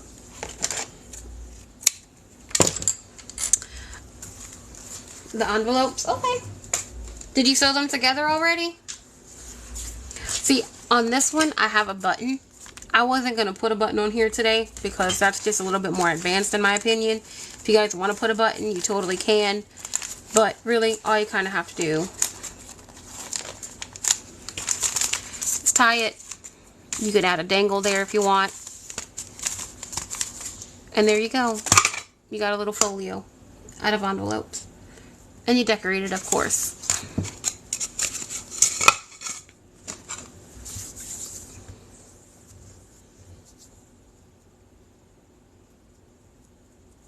You guys must be busy over there. Y'all was just quiet. This one was much more simple. I probably should have started with this one, to be honest. Nope. We all start the hard way.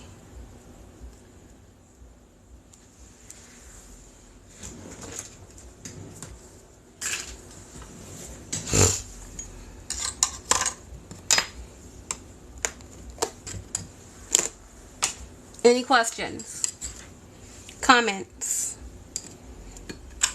Thoughts?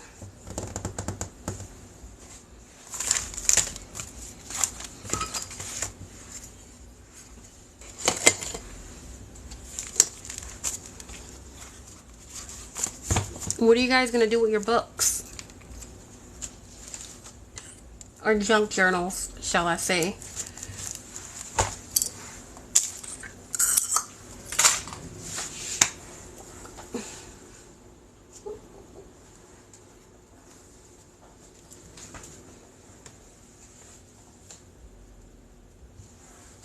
You're welcome. You guys you're welcome. I just hope you all had fun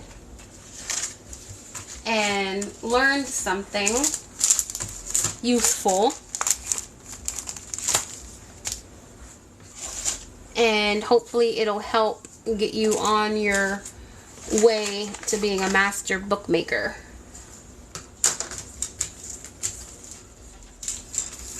Right, because that's the goal.